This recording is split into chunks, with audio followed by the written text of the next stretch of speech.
Chapter 755. Now, Lu Ping was a little worried about the spells and powers that he had. All these years, Lu Ping had collected many spells and powers from all over the place, but most of them were used for reference with Lu Ping's 12 authentic techniques, combining their strengths into the 12 authentic techniques, causing Lu Ping's understanding of the 12 authentic techniques to improve with each passing day. Most of the spells that he could use were from the 12 authentic techniques, and while they were powerful, they lost their flexibility and versatility. During the trip to the swamp, especially after Lu Ping had repeatedly fought with the Dharma adepts, Lu Ping gradually felt that the spells and powers that he had were still lacking. He should put more effort into this. After all, Lu Ping now had quite a number of water-based spells and powers. Furthermore, the Sea of 100 Rivers technique that Lu Ping had yet to fully understand seemed to be a type of sword technique that could only be formed by combining hundreds of sword techniques and directly led to a supreme spell. Other than this sword technique, the Great River Flowing East sword technique that Lu Ping had yet to fully understand was also a sword technique that could directly lead to a supreme spell. This sword technique, in the North Sea Wave Listening technique, was just a great sword technique that was modified to achieve the Sea of 100 Rivers Flowing East sword technique. However, when Lu Ping observed Tian Xiang Grand Ancestor's Heavenly River of Lightning during his tribulation, he gained an epiphany and upgraded the sword skill to the level of a great technique. However, when Lu Ping practiced the sword skill, he couldn't help but feel a sense of longing. It was as if there was something he hadn't fully comprehended yet, and there was still room for him to improve the sword skill further. As the saying goes, the onlooker sees the game more clearly. This time, when Liang Tianfeng and Laozu Chu Tiancheng came to Central Plains, Liang Tianfeng and Laozu brought a message from their teacher, Lu Tianling, for Lu Ping to go to the two major rivers of Central Plains, the Yulon River and the Skyfall River, to take a look. Lu Ping was suddenly enlightened. What was the meaning of the great river flowing eastward? Only these large rivers were truly flowing east. Perhaps that was the place for him to completely master this Fey sword art. When Lu Ping killed the eighth brother of the Supreme Mystery Sect and his party in the swamp this time, he had used a set of great swordsmanship that he had just mastered, called Serial Whirling Kill. This was a complete sword art inheritance that Lu Ping had obtained from the Ying Tian sect. This inheritance was equivalent to the trunk of a giant tree. Almost all of the inherited sword art's divine abilities of the Ying Tian sect were branches of this sword art inheritance, including the Flying Spiral Slash, a sword art divine ability that was specially used for dual flying swords. It was also a branch of this sword art inheritance. This sword art inheritance was given an interesting name by the Ying Tian sect, called the Boiling Sky sword art. It could be considered the general outline of the entire Ying Tian sect's sword art inheritance.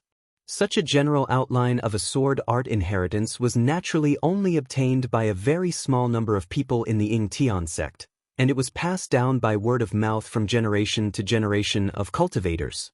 Although this general outline was mentioned many times in the Ying Tian sect's inheritance, it was never recorded. Fortunately, Lu Ping had inherited the Fei Tian Grand Ancestor's pure Yang soul. As the pure Yang Grand Ancestor with the highest status in Ying Tian sect back then, the pure Yang Grand Ancestor's swordsmanship was naturally engraved in the pure Yang soul's inheritance. And this sword art, without a doubt, was like the 100 Rivers into the Sea sword art inheritance. It was also a sword art inheritance that led directly to a supreme divine ability. The difference between this and the 100 Rivers into the Sea sword art great divine ability was that in order to achieve this supreme divine ability, one must thoroughly study the Ying Tian sect's sword art inheritance. And to achieve the 100 Rivers into the Sea sword art great divine ability, one could use it as a reference as long as it was a sword art of sufficient weight. Comparing the two, the starting point for the Boiling Sky sword art was undoubtedly much higher than the 100 Rivers into the Sea sword art. However, the power of the two ultimate divine abilities was similar, which meant that it was easier to achieve the 100 Rivers into the Sea sword art great divine ability.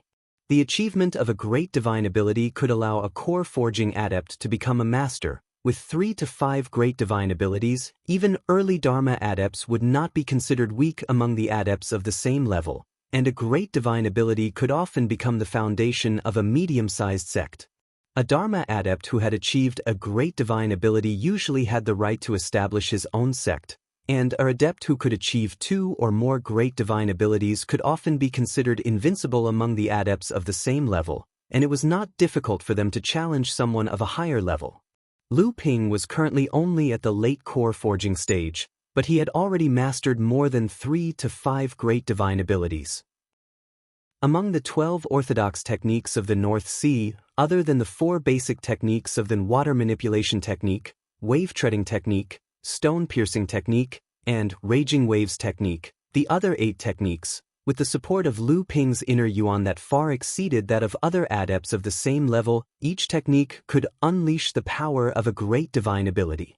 However, in reality, the azure flood dragon disturbing the seas sword art, thousand piles snow sword art of deceiving the heavens and crossing the sea, and art of traveling through clouds and summoning rain could only be considered minor magic arts. The true major magic arts were the great river flowing east sword art and the art of blue waves. After the great river flowing east technique had the possibility of becoming a great divine ability, other than these 3 techniques, Lu Ping now had another great divine ability, and that was the art of changing seas. This great divine ability was obviously more difficult for Lu Ping to master. The last time he used this technique in the swamp, it barely reached the level of a great divine ability. In addition to these inherited divine abilities that Lu Ping had received from the system, Lu Ping also had many other divine abilities, such as the formless sword technique, the 7 treasures thunder calabash, the Nimeri wind 18 swords, the true essence sword technique, the water escape technique, the spirit explosion technique, the intentional battle pill, the protective aura technique, the 3 pure eyes, the torrent of swordsmanship, and so on and so forth. In particular, the 7 treasures thunder calabash was a complete system of divine ability cultivation. Right now, in the hands of Lu Ping, he could use the minor divine ability lightning technique as well as the great divine ability lightning technique. In the future, when Lu Ping gathered all 7 types of 3 mid-grade strange items, the 7 treasures thunder calabash would advance to the spirit nurturing level magic treasure, and it would be able to use the 7 great divine ability lightning techniques. If he could go one step further and obtain the last 7 attributes of high-grade strange items, he would be able to create a supreme divine ability lightning technique. The number 1 divine artifact of the cultivation world would then be able to show its brilliance. If he could survive the thunder tribulation and become a spirit treasure in one fell swoop, the 7 treasures thunder calabash would be able to use the 7 supreme divine ability lightning techniques, recreating the glory of the number 1 divine artifact of the cultivation world. For some unknown reason, the Cyan Fox 9 bandits didn't come looking for Lu Ping. Lu Ping put this matter to the back of his mind and began to concentrate on his secluded cultivation. His main goal was to sort out and cultivate his divine abilities and prioritize them. At the same time, Lu Ping also refined the green jade glazed liquid, a high-grade water attribute strange item that he exchanged from Sangyu in the small town outside the abundant jade swamp. Like the myriad poison liquid, the green jade glazed liquid was also a high-grade heaven and earth treasure. After Lu Ping refined the green jade glazed liquid, his protective energy barrier was no weaker than any defensive technique. In fact, it might even be stronger. His protective energy barrier was almost as strong as a spirit-nurturing grade defensive mystic treasure, or even comparable to a top-grade spirit-channeling mystic treasure like the water control flag. Lu Ping cultivated all kinds of divine abilities in seclusion. In the blink of an eye, 3 years had passed. When he came out, Liang Tianfeng Laozu had already left to travel. However, before he left the Yingshan Immortal Academy, he had already spread the news in the cultivation world of Hebei that he had been invited to become a guest elder of the Immortal Academy. This was to intimidate the sects that coveted the Yingshan Immortal Academy. This was especially true for the Huayu sect, whose nest had been raided. Because more than half of their wealth had been taken away, the Huayu sect naturally set their sights on the newly risen but weak Yingshan Immortal Academy. If not for Liang Tianfeng Laozu's appearance and the Gu clan's warning, the Huayu sect would have jumped up and down among the 12 small sects and might have caused some trouble. After all, the Yingshan Immortal Academy did not have a deep foundation and did not have enough connections. In the Yingyu Swamp, the Gu clan's direct disciple, enlightened Master Gu Hun, was rescued by Lu Ping. With Lu Ping's help, the Gu clan exposed the collusion between the Supreme Xian sect and the Spirit Martial sect to plot against the disciples of the various sections. Hence, the Gu clan's action of stopping the Huayu sect could be considered as repaying a favor to Lu Ping or the Yingshan Immortal Academy. On the other hand, the Yingshan Immortal Academy's old neighbor, the Mountain Universe sect, had been very well behaved during this period. Perhaps they had seen the great increase in the Yingshan Immortal Academy's strength, but after the trip to the swamp, Yushang Laozu, who had always been hostile towards the Yingshan Immortal Academy, had restricted his disciples from getting into conflict with the disciples of the Yingshan Immortal Academy. At the same time, he had also urged his disciples to cultivate. It was said that 2 of his disciples, Pang Feiyun, had condensed a 7th grade golden core and were already preparing to break through to the Dharma Adept stage in seclusion. As for the other one, Venerable Fei Hong, it was said that his alchemy skills had also improved greatly. Now, he could already refine pills half a step into the Dharma Adept stage. His cultivation had also broken through to the 9th level of the core forging stage, becoming an influential figure in the Hebei cultivation world. Of course, these 2 still could not compare to Lu Ping's status in the Hebei cultivation world. Now, there was no one in the Hebei cultivation world who did not know that Elder Xian Ping of the Yingshan Immortal Academy was no weaker than a Dharma adept. At the same time, it was very likely that he was an alchemy grandmaster. The last piece of news was that after Venerable Fei Hong had successfully refined a pill half a step into the Dharma adept, he had once said that he had received guidance from Elder Xian Ping of the Yingshan Immortal Academy to achieve this. The Gu clan's alchemy grandmaster, Gu Zhou, had also confirmed this.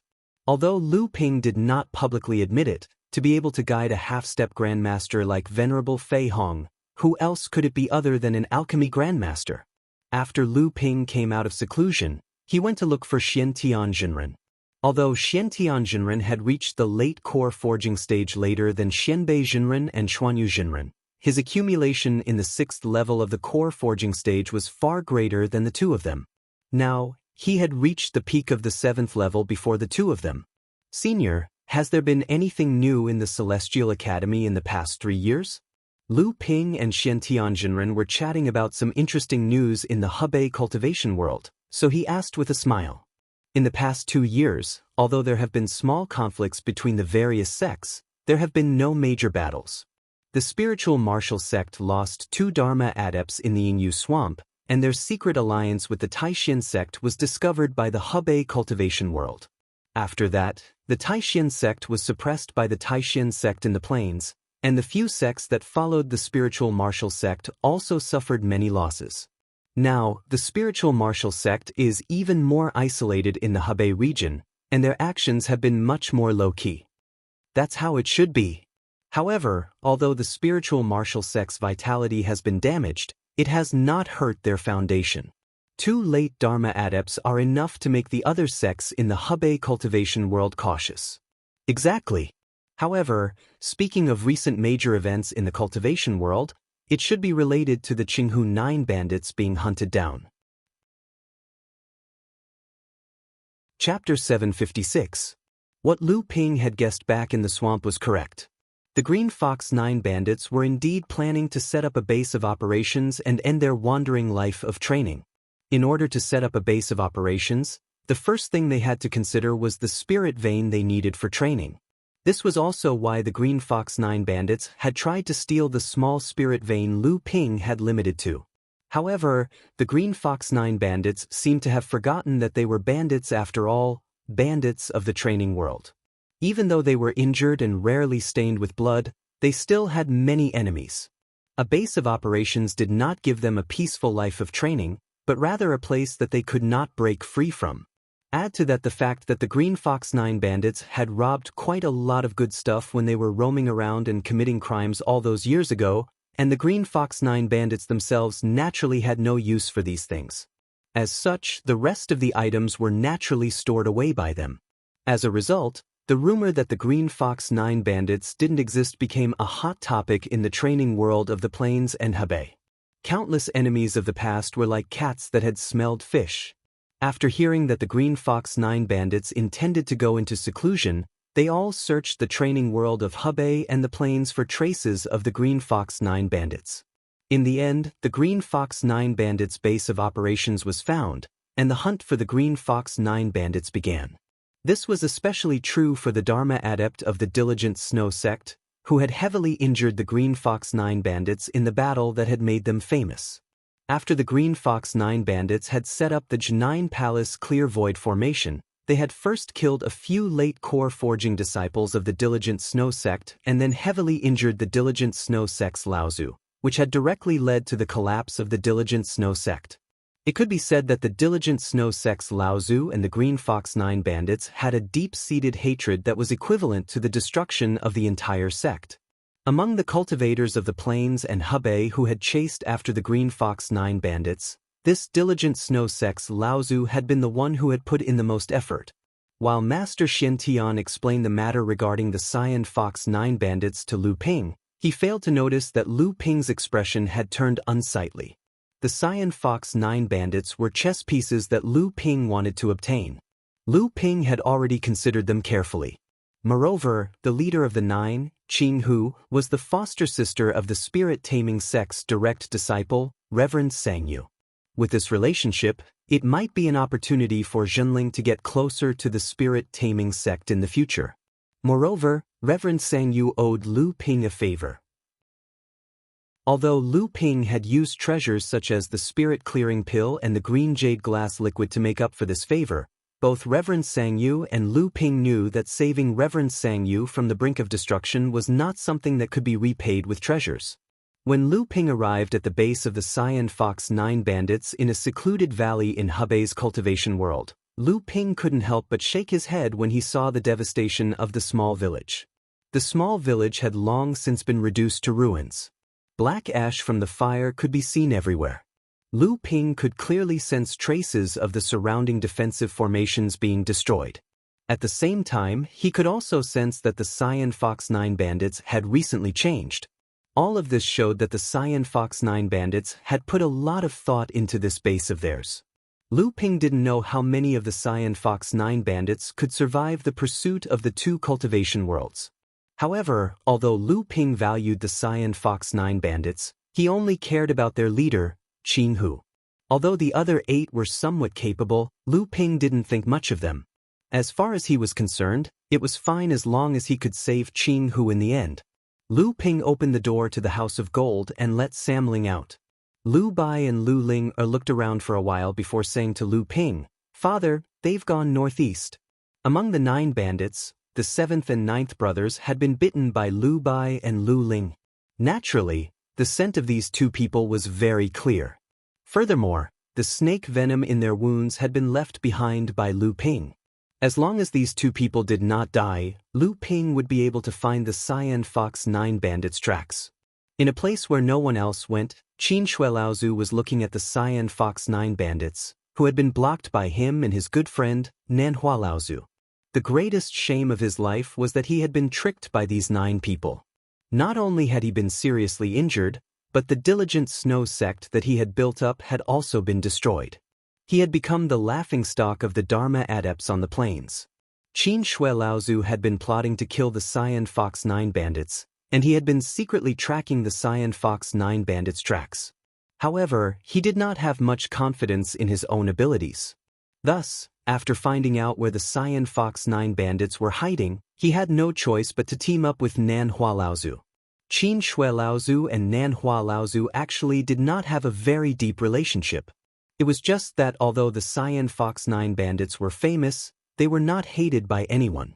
There were not many Dharma adepts who would be willing to make a move against a few juniors. This Nanhua Laozu could be said to have come looking for him. The two of them naturally hit it off. Nanhua Laozu was also helpless. How could he not know that if word of what he had done were to spread, he would definitely be looked down upon by other adepts of the same level? However, he was extremely helpless. 3 years ago, the Huayu sect had been mysteriously attacked by 2 Dharma adepts, and more than half of the Huayu sect's assets had been taken away. The Huayu sect, which had originally been considered wealthy among the small powers in the Hebei training world, had suddenly become penniless. In addition, in the Yingyu swamp, the Huayu sect's #1 expert, Qinghua Laozu, had unexpectedly fallen, and the Huayu sect's power had dropped even further. Now, in the words of mortals, the Huayu sect was already so poor that they could barely eat. In the past 3 years, the Huayu sect had not taken in a single disciple. The Huayu sect had not been able to guarantee the training resources of the sect's adepts, and everyone was living in poverty. Many of the disciples had not been determined, and had already found an excuse to leave the sect to seek their own future. This was something that the 3 Laozu of the Huayu sect were naturally anxious about. Thus, when they heard that the Cyan Fox 9 bandits might have some treasures on them, Nanhua Laozu, as a Dharma adept, had come running over. He was prepared to join forces with Qin Shui Laozu to steal the treasures that had originally belonged to the core forging adepts of the Cyan Fox 9 bandits.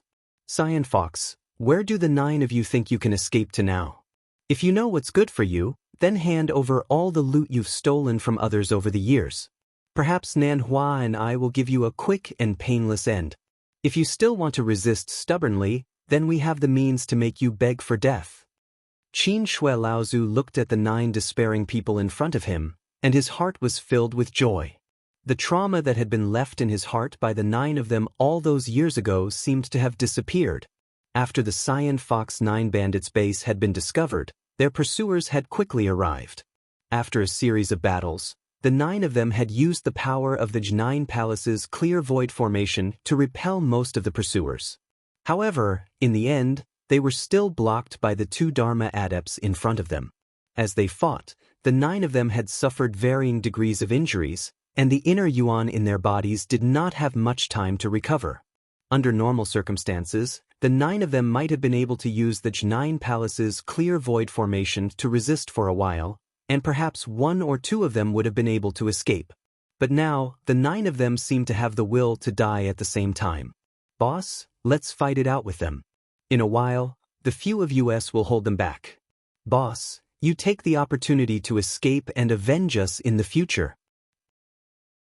After Qing Hu and Qing Lang had discussed with the other siblings, they turned to Qing Hu and said, "Don't talk nonsense. If anyone wants to leave, it should be 7th sister and 9th sister. They are the weakest, and they won't be of much help even if they stay. After we escape, we should first go to Yingshan Immortal Academy to find that Lu Xianping to get rid of the snake venom in his body. If possible, we should see if we can beg him to help our 2 sisters in Yingshan Immortal Academy. It's a pity that 8th brother is injured. Big sister, I won't leave. I want to be with everyone." Without waiting for Qing Hu to finish speaking, 8th brother, who was at the side, said anxiously, "Let 7th sister and 9th sister leave. I'm already in this state, I can't leave." "We won't leave either." 7th sister and 9th sister also protested. "Nonsense, what do you know? Today, the 9 of us have fallen. Only if one of you survives will you have any hope of revenge in the future. With the name of the 9 bandits, you will still be hated by the world of practitioners. Only by joining a sect and obtaining the protection of a sect can you have a decent life in the future." Qing Hu reprimanded in a stern voice. "Then why do we have to beg that person? That person is very despicable. He used snake venom to force us. He's a complete villain." 9th sister said carefully. She still held a grudge against Lu Ping's expression that day. 7th sister also said, "That's right. Big sister, let's not go beg him. If we die, we will die together." Qing Hu looked at her 2 youngest sisters helplessly. Usually, they had many big brothers and big sisters to take care of them, so they had no idea about the viciousness of the people in the cultivation world.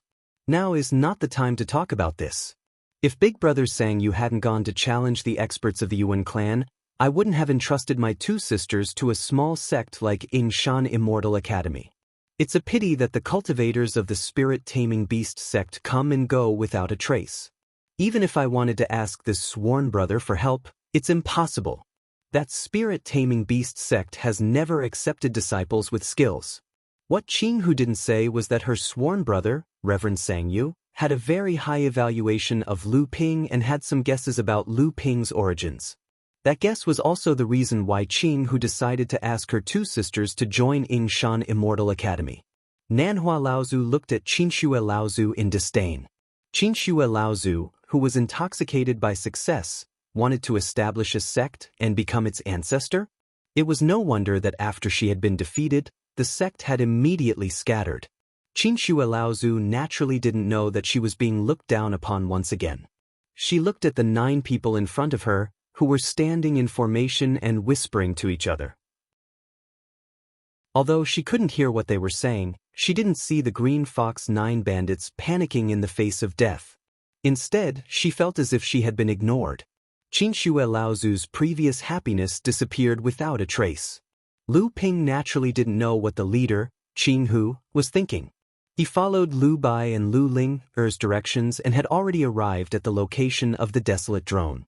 At this time, he was using the 5 elements cloud robe to conceal himself. He was using his divine will, which far surpassed that of the 2 Dharma adepts present, to observe the situation. There are actually 2 Dharma adepts.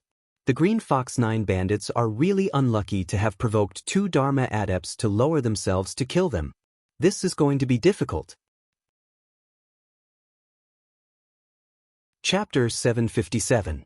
It all depends on whether these 9 people know how to cooperate. If they can react immediately after I attack, perhaps I can save these 9 people from the hands of the 2 Dharma laws Laozu. If they work well together, perhaps these 2 Laozu will be at a disadvantage. After fighting with early Dharma adepts several times and escaping unscathed, sometimes even gaining the upper hand, Lu Ping's mentality had changed a lot. In Lu Ping's eyes, Dharma adepts were no longer high and mighty, untouchable beings. Big sister, don't say any more. You saved our lives all those years ago. If we live together. If we die together. It's not a waste of our brotherhood. The youngest 9th sister was being forced into a corner by Green Fox, and she began to throw a tantrum. This caused Green Fox to feel a surge of warmth in her heart. Big sister, this time, it was the usually rational Green Wolf who spoke. He smiled bitterly and said, "Actually, we all know that the one who has the highest chance of escaping is you, big sister. You are the strongest, and if you manage to escape, you are the only one who can avenge us in the future. As for the others, whether it be 7th sister, 9th sister, Qinghu, or me, it would be a miracle if we could reach the 9th level of the core forging stage. We would not even dare to dream of entering the Dharma stage. If that is the case, what is the point of 7th sister, 9th sister, or even the few of us escaping?" Qinghu looked at her siblings, and her eyes reddened. She waved her hand fiercely and said, "All right, since we don't intend to run anymore, then let's fight it out with these 2 Dharma adepts. Even if we die, we won't let these 2 off easily." "Brother Qinshue." Nanhua Laozu could not take it anymore and said, "Since these 9 people are so stubborn, we should quickly deal with them to prevent any more trouble. As for the treasures they have stolen over the years, we will leave one of them alive and use the soul-searching technique." Her casual words revealed her indifference to life and death. Qinshue Laozu smiled awkwardly and said, "You are right, brother. I originally thought that the heavens were kind. Qinshue old ghost, hand over your life." Before Qinshue Laozu could get carried away, the Cyan Fox 9 bandits, 9 palaces clear void formation, suddenly activated. Cyan Fox brandished her mountain-splitting axe, and with the support of the Dao soldier formation's combined power of 9 people, she chopped it down at Qinshue Laozu's head. Qinshue Laozu's expression was extremely ugly. Back then, he had suffered a great loss under the axe of these 9 people. It was not that he could not withstand the blow, but he felt that the loss outweighed the gain. However, he had been constantly thinking about his defeat all these years and was still unable to think of a way to break out of it with his current strength. Once he retreated, he would be completely surrounded by the 9 palaces clear void formation and repeat the tragedy from back then. Therefore, he had to receive this blow. Only by receiving this blow from Cyan Fox would Qinshue Laozu be able to gain the upper hand in the Nine Palaces clear void formation and escape the restraints of the formation at any time. Of course, with Qinshue Laozu's strength, it was still impossible for him to break through the Dao Soldier formation and defeat the Cyan Fox 9 bandits. This was also why Qinshue Laozu had joined forces with Nan Laozu. Of course, Qinshue Laozu could retreat first and then fall into the formation to wait for Nan Laozu's rescue. With the two of them working together, the Cyan Fox 9 bandits would be defeated even faster. However, once he fell into the formation, Qinshue Laozu's life would no longer be in his hands. Qinshue Laozu had been in the cultivation world for hundreds of years. This time, he had only joined forces with Nan Laozu because of their mutual benefits. How could he put his life in Nan Laozu's hands? Qinshue Laozu's magic treasure was a spirit-nurturing ice jade bracelet. The jade bracelet flew high into the air, and as Qinshue Laozu made hand seals, ice walls condensed in front of the jade bracelet. 12 ice walls stood in front of him. The giant axe shattered 8 of them in a row, but its momentum did not weaken. Qinshue Laozu gritted his teeth and the remaining 4 ice walls suddenly exploded. Ice shards filled the sky, and the giant axe was sent flying. Qinshue Laozu's face was pale. Clearly, this divine ability had consumed a lot of his energy. Taoist Nanhua, if you don't act now, when will you? Qinshue Laozu called out loudly. At this time, after Qinshue Laozu's attack on the Green Fox 9 bandits had been nullified, the 9 of them, who had already expended a lot of energy in the pursuit, looked even more exhausted now. If Nanhua Laozu attacked them from behind, the Green Fox 9 bandits would definitely be doomed. Nan Laozu naturally would not let go of such an opportunity. The flying sword in his hand split into 9 and shot towards the 9 of them, intending to kill them all. At this time, Lu Ping was in a dilemma. At this time, Qinshue Laozu was already engaged in a full-on battle with the Green Fox 9 bandits and had no time to pay attention to anything else. This was the best time for Lu Ping to attack Qinshue Laozu. Lu Ping was confident that once he attacked, he would be able to severely injure Qinshue Laozu. If the Green Fox 9 bandits continued to hold on to Qinshue Laozu, Lu Ping might even have a chance to kill this Dharma adept. However, at this time, Nan Laozu had already attacked from behind the Green Fox 9 bandits. Even if Lu Ping could severely injure Qinshue Laozu, the Green Fox 9 bandits would definitely suffer heavy casualties. At the end of the day, how many of them would be left alive? Although Lu Ping only cared about Green Fox 9 bandits, at the last moment, Lu Ping still sighed and changed his mind. Perhaps it was because Lu Ping could already tell that the Green Fox 9 bandits had already decided to die. In this day and age, there were very few friends and brothers in the world of martial arts who could entrust their lives to each other. Wind and clouds gathered in the sky. Water vapor gathered together and formed a gloomy dark cloud above Ancestor Nanhua's head. Golden and purple lights flashed, disappeared, and flashed again in the dark cloud. A huge pressure descended from the sky. Nan Laozu, who had just raised his own treasure and was about to join forces with Qinshue Laozu to annihilate the Green Fox 9 bandits, suddenly stopped what he was doing. Instead, he used his treasure to protect himself and looked up at the sky. Which friend is playing such a joke on me? Nan Laozu's face darkened. He could not figure out what this hidden opponent's goal was. Could it be that he wanted a share of the loot from the Green Fox 9 bandits? Could the Green Fox 9 bandits be worthy of the attention of 3 Dharma adepts? The dark clouds rolled, and the dull thunder ropes were already brewing. Bean-sized raindrops fell from the sky like powerful hidden weapons, smashing a 3-foot-deep hole in the ground. However, although the dark clouds above his head were huge, the raindrops only covered a few feet around Patriarch Nanhua. The art of traveling through clouds and summoning rain. Although this technique was not very powerful, it was difficult to deal with and almost impossible to dodge. The only way to deal with it was to take it head-on. Once it was taken head-on, it would be a never-ending process of wearing down the opponent until he was completely exhausted. Of course, this spell was also a way to conceal their tracks. Within the range of the dark clouds, even if Lu Ping and the others fought fiercely, as long as the art of moving clouds and summoning rain, wasn't broken, no one outside the spell's range would be able to detect what was going on inside. However, even Lu Ping himself didn't know how powerful the skill would be if other factors were added into the process of casting it. The dark clouds flashed with all sorts of colors that made one's heart palpitate. The 7-colored lights suddenly bloomed, forcing back the darkness around them. Before the sound of thunder could be heard, 7 bolts of lightning had already descended from the sky. Een lightning of gung metal, een lightning of wood, een water. Although each type of een lightning was not very powerful to a Dharma adept, the 7 types of een lightning were enough to make Nan Laozu's heart palpitate and think of something else. But whether it was Nan Laozu or Lu Ping, they both seemed to have forgotten that this was the power of the heavens. When the 7 treasures Thunder Calabash and the art of traveling through clouds and summoning rain were used together, the two actually produced a very compatible effect. At this time, whether it was the art of traveling through clouds and summoning rain or the 7 types of een lightning from the 7 treasures Thunder Calabash, the power produced was far greater than either of them. In fact, it was as if the two were simply added together. Are you a practitioner of the Yuan family? As soon as Nan Laozu said this, he knew that he had said the wrong thing. Although the practitioners of the Yuan family were skilled in all sorts of lightning techniques, they did not use other techniques. Nan Laozu's shout not only shocked Qin Shui, who was being surrounded by the Green Fox 9 bandits, but also the Green Fox 9 bandits themselves.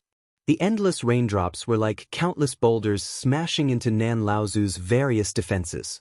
Although the 7 bolts of lightning were blocked by Nan Laozu, the power of the technique still affected Nan Laozu's body. Nan Laozu felt as if the inner yuan in his body had met with snow under the sun. The numbing electricity began to dissolve the inner yuan in Nan Laozu's body. Nan Laozu's inner yuan began to circulate, dissolving the discomfort. At the same time, Nan Laozu looked up at the dark clouds above his head. The clouds were flashing with different colors, as if they were preparing for the next lightning technique. Nan Laozu coldly snorted, and the magic treasure in his hand shot up into the sky. Nan Laozu then reached out with his hand, and a giant hand formed from spiritual energy reached deep into the dark clouds, as if trying to grab something from within. However, Nan Laozu's expression immediately changed. The dark clouds in the sky disappeared as he reached out with his hand. However, Qin Shui Laozu, who was surrounded by the 9 bandits, suddenly let out a miserable cry. Ancestor Nanhua knew that he'd fallen for his opponent's ploy to lure him away. When he turned around, he saw that Ancestor Qin Shui had been suppressed by a huge mountain formed from a talisman weapon. The 9 thieves had taken advantage of this opportunity to beat the old man's defensive treasure until it was on the verge of collapse. Qin Shui Laozu looked in Nan Laozu's direction, as if to ask for help from Nan Laozu. At the same time, the inner yuan in his body began to circulate. In just a moment, the practitioner weapon on his body collapsed, and a giant mountain ape appeared behind Qin Shui Laozu, as if to summon his dharma to fight with all his strength. However, in that split second of hesitation, 2 balls of 5-colored light shot towards Ancestor Qin Shui's back one after the other. Watch out! Nan Laozu had just cried out when the 2 light balls pierced through his magic treasure, Qin Shui Laozu's protective qi, and the newly summoned mountain ape dharma. When the 2 light balls reappeared, they were hovering in front of Qin Shui Laozu. Chapter 758. Qin Shui Laozu looked away from the 2 balls of light in disbelief and looked down. All he saw was a half-foot hole in his chest. Qin Shui Laozu's lips moved as if he wanted to say something, but his life force was gone. Qin Shui Laozu fell backwards, and Nan Laozu felt a chill go from his feet to his head. Nan Laozu turned and ran. But what came at him was a ball of 5-colored clouds that he couldn't see through. There seemed to be a figure flashing in the clouds. The 2 balls of light that killed Qin Shui Laozu flashed into the clouds. Nan Laozu was shocked, but also afraid. How did the person in front of him have his treasure go behind Qin Shui Laozu? Was the range of his psychic sense enough for his treasure to go around the 2 Dharma Laozu's psychic sense to attack? Nan Laozu looked at the cultivator in disbelief. He wanted to see through the 5-colored clouds, but no matter what spell he used, he couldn't see through the thin layer of clouds. He had to run, he had to run. This person's power was unfathomable. People's fear often came from the fact that they couldn't verify something they didn't know. But the person in front of him didn't seem to want to let Nan Laozu go so easily. A sword light shot out of the clouds like rain falling from the sky. This sword light filled the entire space, and then the sound of the sword rose into the sky.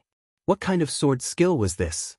Ancestor Nan Hua turned the flying sword into a light wall made of countless sword lights and sword chi, protecting Ancestor Nan Hua in it. He couldn't see the cultivation of the person who stopped him, but from how easily he killed Qin Shui Laozu, the person had to be above the Dharma level. Now that the person attacked, Nan Laozu's first thought wasn't to break out, but to protect himself. Lu Ping found Nan Laozu's method funny, but Nan Laozu's current state was what Lu Ping wanted. This was a free Dharma target, perfect for Lu Ping to practice his sword skills. Seepage Sword Spell. This was also a great sword technique from the sky-filling sword sect.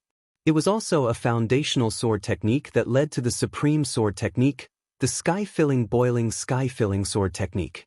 In order to cultivate this supreme sword art divine ability, the boiling sky sword art, one would need a total of 4 great divine ability sword arts from the sky traversing sword art inheritance as the foundation. Lu Ping had only practiced the flying spiral chain kill before, which was a great sword skill for dual flying swords. Now, the seepage sword spell that Lu Ping was using was another great sword skill from the sky sword sect. When this sword skill was created by the sky sword sect's ancestors, it was because the mountain where the sky sword sect was located had been soaked by the Ing River for many years. Even though there was a protective array protecting it, the foundation had softened and sunk. Feeling the pervasive power of the Ing Tian River, a genius swordsman of the Ing Tian sect created this seeping water sword technique. Later on, it was perfected by generations of cultivators of the Ing Tian sect, and the power of this sword technique gradually increased. In the end, it became another set of water attribute divine sword techniques of the Ing Tian sect. Nan Laozu could use the sword light to weave a wall of sword light to block Lu Ping's attack. Lu Ping could use it to test if his seepage sword spell could find the flaw in Nan Laozu's sword skill and use the sword light to penetrate the wall of sword light. By the time Nan Laozu realized that Lu Ping was using him to practice, Lu Ping's seepage sword spell had already penetrated Nan Laozu's defense. The tiny sword light was like needles stabbing into Nan Laozu's skin. After all, he was facing a Dharma adept. Even though Lu Ping's seepage sword spells had already reached a certain level, after penetrating Nan Laozu's sword light wall, he was at the end of his rope. Nan Laozu's protective spell was activated, and the countless tiny sword lights were shattered. But it was too late for Nan Laozu. The Green Fox 9 bandits knew that they had strong reinforcements. The sudden change from being controlled by someone else to controlling the lives of others made the 9 extremely excited. Who would be willing to die now that they had a chance to live? With Lu Ping suppressing them from the side, the Green Fox 9 bandits easily set up the 9 Palace Clear Void formation and surrounded Nan Laozu in it. A strange wave spread out from the ancient Dao soldier formation, directly sealing off the surrounding space. Even if a Dharma adept used his Dharma and space powers, he would not be able to break through the seal of this formation. Nan Laozu cursed under his breath. He was a very decisive person. After realizing that he had been tricked, he immediately summoned his Dharma. Nan Laozu's Dharma was a giant turtle, but this turtle had a tail that was as long as a snake's. With a sweep of its giant tail, it knocked away Green Fox's giant axe. At the same time, its 4 limbs and head retracted into the turtle's shell. Before Lu Ping's flying whirlwind kill could reach Nan Laozu, it was dispelled by the giant turtle Dharma. Lu Ping, who was hidden in the cloud light 5 elements robe, knew the power of the Dharma. He raised the landslide in his hand, and it transformed into a giant silver seal in the sky. It descended towards Nan Laozu's Dharma, which had already shrunk into its shell. Nan Laozu reached out a finger, and the landslide was immediately stopped in midair by a huge force. Then, the giant turtle Dharma, which had been hiding in the shell, suddenly began to roll, crashing into the 9 Palace Clear Void formation that had trapped Nan Laozu. Without the protection of the Dharma, Nan Laozu's own power would undoubtedly decrease greatly. But now, Nan Laozu could not care less. He knew his own power. Although he was much stronger than Qin Shui Laozu, it was still limited. Now that he was surrounded by the Green Fox 9 bandits and the person hidden in the 5-colored clouds, if he did not escape soon, Qin Shui Laozu, who was now lying on the ground, would be a good example. Nan Laozu's plan was that even if he was heavily injured without the protection of the Dharma, as long as the Dharma could create an opening in the 9-palace clear void formation, then it would all be worth it. Nan Laozu's plan was not wrong, but he was taking it for granted. Without the protection of the Dharma, Nan Laozu would not only be heavily injured, but he could also be killed. Seeing Nan Laozu give up the protection of the Dharma, Lu Ping made a decision. His face suddenly became serious, and he pushed forward with his hand. A giant golden hand suddenly appeared in front of Nan Laozu. The hand clenched as if it wanted to crush Nan Laozu. The Dharma treasure flying sword in Patriarch Nanhua's hand slashed horizontally in an attempt to cut off the palm. Unexpectedly, there was a cheech sound as the flying sword sliced through the palm. A thick wisp of smoke rose from the flying sword. Patriarch Nanhua's expression changed. This flying sword was a spirit-nurturing flying sword that he had used for many years. When he saw the mottled spots on the flying sword, he couldn't help but feel his heart ache. At this time, Nan Laozu did not dare to fight against the giant hand that Lu Ping had pushed forward. He quickly retreated, but the protective astral energy around Nan Laozu's body was torn apart like tofu by the giant hand. Nan Laozu's body flashed with light. In just a moment, the protective astral energy that had collapsed was once again propped up. Nan Laozu's face was unusually ugly as she looked at Lu Ping, who was surrounded by the colorful clouds. 10,000 poison serum? This technique, called one hand to hold the heavens and earth, was just a small technique that Junling had passed down. Lu Ping saw that this technique might be useful in the world of training, so he used it to train. But today, after Lu Ping filled the giant hand with the 10,000 poison serum, under the control of Lu Ping's water control technique, he did not expect it to have such a miraculous effect. Even the protective astral energy of a Dharma adept would have a miraculous effect, and he almost suffered a great loss. Boom! The giant turtle Dharma slammed into the 9-palace clear void matrix. Cracks appeared in the air and then closed up again. The Cyan Fox 9 bandits were all knocked back by the force of the collision. 7th sister, 8th sister, and 9th sister, who were the weakest among them, fell to the ground on their butts. Luckily, with Green Fox, Green Tiger, and Green Wolf, who were the strongest among them, the 9-palace clear void matrix did not break. Whoosh! Just as the turtle Dharma slammed into the 9-palace clear void matrix, Lu Ping's attack came again. The flying sword in Nan Laozu's hand was blocked by the autumn dew sword, and Lu Ping's flowing sword followed. It was like a vast river falling from the 9 heavens. Because Lu Ping had observed the lightning river during Laozu's tribulation, he had gained enlightenment. This made the great river flows east sword technique very different from the original one, but its power was not the least bit weaker. Furthermore, this sword technique that brought along a river of the heavens could be seen everywhere. Not only was there the cold sword light and sword chi, there were also sparks of lightning. It seemed that he had greatly underestimated the 7 treasure thunder gourd. The 7 treasures thunder calabash hovered above Lu Ping's head. Thunders that were like heavenly rivers of lightning merged into the great river flows east and swept toward Patriarch Nanhua. Kacha! Nan Laozu seemed to have seen the danger. From the shell of the giant turtle Dharma, a giant turtle head popped out and slammed into the 9-palace clear void matrix. This time, it finally opened a gap in the 9-palace clear void matrix. Puchi! This was because the internal organs of the Azure Fox 9 bandits had been affected and shaken the instant the 9 palaces clear void formation was destroyed. Coupled with the fact that they'd been continuously fighting their pursuers for the past few days, they were like an arrow at the end of its flight. So, internal injuries were naturally unavoidable. Puchi! Nan Laozu also coughed up blood.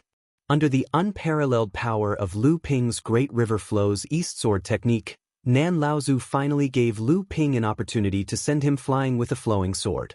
But at this time, Nan Laozu had a happy expression. Using the power of Lu Ping's attack, he fled out of the 9-palace clear void matrix. Wanna run? But it was too late. Chapter 759. He wanted to run, but it was too late now. The 9th-tier white jade lotus appeared in front of Lu Ping's chest. As the petals opened, the lotus grew from the size of a fist to 3 feet wide. When the lotus had completely bloomed, a beam of light shot out from the stamens, forming a beam of light in midair that shot towards Nan Laozu. At this time, Nan Laozu had already escaped from the gap that the Dharma giant turtle had created. The long sword in his hand slashed forward, and a door appeared in front of Nan Laozu. However, just as Nan Laozu was about to experience the joy of escaping, Nan Laozu, who had been about to step into the door, suddenly opened his eyes wide. His face was still frozen in a gloomy expression, but his eyes were filled with fear. A pale white light surrounded Nan Laozu's body. It was this beam of light that had shot out from the white jade lotus that had completely frozen a Dharma adept in midair. The door in front of him shook and then closed up again. Nan Laozu's inner yuan surged from within his body, and the white light immediately dissipated. However, Nan Laozu's face was not the least bit happy. Instead, his face was full of despair. A black shadow flashed by, and Nan Laozu's head flew into the air. When the black shadow stopped, a sharp screeching sound came from behind the black shadow. Qing Hu's giant axe spun in the air. Just now, when Lu Ping had used the white jade lotus to freeze Nan Laozu, Qing Hu had used her own giant axe to chop off Nan Laozu's head. But how could a Dharma adept die just because his head was chopped off? Without waiting for Nan Laozu's corpse to fall from midair, Nan Laozu's chest suddenly exploded. A giant turtle broke through Nan Laozu's core space, and with a sweep of its long tail, it fled in the southwest direction. Not good. Quickly destroy the Dharma, or this Nan Laozu will be able to reincarnate. If we don't kill the snake, we will definitely be harmed in the future. Qing Hu exclaimed from the side. However, the Green Fox 9 bandits had just fought with Patriarch Nan Hua's Dharma power, and they no longer had any spiritual power left. It was only because of Green Fox's talent that she was able to conserve her last attack. She did not know that the reason why Dharma adepts were called Dharma adepts was because the Dharma power that was formed in their core space was the embryo of their immortal soul. A seed was not so easily destroyed. Qing Hu also knew that there was no hope for her brothers and sisters. Her shout was actually directed at Lu Ping, whose face was concealed by the 5 elements cloudy robe. However, just as Qing Hu's words left her mouth, a strange sound of thunder came from the sky. Qing Hu looked towards the source of the sound and saw a 7-colored bolt of lightning descending from the sky. The Dharma giant turtle let out a long cry of despair and was reduced to ashes in one fell swoop. A dense and suffocating spiritual energy erupted from the collapsed Dharma idol. The intense spiritual energy stirred up a storm in the surrounding wilderness, spreading far and wide. It wouldn't be long before cultivators sensed the abnormality of the spiritual energy in this place and rushed over to investigate. The multicolored clouds slowly flew towards the Cyan Fox 9 bandits. Although the 9 bandits were curious as to who had saved their lives, they were, after all, men who had been in the world of cultivation for a long time. Although they were vigilant, they were unable to muster up the slightest resistance in their current state. As the leader, Qing Hu was the first to express her gratitude. "The 9 of us thank you for saving our lives, Senior. Please leave your name, we will definitely repay you in the future." Repayment is a must. The clouds slowly faded away, turning into a thin layer of gauze that fell on Lu Ping's body. Seeing the shocked expressions of the 9 pirates, Lu Ping smiled proudly and said, "There's no need to repay me in the future. If you have the ability, why don't you repay me now?" "It's you." Qing Hu, who was originally exhausted, suddenly found the strength to jump up from the ground. Immediately after, he felt someone grab his leg. When he looked down, he saw Qing Hu shaking his head at him. Apart from Qing Hu, the Green Fox 9 pirates were all shocked. What did they just see?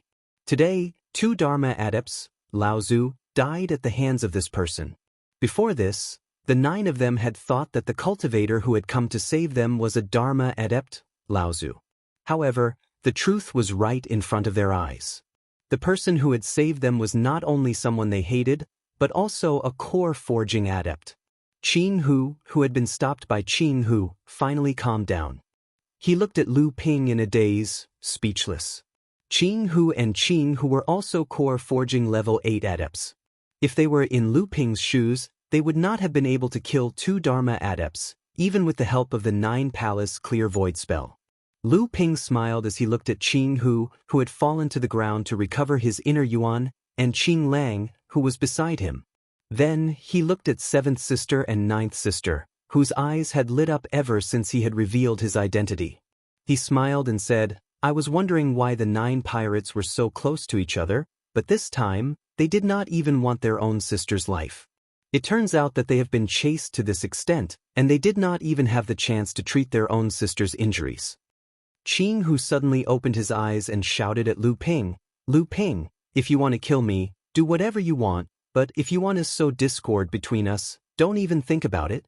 Lu Ping's expression turned serious and he didn't mind Qin Hu's words. Qin Hu was obviously a brute. Instead, he glanced at Qin Lang, who had a solemn expression on his face, and said to Qin Hu, "How long do the 9 of you want to live like rats on the street?" Qin Lang's eyes flashed with an almost undetectable light, but it did not escape Lu Ping's eyes. Qin Hu also understood the meaning behind Lu Ping's words, but she still looked at Lu Ping and said word by word, "Elder Xian Ping, what do you mean by this?" Lu Ping smiled faintly and waved his hand, opening the door to the House of Gold. Once upon a time, Lu Ping had kept the House of Gold a secret. Now that the House of Gold was in Lu Ping's hands, he did not mind letting others know about it. Lu Ling skipped out from inside and giggled at the crowd. She then ran towards old ancestor Qin Shui's corpse, which was killed by Lu Ping's 2 origin Qin beads that had condensed 7 seals and reached the spirit-nurturing grade. Lu Ping looked at Lu Linger and shook his head helplessly. Lu Bai, who appeared later, called out to her little sister. When she saw that her little sister was nowhere to be seen, she walked over to 7th sister and touched her leg. The snake venom that had been bothering 7th sister for 3 years was instantly removed by Lu Bai. 7th sister looked at the indifferent little girl in front of her and recalled the words of eldest sister's sworn brother, Reverend Sang Yu from the mysterious spirit beast sect. She couldn't help but shrink back. The little girl in front of her was very likely to be the green sea snake. Lu Bai smiled and didn't care. When she turned around, she saw that Lu Linger had happily picked up the ice snow jade bracelet from Qin Shui Laozu's body. This magic weapon was very compatible with her cultivation method. Last time, Lu Ping obtained a spirit-nurturing magic weapon, the mysterious halberd. Lu Hai coaxed and pestered him to get it. He showed it off in front of Lu Linger and Lu Qina. This made Lu Linger so angry that she ran over to Lu Ping and caused trouble several times. She also wanted an ice attribute spirit-nurturing magic weapon. How could a spirit-nurturing magic weapon be so easy to get? How could a spirit-nurturing magic weapon be so easy to get? Zhenling could be considered a powerful force among the medium-sized sects, but a spirit-nurturing magic weapon was also a rare existence among the second-generation disciples of the late core forging stage. How could it be so easy to get it? For this reason, Lu Ping reprimanded Lu Hai and Lu Linger. Lu Hai was sturdy and had obtained the mysterious halberd. Naturally, he would smile mischievously at Lu Ping's reprimand. However, Lu Linger felt wronged. After Lu Ping killed Qin Shui Laozu, this ice snow jade bracelet had long been in Lu Linger's eyes. Therefore, when Lu Ping released Lu Linger and Lu Bai to remove the snake venom from Qin Shui Laozu's body, Lu Linger unexpectedly searched for the jade bracelet on Qin Shui Laozu's body. After removing the snake venom from 9th sister's body, Lu Linger put the jade bracelet on her wrist and walked over to Lu Ping with a smile. She unconsciously hid behind Lu Bai, clearly afraid of Lu Ping's reprimand. However, Lu Ping couldn't be bothered to pay attention to her. On the contrary, Qin Hu looked at the 2 little girls in astonishment. She stood up and looked straight at Lu Ping. She asked, "Elder Xian Ping removed the snake venom from my 2 sisters just like that. Aren't you afraid that my brother and sister will reveal the identities of the 2 little girls?" Green Sea Snake. Hee hee, if this news were to spread in the cultivation world, I wonder what Elder Xian Ping and the Yingshan Immortal School behind you would do? A light flashed through Lu Ping's eyes. He smiled and said, if you wanted to reveal it, you would have done so long ago. Why would you wait until today? For Brother Sang to recognize you as his sworn sister, I believe your character is not so bad. Qing Hu didn't deny it. She stared into Lu Ping's eyes and said, Elder Xian Ping, if you have something to say, just say it. What do you want us siblings to do? Good. Lu Ping chuckled. Join the Yingshan Immortal School. The Immortal School will provide protection for the 9 of you. From now on, there will be no more Qing Hu 9 bandits in the cultivation world. There will only be 9 third-generation core forging disciples of the Yingshan Immortal School. Qing Lang keenly noticed the hidden meaning in Lu Ping's words. Third-generation disciples? It is said that the Yingshan Immortal School was only founded a little more than a decade ago. There are only 3 generations in total, and the most outstanding of the third-generation disciples are those who have just entered the blood condensation realm. Do you want us to be like these ignorant children and have to call you Martial Uncle when we see you? Who told you that those disciples are third-generation cultivators of the Yingshan Immortal School? Lu Ping said to Qing Lang with a smile. He looked at Qing Lang's pensive expression and thought to himself that only Qing Hu and Qing Lang understood this. He continued, I am a third-generation disciple of the Yingshan Immortal School.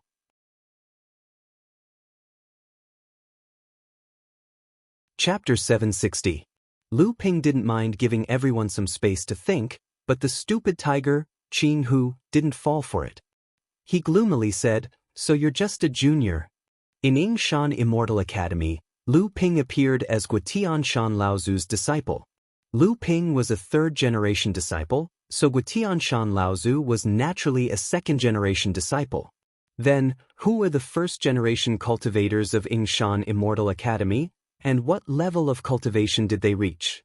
Since Yingshan Immortal Academy still had first-generation cultivators, why didn't they show themselves? Where were they hiding? Could it be that Guotianshan was the only second-generation cultivator? Could it be that Yingshan Immortal Academy only displayed this little bit of strength on the surface? Qing Hu once again recalled her sworn brother's guess. Could it be that Yingshan Immortal Academy really was backed by an even stronger faction? Or could it be that the faction hiding behind Yingshan Immortal Academy was really, as her sworn brother had guessed, a faction from the ocean? What kind of protection can your sect provide us? Qing Lang immediately saw the hesitation in his big sister's eyes. There were some things that a leader like her could not easily say. Since Qing Lang was not in charge, it was much more convenient for her to speak. Lu Ping glanced at Qing Lang, then smiled at Qing Hu.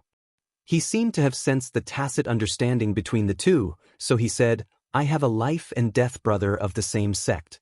His mother is a direct descendant of the Iceho race. Once Lu Ping said this, the expressions of the 9 people in front of him instantly changed. A decisive killing intent brewed in the air, and the situation seemed to become tense. Qing Hu stared into Lu Ping's eyes and asked word by word, how do you know? Lu Ping smiled and said, you don't need to know how I know. Just know that I can guarantee that I will treat all of you equally and will not discriminate against you. Qing Hu's expression fluctuated. This time, Qing Lang did not interrupt. Clearly, he wanted to leave the decision to Qing Hu. Moments later, Qing Hu asked, what do we need to do? Lu Ping immediately laughed when he heard this. I need you to act as a hidden power for Yingshan Immortal Academy, or to do some things that Yingshan Immortal Academy cannot do. You have to know that there will always be a group of people like this behind every sect. However, their title is often called Punished Cultivators. However, Yingshan Immortal Academy has only been established for a short period of time, so its power is rather weak. Even if there are some disciples who have been punished, they cannot do much. Just as Cyan Fox was about to speak, Lu Ping raised his hand to stop her. Then, Lu Ping continued, I also need your connections among the loose cultivators. I need the fastest way to gather information in the cultivation world. Mara has begun to appear on a large scale. I believe you know what that means. We can do these things, but just relying on your Immortal Academy's strength isn't enough.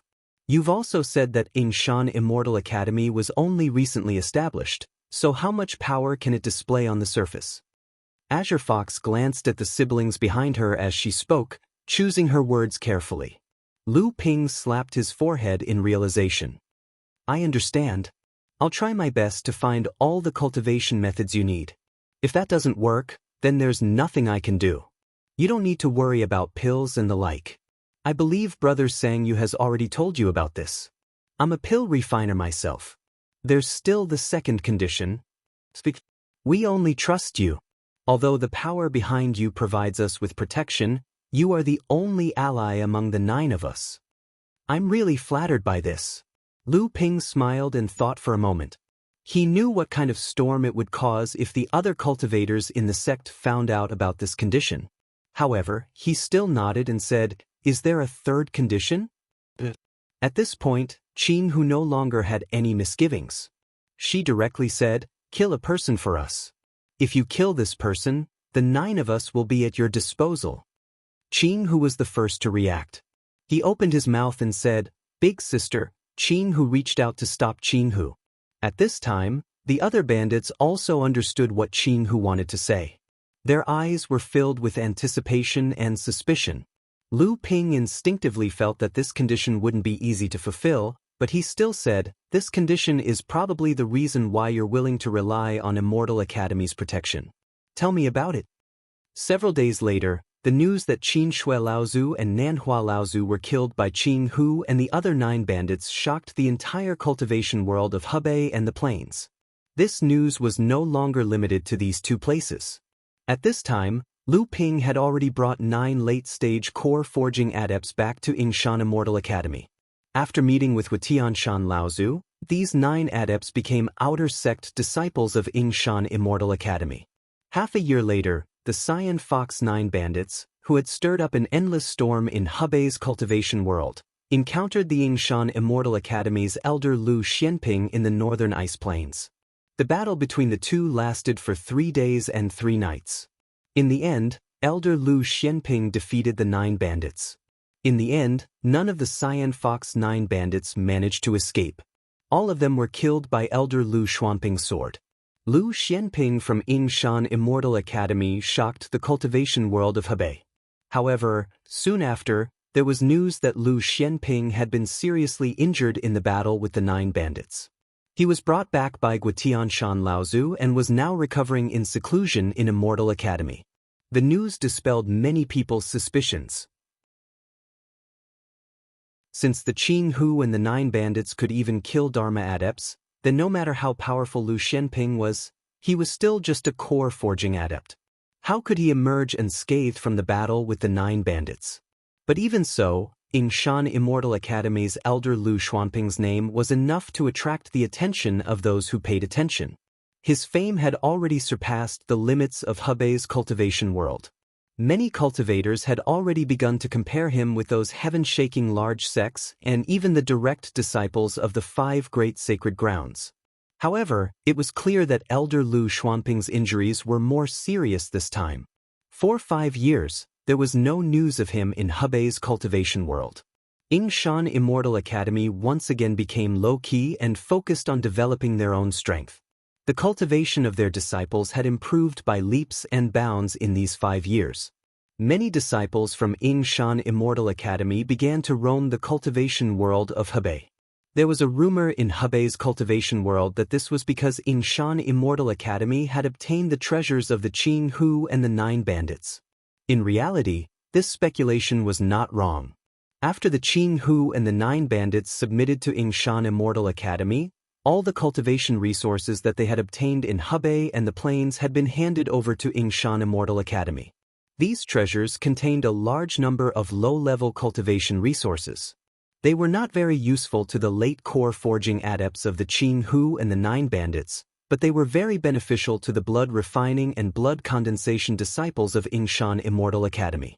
In addition to the spoils of war they had obtained from the 2 Dharma adepts, Qin Shui Laozu and Nanhua Laozu. Qin Shui Laozu, in particular, had brought most of the cultivation resources with him after the collapse of the Diligent Snow sect. Now, all of this had benefited Yingshan Immortal Academy.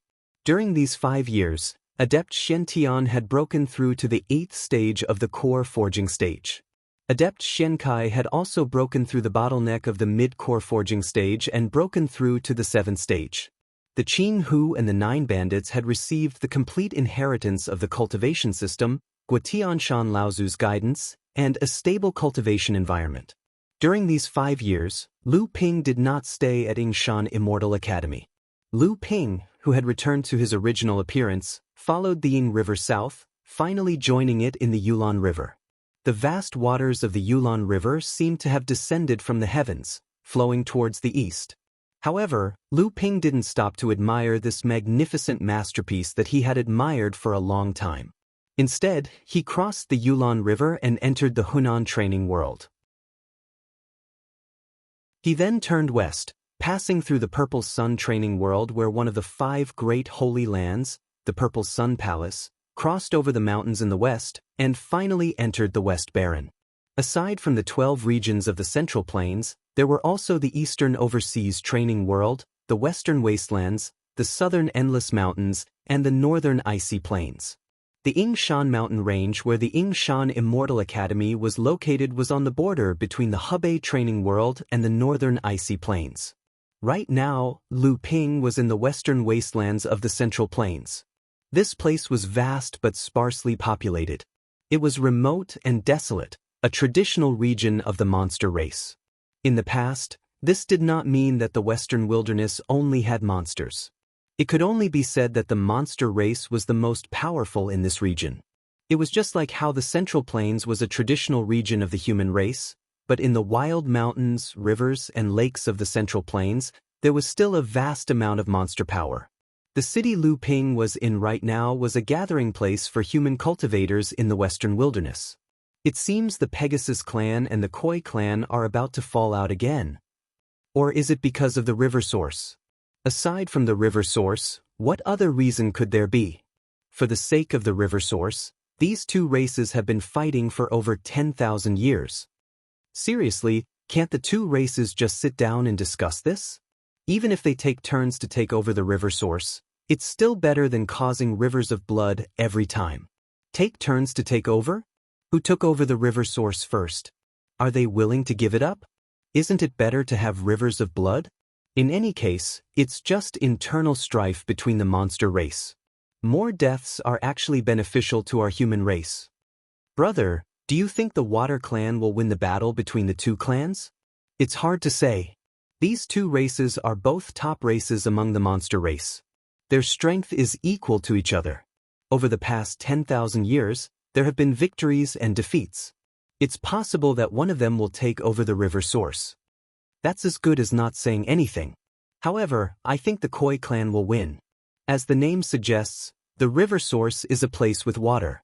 The Koi clan is a member of the water race, so they have an innate advantage. I don't think so. In recent years, the Pegasus clan has produced many young talents. It is said that their strength is comparable to the direct disciples of the Purple Sun Palace. Besides, the river source is filled with water. Once one's strength reaches a certain level, what's the difference between being in or not being in the water? Don't forget about Western Desolation Palace. Last time, Western Desolation Palace wanted to take advantage of the war between the two races to reap the benefits. However, they were nearly ambushed by the combined forces of the two races. Will Western Desolation Palace just stand by and do nothing this time? That's true. Who knows, Purple Sun Palace might get involved as well. Surely not? Purple Sun Palace will return as well? Why not? A few days ago, someone discovered cultivators from Purple Sun Palace appearing nearby. There's no guarantee that Purple Sun Palace won't get a share of the spoils this time. That's true. I heard that Mara has appeared on a large scale in the cultivation world of Hebei. The various sects in the cultivation world of Hebei have suffered greatly from him. Right now, both the human and Yao races are probably in a state of panic. They will need to make some preparations. Lu Ping's divine sense swept through the tea house in the market, searching for any information that could be useful to him. Moments later, Lu Ping kept the tea set before him. Tossing a mid-grade spirit stone over, he walked out of the tea house and headed straight for the exit of the market.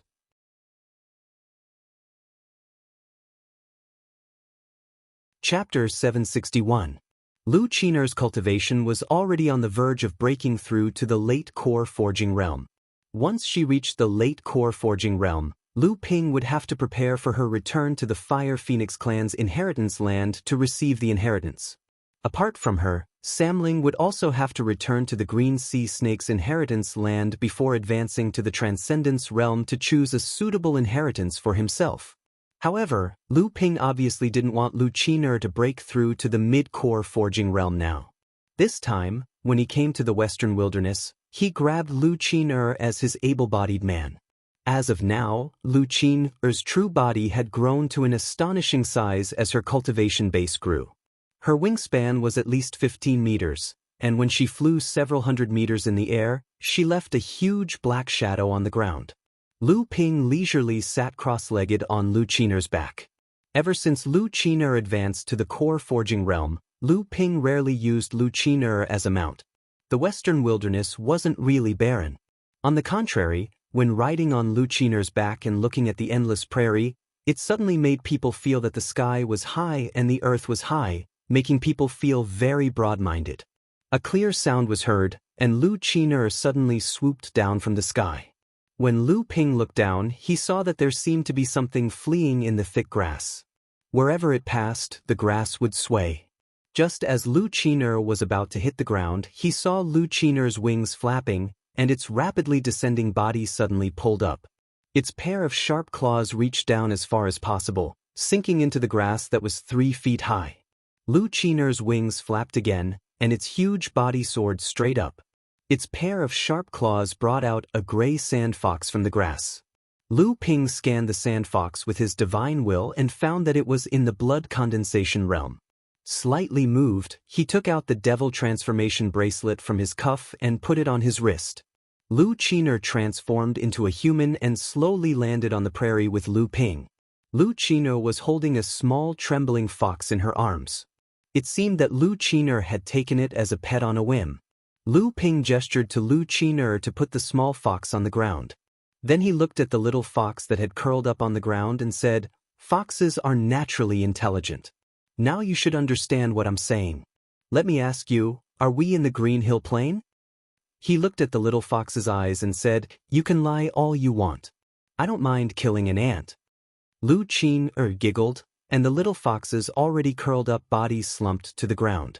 However, its eyes were still fixed on Lu Ping and not on the perpetrator of this prank, Lu Qiner. Although it could feel the heavy pressure from Lu Qiner, its instincts told it that this ordinary-looking young man before it was even more dangerous. This could be said to be an instinct born from a monster cultivator's transformation into a wild beast. The little fox nodded. Lu Ping's face was as calm as an ancient well. He spat out 2 words, "Speak." Monsters in the late stage of the blood condensation realm could only speak and transform after taking a bone-melting pill or a transformation pill. However, foxes were different. Although foxes were not the direct descendants of the 7th patriarch, their innate intelligence was no weaker than top-level monsters. They could speak after reaching the blood condensation realm. "Senior, this is the Green Hill Plain. I'm just a little monster. I don't know anything. Please let me go." The little sand fox knew what to do and immediately spoke. Lu Ping smiled and said, "Since it's the Green Hill Plains, then you must be from the Sand Fox clan. Do you know of the Green Fox clan's Qing Fox clan?" "The Green Fox clan?" The little fox raised its left front paw and made a scratching gesture on its head.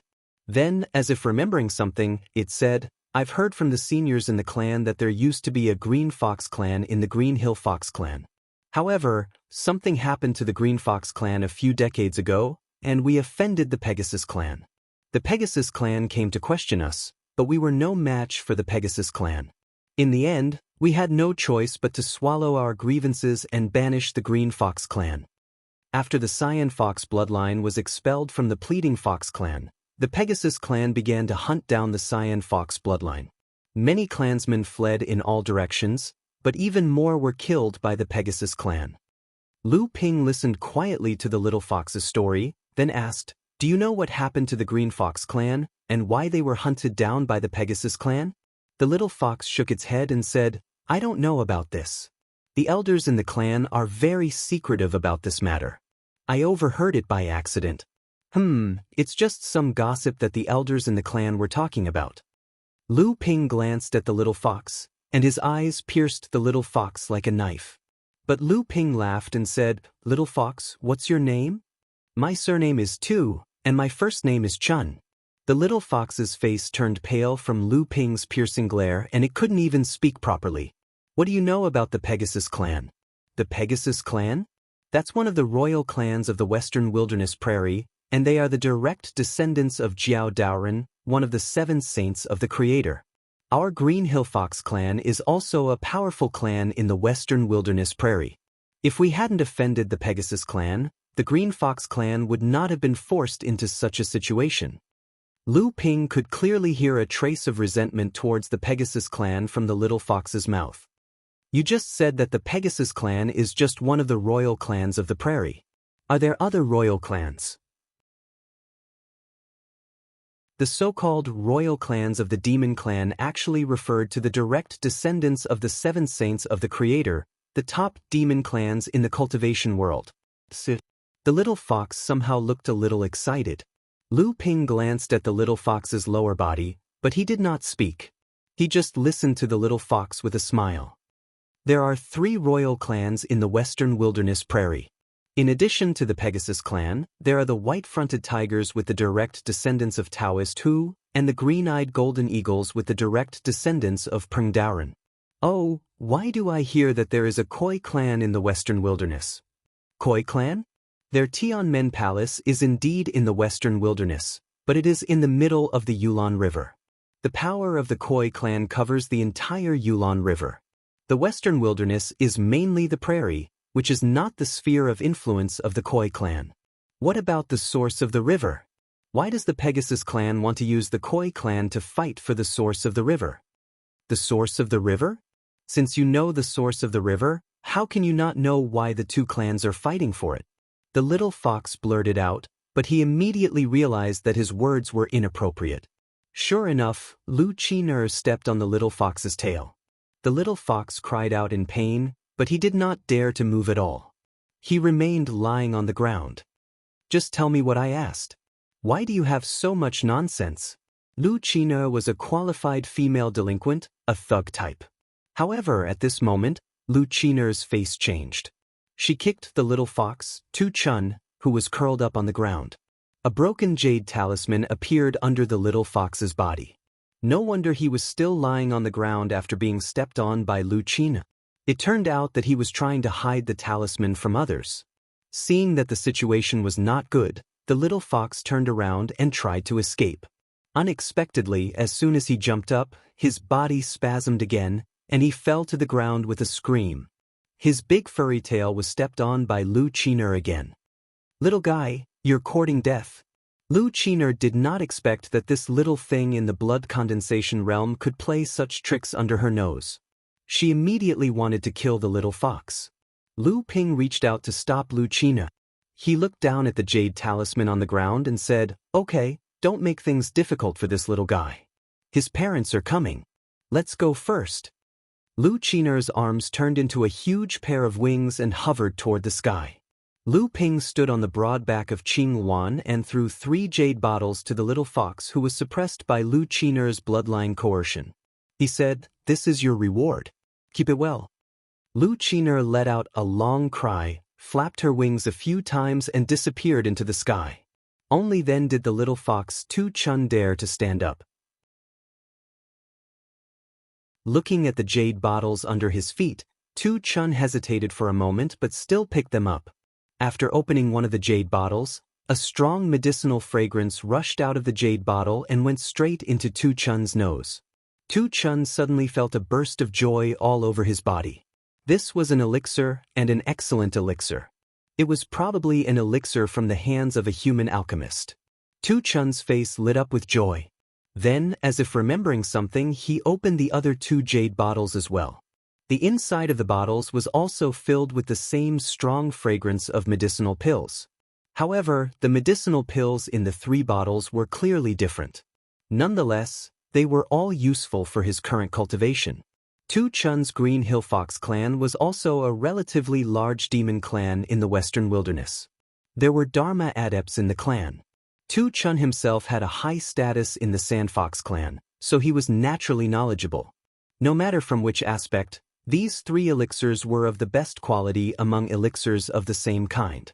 They must have been made by a famous human alchemist. However, this knowledge did not mean that Tu Chun's cultivation resources were also sufficient. As a demon cultivator in the blood condensation stage, in terms of cultivation resources, Tu Chun could not compare to human cultivators of the same level. This was also an important reason why the demon race could not gain an advantage over the human race. In most cases, the elixirs of human alchemists and demon alchemists could be divided into 2 types. First, the quality was not good. The same elixir refined by a human alchemist would be 3 times more effective than the same elixir refined by a demon alchemist. Second, the quality was different.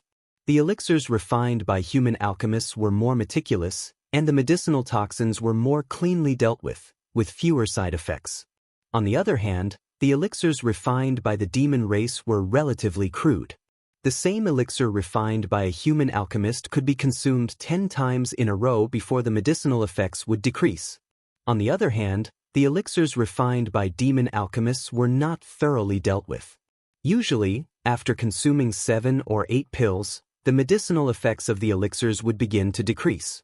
The demon race also had alchemists, but compared to the human race, the demon race's alchemy skills were undoubtedly inferior. The reason for this was their spirituality.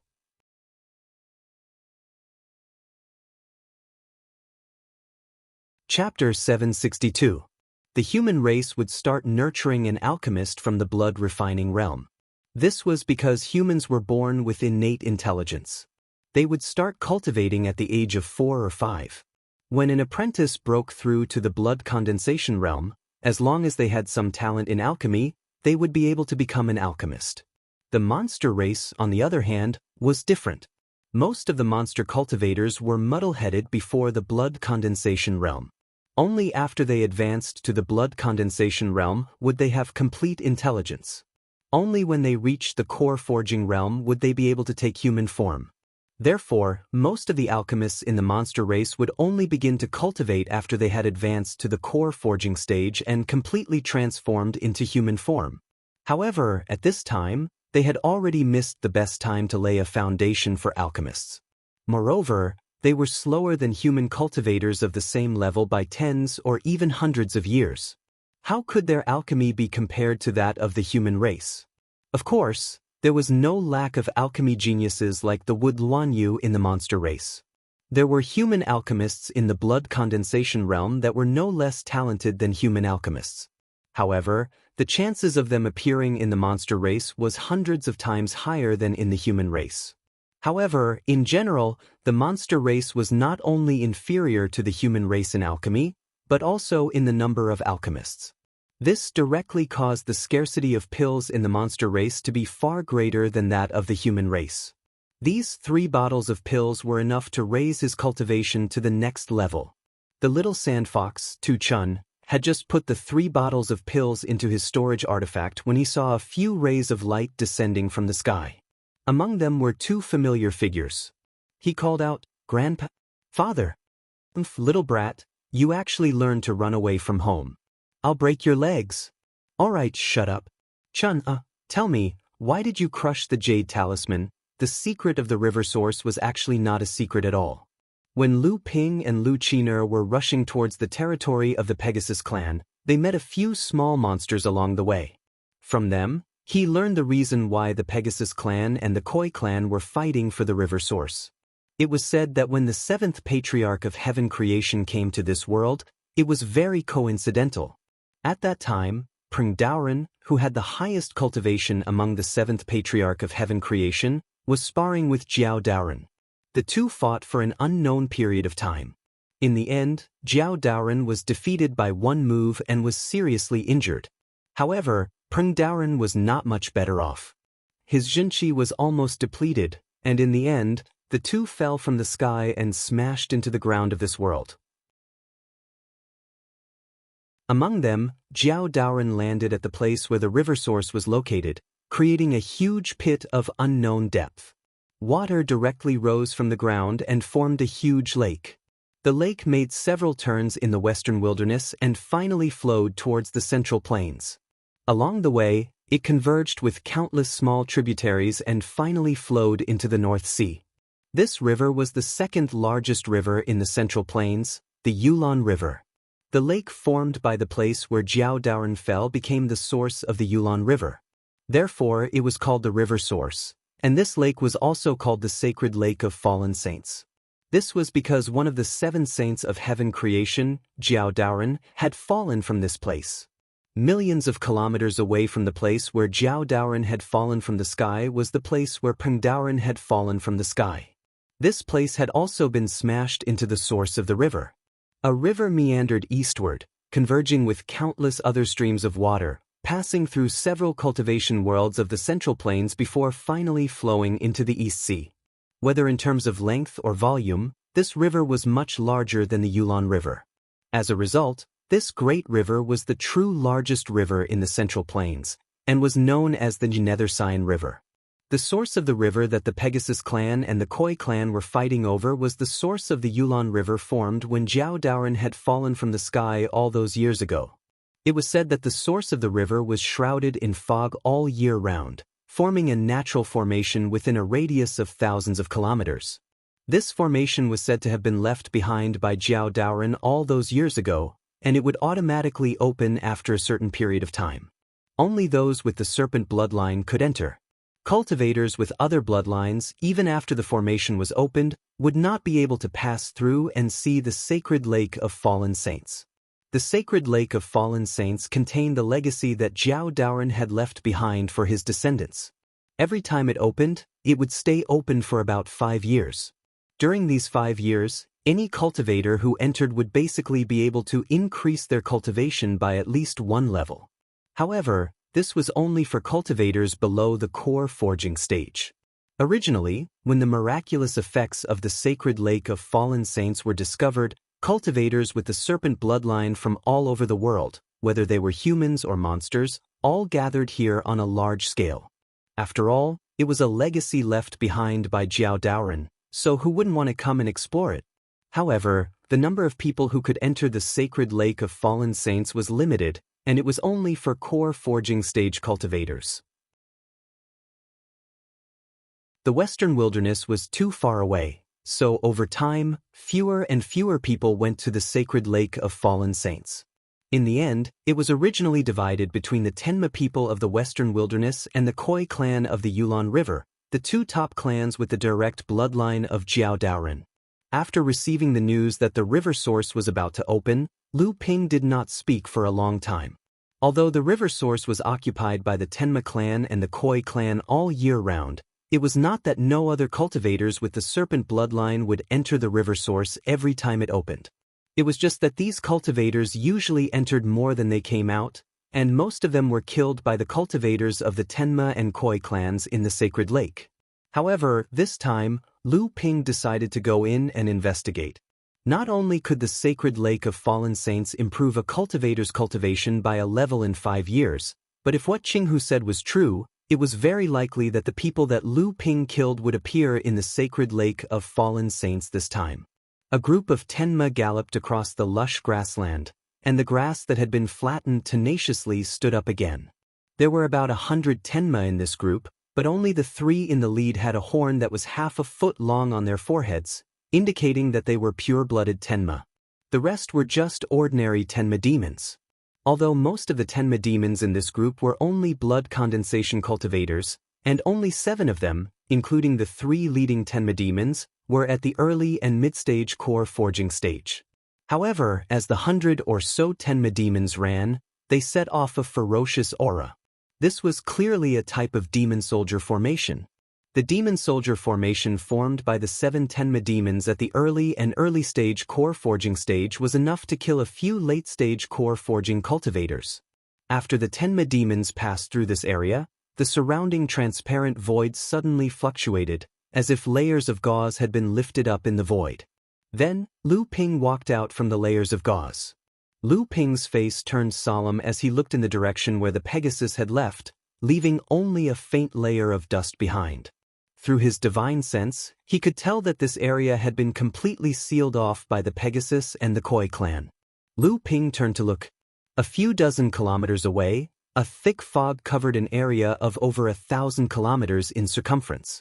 In the middle of the fog was the source of the Yulon River, sacred settling lake. Around Lake Sage was a dense network of canals, which divided the endless grassland into irregular areas. Within these small streams of water, it was the Koi demons' world. The closer they got to the source of the river, the higher the cultivation levels of the Tenma demons and the Koi demons. When Lu Ping was on the outskirts, he had only met a few blood condensation Tenma demons. Now, the Tenma demons had already reached the core forging stage, and the Tenma demons had also appeared. Lu Ping did not doubt that he would encounter Dharma demons from the Tenma demons or the Koi demons before he entered the fog. Just then, Lu Ping's expression changed. With a wave of the gauze in his hand, he once again disappeared into the air. After a while, the sound of a conversation could be heard from afar. The source of the river can only provide a chance for a core forging stage cultivator to advance quickly. In the past, although the Tenma demons and the Koi demons fought fiercely for the river, they were never so heavily guarded. It's like they're treating the river source like their own backyard. Shush, this is already the area where the two demons are on high alert. It's hard to say if there aren't any high-level cultivators hiding here. If they discover us, it'll be a small matter. If they ruin our sex plans, we'll be in trouble. Fifth senior brother, what's the matter? Haven't you guessed it already? In the past, although the Tenma demons and the Koi demons were domineering, they did not dare to offend the public. If they could break through their blockade, they would at least leave a third of the quota for the sacred lake. This time, it's like they're working together to monopolize the whole thing. Senior brother Wu, I've discovered a problem. This time, the 5 of us were sent by the sect to investigate the situation at the source of the river. But I just noticed that all 5 of us cultivate the blood of the Jiao. What kind of discovery is that? Do you think we can discover the situation at the source of the river from the outskirts? When the time comes, we'll definitely have to enter the fog to search for the sacred lake. If we find it, we'll be the first to enjoy the benefits and the feeling of our cultivation increasing rapidly. That's true. However, the Tenma demons and the Koi demons are not weaker than the Western Wilderness Temple. It won't be easy for us to break through the blockade of the 2 demons and enter the fog. It's not just difficult. The outskirts will definitely be personally sealed by the Dharma adepts of the 2 demons. Even if we enter the fog, there will be a fight. Only those who survive will have a chance to find the sacred lake and occupy one of the 100 quotas. Fifth senior brother, why are there only 5 quotas? Senior brother Wu, how do you know so clearly? Don't forget, third senior brother also has the blood of the Jiao. 100 years ago, he went in once. He told me all this. If third senior brother had not advanced to the Dharma stage, I wouldn't have the chance to lead the team this time. So that's how it is. Then there's nothing wrong with it. Remember, if you can break through the blockade of the 2 demons and enter the fog, you must be careful. The fog covers a radius of 1,000 miles, and the area of the sacred lake is even smaller. Once you enter the fog, both your divine will and vision will be affected. Whether you can find the sacred lake will be a problem. Furthermore, according to legend, this great matrix was set up by Jiao Daoren. Only the top 100 quotas will qualify to enter the sacred lake, so it will definitely be dangerous inside. The 5 disciples of the Western Wilderness Temple left, and Lu Ping's figure appeared from thin air. After thinking for a while, Lu Ping followed behind the 5 of them.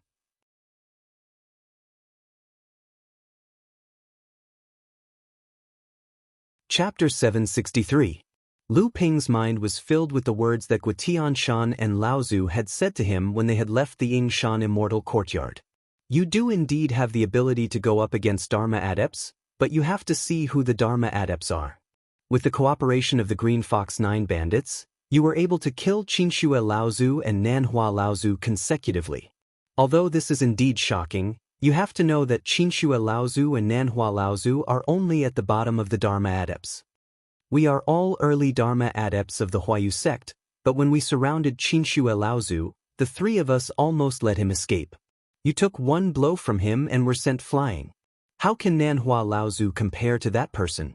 If you were to fight against Senior Jiang Tianlin, what do you think your chances of winning are?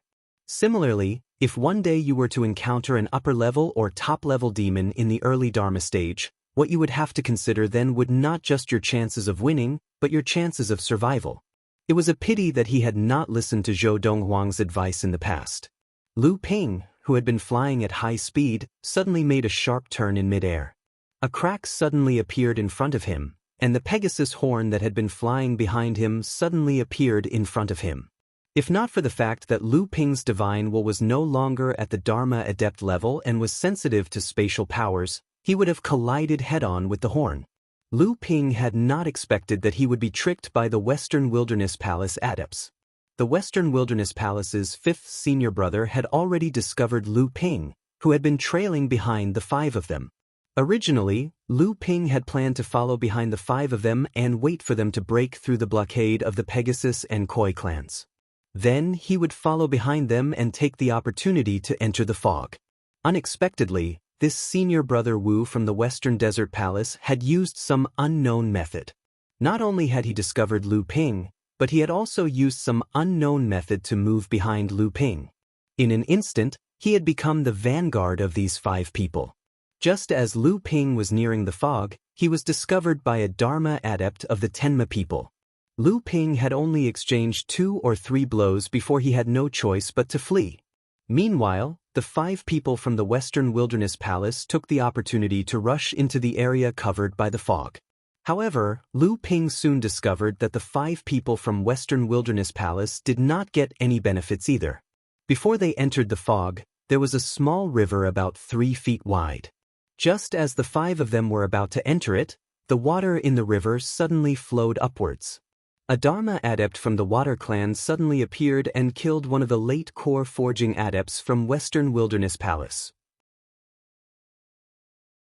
Under the leadership of the 5th senior brother, the remaining 4 Western Wilderness Palace adepts did not waste any more time with this Dharma adept. Instead, they hurriedly rushed into the fog. This Dharma adept stopped in front of the fog, then once again hid in the stream of the river.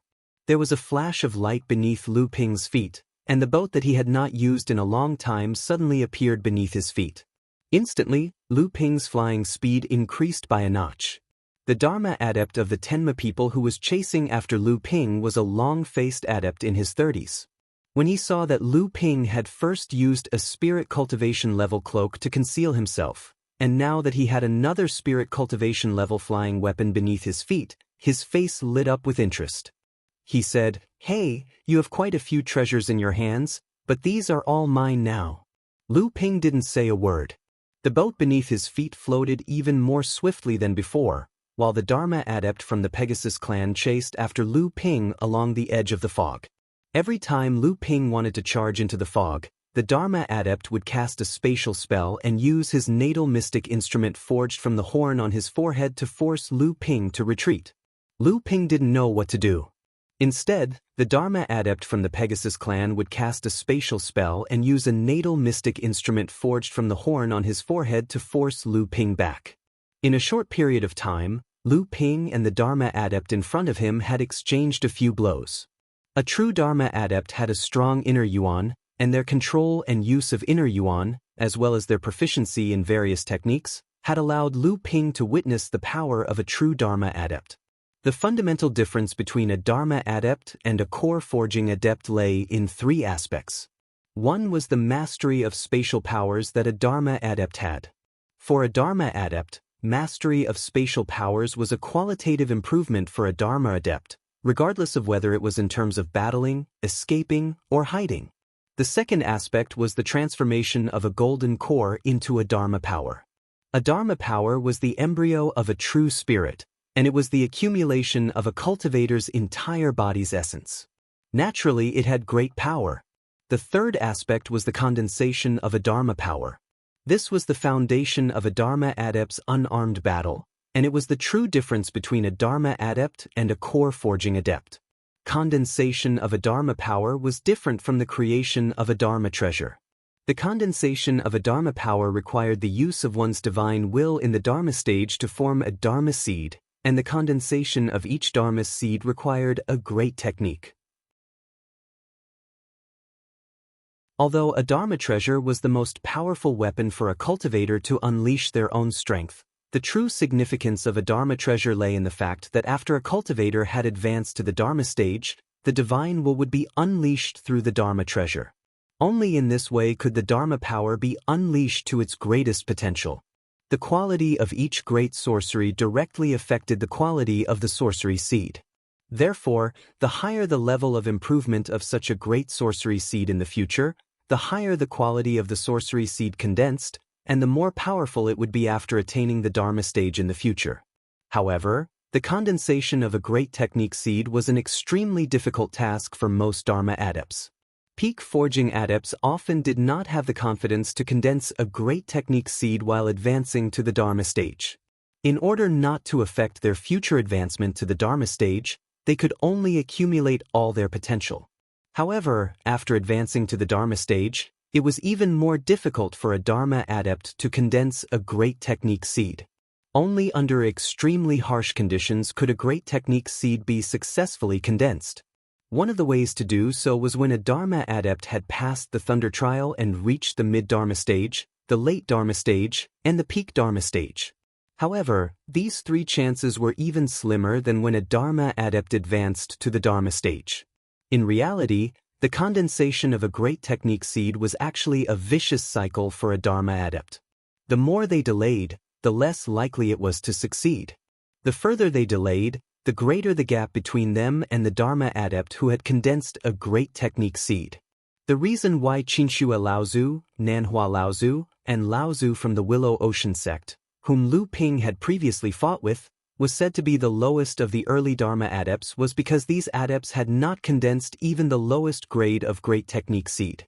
In times of extreme danger, they could only summon their Dharma power as their strongest attack. On the other hand, Qinshue Laozu from the Huayu sect, who had almost escaped from Guotianshan, Liang Tianfeng, and Chu Tiancheng, was also an early Dharma adept. Other than Qinshue Laozu being at the peak of the early Dharma stage, the most important reason was that when he had advanced to the Dharma stage, he had condensed a great technique seed and formed it into a natural technique. Although this great technique seed was only an ordinary great technique, in the hands of a Dharma adept, it was still extremely powerful. It was precisely because of this natural technique that he had broken through the encirclement of 3 Dharma adepts.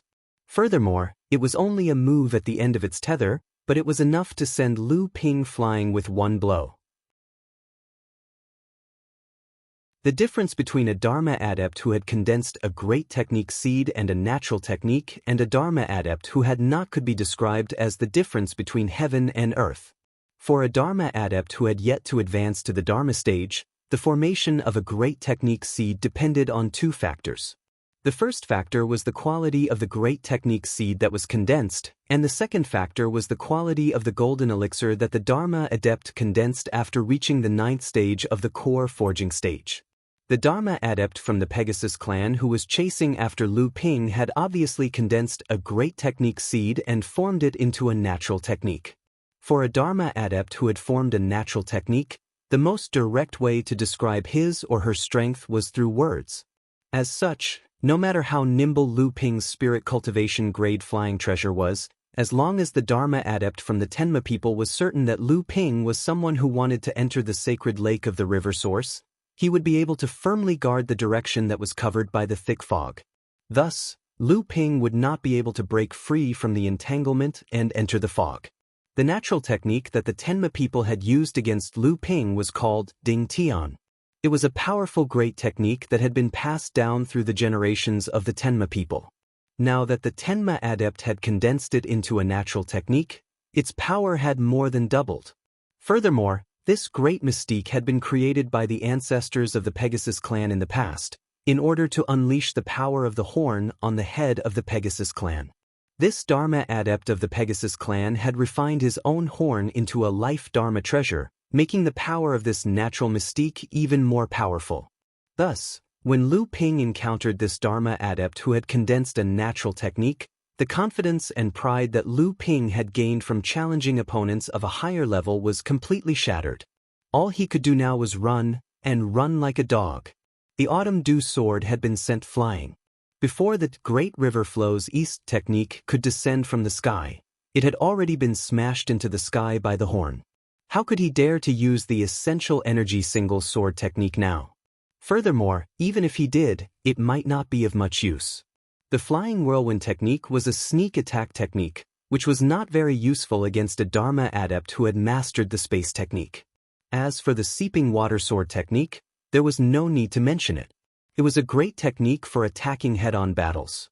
How could Lu Ping dare to fight head-on with this Dharma adept now? The most important problem was that the Pegasus clan was good at running, and flying was one of their talents. Lu Ping had used the ocean crossing boat several times to increase the distance between the two of them. However, after a short while, the Tenma adept had caught up with him again. Lu Ping had no choice but to give up on entering the sacred lake now. He turned around and headed deeper into the West Wilderness.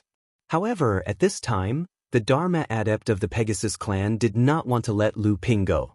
3 spirit cultivation level treasures, a ocean crossing boat, a cloud 5 elements robe, and a pair of flying swords were enough to tempt a Dharma adept. You can't escape. The Dharma adept of the Pegasus clan was no longer concerned about his duty. However, he saw that Lu Ping, who had been running away, had suddenly stopped and turned around. A white jade lotus had suddenly bloomed on Lu Ping's chest, its layers of petals white and flawless.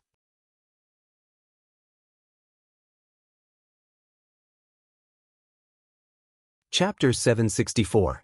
The Tenma people's instincts told him that something was wrong.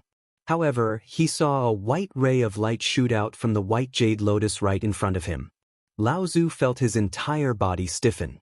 Regardless of whether it was his body, true essence, or bloodline, it could be said that apart from his spiritual sense, everything was frozen in place by the white ray of light. What a brilliant mind-focused divine art! But it was still not enough. The Heaven Pegasus cultivator's spiritual sense moved and the heaven-piercing thorn that was formed from his horn drilled into his heart space. In one fell swoop, the Heaven Pegasus cultivator immediately regained control of his body. This was the natal magical ability, the realm of verbal compliance. As long as the cultivator was not dead, the natal magical treasure could still protect its master under the control of the natal magical ability. In a battle between experts, victory and defeat could be decided by a hair's breadth. Although Lu Ping did not have the ability to defeat the Heaven Pegasus cultivator in such a short amount of time, he still had a chance to escape from the Heaven Pegasus cultivator's entanglement. A bolt of multicolored lightning descended from the sky. The rolling thunder seemed to be still brewing. The Heaven Pegasus cultivator, who had just escaped from Lu Ping's natural magic ability, finally had a trace of hesitation when he saw the 7-colored lightning descending from the sky. The 7-colored lightning is too similar to the Yuan clan's primal chaos lightning technique. Could it be a cultivator from the Yuan clan? Since when did the arrogant Yuan clan cultivators become willing to learn techniques other than lightning techniques? The Heaven Pegasus cultivator's mind twisted for a moment. However, his hand was not the least bit reckless. The heaven-piercing thorn shot up into the sky and dispersed the 7-colored lightning in one fell swoop. The heaven-piercing thorn's surface flickered with lightning, and the heaven-piercing thorn's body trembled slightly. The flickering lightning continuously dissipated, as if the heaven-piercing thorn itself was digesting the lightning through breathing. This was actually a treasure at the peak of spirit cultivation that had condensed 9 treasure restrictions. It only needed to undergo the thunder tribulation to become a first tribulation spirit treasure. Lu Ping's 2 killer moves had finally won him a moment to breathe. Without any hesitation, Lu Ping leapt into the fog. The boat sped through the fog, leaving behind a scorching trail in the air. The Tianma cultivator could no longer stop Lu Ping as he watched Lu Ping disappear into the fog. Suddenly, he raised his voice and asked, "Your Excellency has great skills." I am the Tenma people Ma Guang. May I know your name? Lu Xianping of the North Sea. As the light entered the fog, a voice came from afar. Right at this moment, a few streaks of light suddenly rose up from the direction where Lu Ping had fled to, flying toward the direction of the Pegasus cultivators. Greetings, third young master. The Pegasus cultivator Ma Chengwang waved his hand absent-mindedly. Third young master, what should we do next? This person is very cunning. I can't believe he didn't fall for it. Ma Chengwang glanced at his subordinates. As if remembering something, he said, Go and inform fourth young master and the other cultivators who are preparing to enter the river source. If they encounter this Lu Xianping, tell them to avoid him as much as possible. This person is not easy to deal with. I'm afraid fourth young master is no match for him. Even fourth young master is no match for him? Young master, you know fourth young master's personality. It would have been better if you didn't say it. If you did, fourth young master would probably make a special trip to cause trouble for that person. Besides, the number of slots to enter the sacred lake is limited. When the time comes, there will be a lot of fighting. Our Pegasus clan doesn't lack that quota. Besides, every time the sacred lake opens, there are always other cultivators who can avoid the eyes and ears of our Pegasus clan and the Koi clan, or simply force their way in. However, this person is quite different. We can feel that even when boss advanced to the late core forging stage, he didn't have this kind of strength. This person is even stronger than eldest young master. Alright, that's enough. You guys just need to relay my words to fourth brother. He knows what he's doing. Besides, it's also good to let him suffer some losses. That way, he won't lose his life in the future with an invincible attitude. Don't worry, he has a lot of life-saving treasures from the seniors in the clan. It won't be easy for me to kill him. Yes, third young master. However, the opening of the sacred lake this time is different from the past. If that person discovers anything, this secret can't be hidden. Do you think the Western Wilderness Palace and the Purple Sun Palace are fools with such a big movement from the Pegasus and Koi clans? Ma Chengwang chuckled and said, but it won't be easy to discover this secret. If it wasn't for the fact that my Flood Dragon bloodline has been refined to a very pure and vigorous level during my cultivation, and my body has been strengthened to a certain extent, diving to the bottom of the sacred lake would be impossible. Looking at his subordinates leaving, Ma Chengwang looked in the direction that Lu Ping had left and muttered to himself, since when did such a powerful person appear in the North Sea? This is interesting. When I get back, I'll have to ask the clan to pay attention to the situation in the North Sea. As soon as Lu Ping entered the thick fog, he felt his blood surge and his heart beat faster. The spiritual ether in his body circulated faster and faster. Lu Ping could feel that there was an invisible force in the depths of the thick fog that was attracting him. Lu Ping was very familiar with this kind of throbbing. Back when he was in the space where Long Huai was in the fallen Great Archipelago, Lu Ping also had this kind of feeling. At that time, it was because of a strange bloodstone that made Lu Ping's own bloodline and aptitude improve by leaps and bounds. Lu Ping activated the North Sea wave listening technique. The 8 strange flood dragons on the surface of the Jindan swam for a while, and the restlessness that originated from his bloodline immediately calmed down. Lu Ping did not hesitate to give his name when Ma Chengwang asked for his name. It was not that Lu Ping was reckless, but that Lu Ping deliberately wanted to improve his reputation in the Central Plains. With the rise of Zhenling, the establishment of Central Plains factions such as the Yingshan Immortal School, and the possibility of forming an alliance with other factions in the future to build an ultra-long-distance transmission array and restore the direct connection between the Central Plains and the North Sea, Zhenling needed to show its strength in the Central Plains and gain a higher reputation. This reputation could only be achieved by the most outstanding cultivators of Zhenling. This time, Lu Ping used the opportunity of fulfilling his promise to Qinghu to travel the Central Plains. Guotianshan Laozu had once instructed Lu Ping to not only do it for himself, but also to gain the reputation of Zhenling. Guotianshan Laozu naturally knew that Zhenling, who was born in the barren North Sea, would not be looked up to by the factions of Central Plains in the beginning. Junling's reputation was not supported by Lu Ping alone, but if there was anyone who could win the most reputation for Junling, it would undoubtedly be Lu Ping. But when the cultivator of the Pegasus Dharma characteristic who was fighting him said that his name was Ma Chengwang, Lu Ping's heart could not help but sink.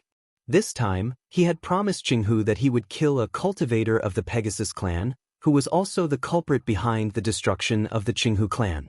His name was Ma Chenxi. Ma Chenyang, Ma Chenshuang, Ma Chengwang, Ma Chenxi, and Ma Chenliang were the 5 children of Ma Zhen, the patriarch of the Pegasus clan.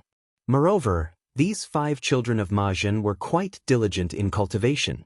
In addition to their own efforts, with the top bloodline inheritance of the Pegasus clan and the strong support of the Pegasus clan, the strength of these 5 siblings belonged to the top among the cultivators of the same level. Among them, Ma Zhen's first 3 sons and daughters had already advanced to the Dharma characteristic stage. Ma Chengwang, who had fought with Lu Ping, had also condensed his own special ability seed. Lu Ping did not know if the other 2 were the same. On the other hand, Lu Ping's target, Ma Chenxi, was already at the 9th level of the core forging stage. This time, he entered the sacred lake to borrow the power of the 5 years of cultivation in the lake to refine the spiritual object in one go, pushing his cultivation to the peak of the core forging stage and forming a high-grade golden core. But now, Lu Ping did not know if Ma Chenxi had already entered the fog. After all, the information that Qinghu had given him was from decades ago. Decades ago, Ma Chengwang had not yet advanced to the Dharma characteristic stage. Now, not only had Ma Chengwang advanced to the Dharma characteristic stage, but he had also just beaten Lu Ping until he could not fight back. Lu Ping frowned as he observed the blurred vision around him. Legend had it that the fog here was gathered because of the formation that Jiao Daoren had set up in the past. Lu Ping immediately discovered that this fog could not only obscure one's vision, but it could also greatly reduce the range of a cultivator's divine sense. A strange light flickered in Lu Ping's eyes, then he calmed down. However, there was an additional trace of discouragement in his eyes. Clearly, the effect of the true pupils of the 3 pure ones had been greatly reduced. Although he could see a few more feet, it was only a drop in the bucket. Lu Ping calmed down and pondered for a moment. Then, he resolutely and carefully walked towards the depths of the fog. Whether it was the legend of Jiao Daoren at the source of the river, or the throbbing that came from the depths of his bloodline, Lu Ping had no choice but to investigate. However, before Lu Ping could go too far, a sharp beam of light slashed towards Lu Ping from the side. Lu Ping seemed to have noticed it long ago. He fused the water control flag with his astral energy to instantly shatter the incoming beam of light. Immediately after that, the fated person in Autumn Sword flew towards the incoming beam of light. A grunt rang out from over 10 zhang away. When the fated person in Autumn Sword flew back, there was a bloody mark on it. Clearly, the flying chain slash had succeeded. However, Lu Ping did not continue to attack. Instead, he strode towards the source of the slash. There was only a pool of blood on the ground. As for the person who attacked Lu Ping earlier, he had long since left. It would appear that this place was also very dangerous and filled with killing intent. After all, only 100 cultivators could enter Sacred Fall Lake, where the river source was located. The other cultivators who had broken through the defenses of the Pegasus clan and Koi clan, as well as the greater number of cultivators from the Pegasus clan and Koi clan, numbered far more than 100. As such, before Sacred Fall Lake opened, this foggy area, which covered a radius of 500 kilometers, would definitely become a place of slaughter. At that moment, the cultivators from the Pegasus clan who were entering the fog received a message from the 3rd prince, Ma Chengwang. When the 4th prince, Ma Chenxi, heard the news, he impatiently rushed into the fog.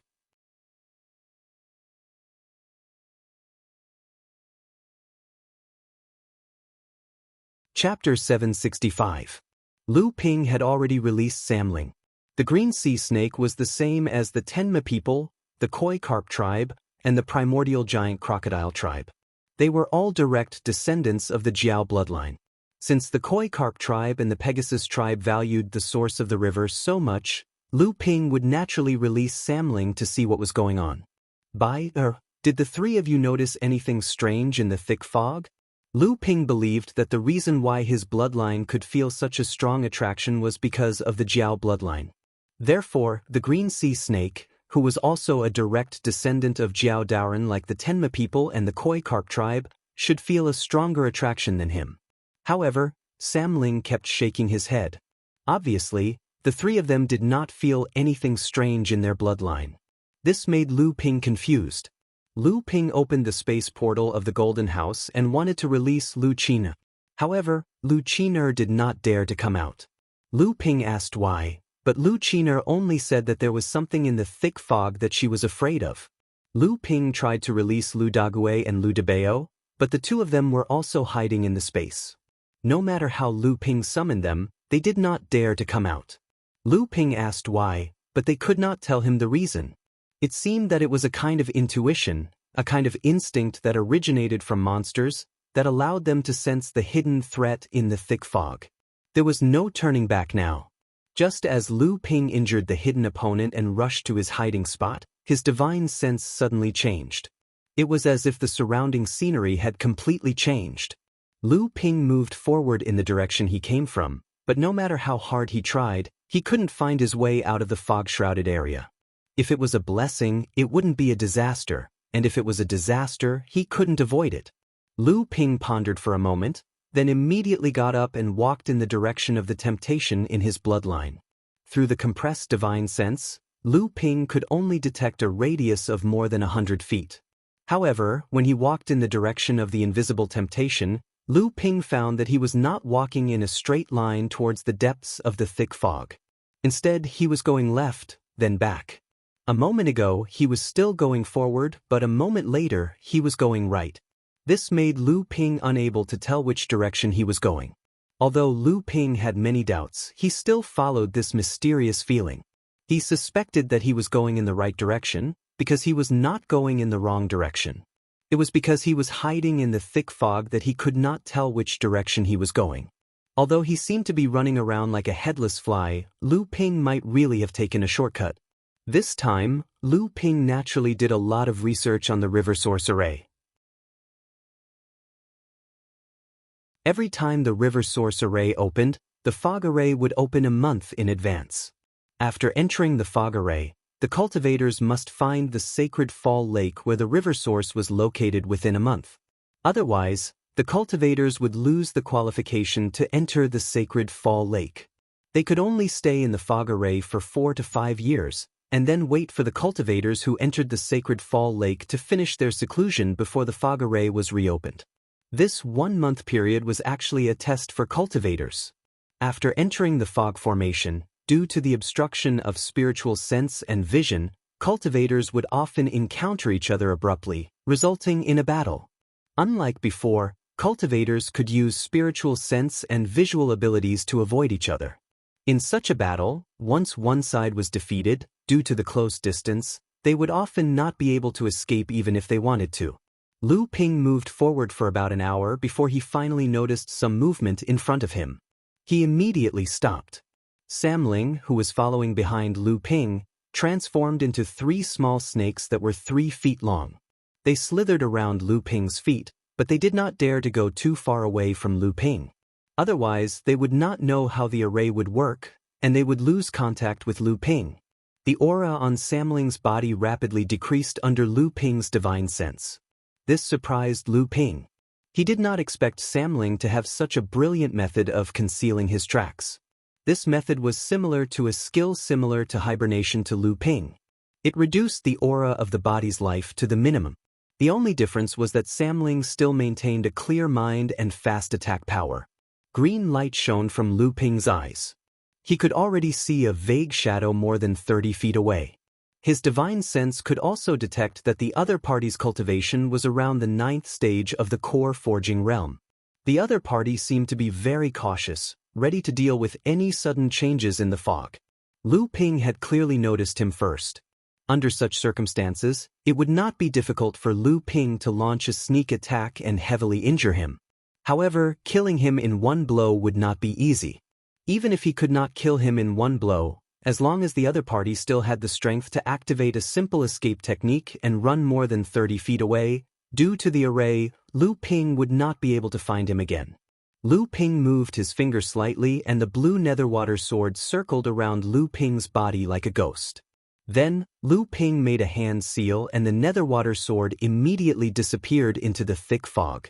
This was the best time for the netherwater sword to shine. It was also the best time for the shapeless sword technique to be amplified to the extreme. At this time, the other cultivators seemed to have noticed something. He had already stopped in his tracks and stood there quietly, as if sensing something. However, none of his various perception-type magic techniques could detect anything strange. However, his intuition, honed by years of life and death situations, told him that danger was approaching. The cultivator patted his chest and a bronze bell appeared before him. Immediately, a yellow light began to gather within the bronze bell.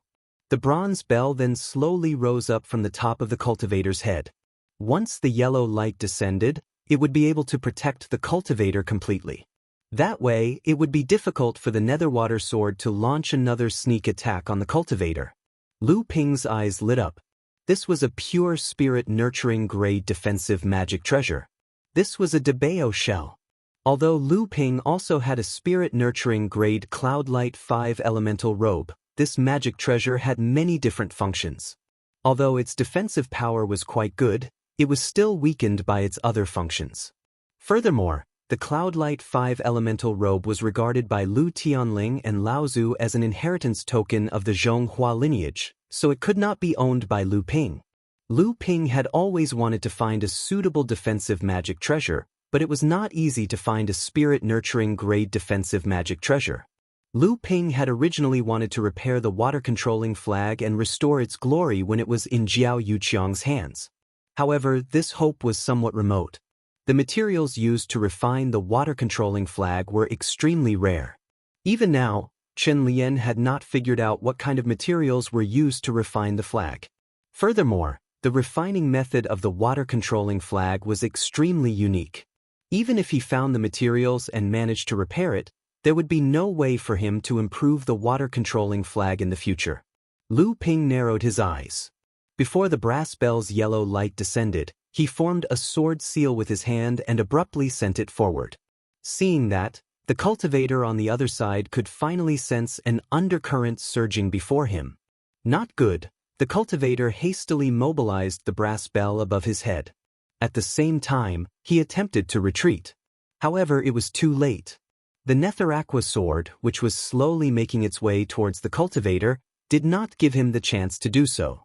The sword stabbed into the cultivator's heart. Next, with a twist, the core space shattered.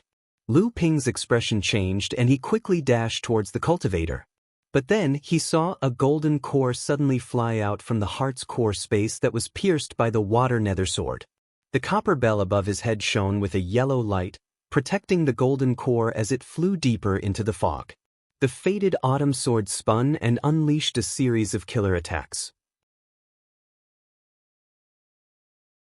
A ringing sound rang out and the yellow light descending from the brass bell shook violently, becoming much sparser.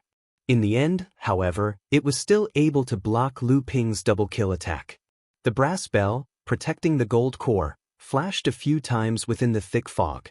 Just as Lu Ping was about to take action again, the brass bell had disappeared. Careless. Lu Ping was not upset that the cultivator had managed to escape. At any rate, the cultivator could not possibly know who he was.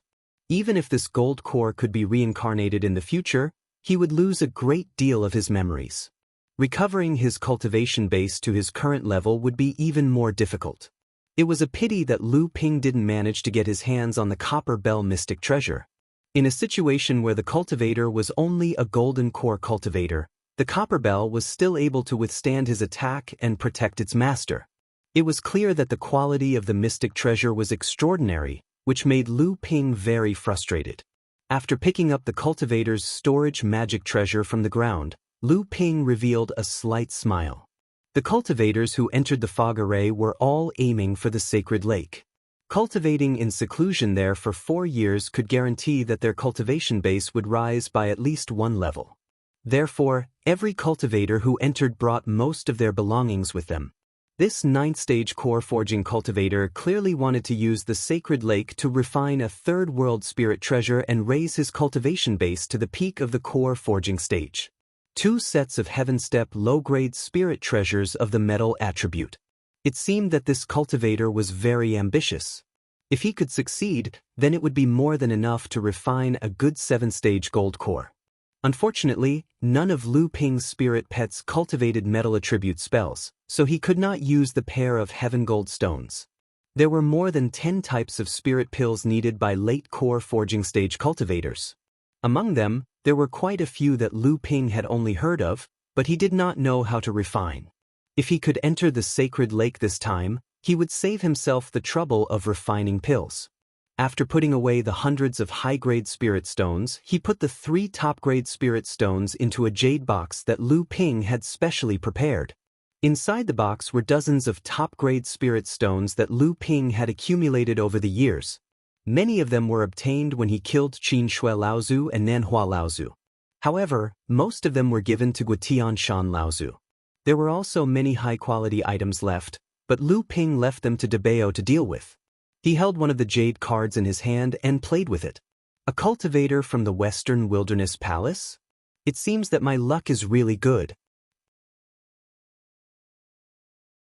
The Western Wilderness Palace was a large, established force like the Supreme Mystery Sect in the plain cultivation world. Just like the Ying Tian sect in the past, the Western Wilderness Palace established their sect at the border between the Central Plains and the outer regions, as if they were hiding from something. Including the Supreme Mystery Sect, which established their sect at the mouth of the Yulon River on the edge of the plain cultivation world, it seemed that these large, established forces were giving up the hinterland of the Central Plains.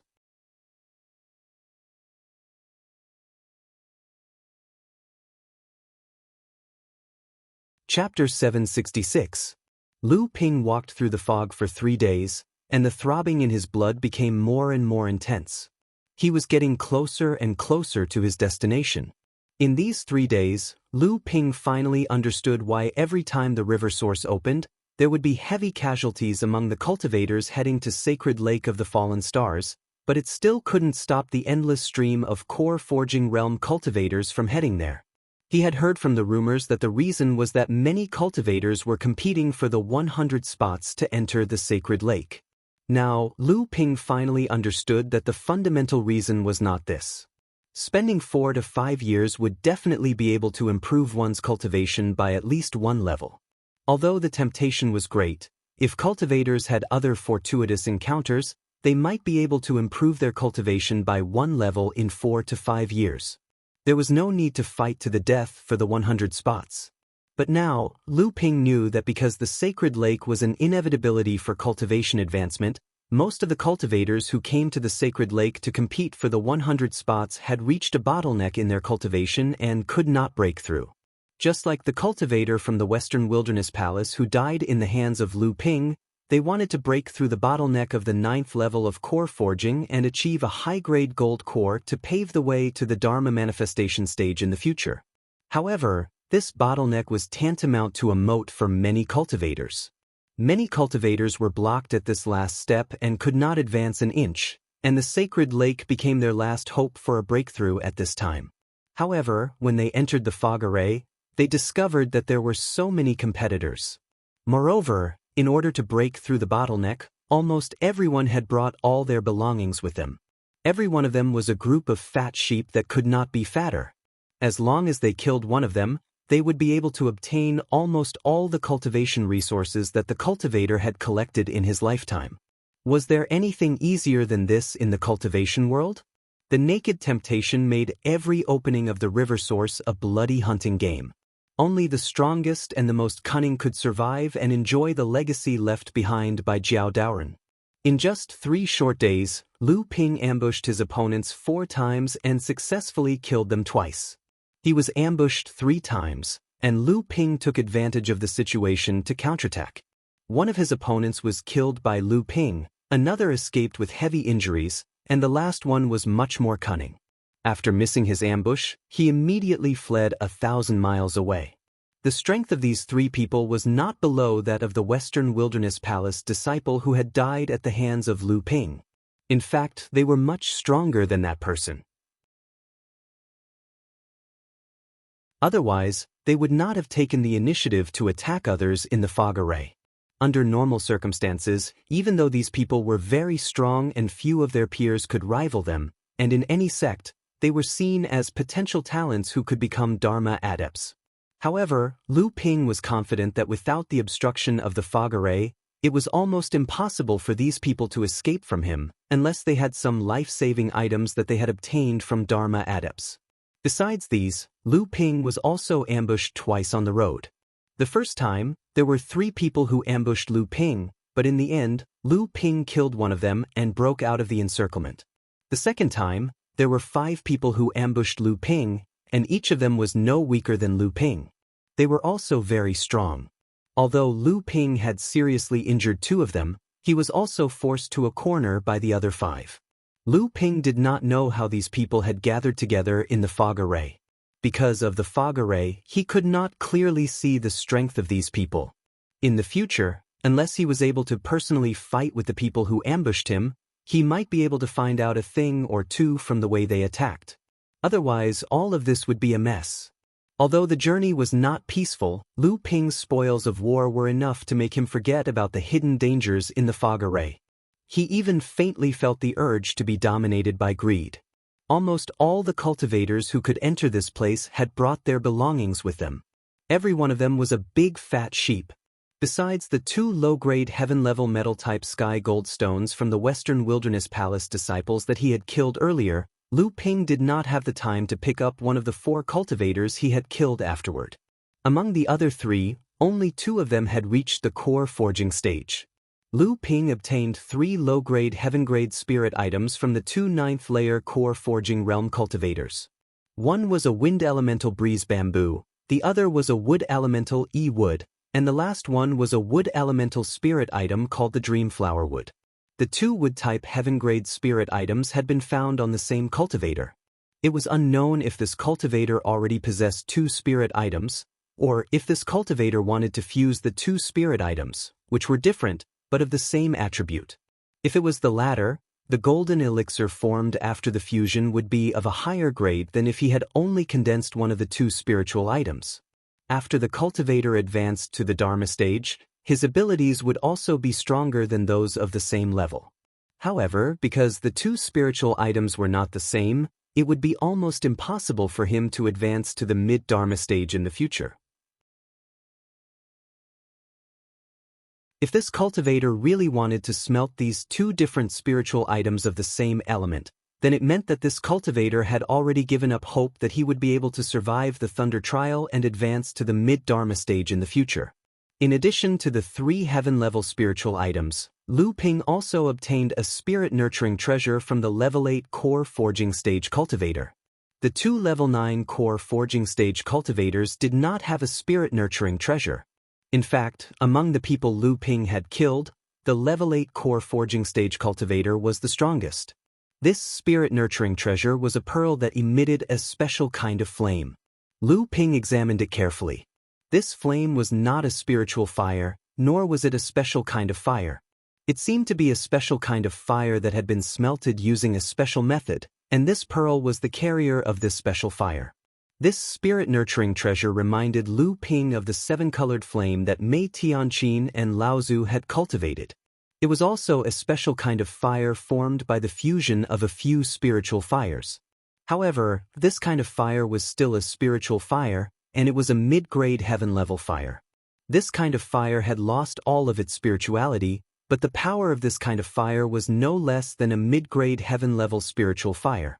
After letting the 7-gem Thunder Calabash swallow the 2 mid-grade spiritual items, Lu Ping took the high-grade spirit stones, supreme-grade spirit stones, and some spiritual herbs that caught his eye. Then, he threw the 3 storage treasures into the golden house for Debeo to deal with. At this time, Lu Ping suddenly felt that the surrounding fog array had begun to change. Just when Lu Ping was confused, his eyes suddenly lit up. He had actually walked out of the fog array and arrived at a flat area with lush water and grass. Lu Ping's divine sense moved and found that his divine sense was like a flood that had been released. With Lu Ping as the center, it suddenly flooded an area with a radius of more than 10 kilometers. The violent divine sense fluctuations brought about a gust of wind that swept out in all directions. Lu Ping was unable to rein in his divine sense in time. Thus, he could only allow his divine sense to wreak havoc.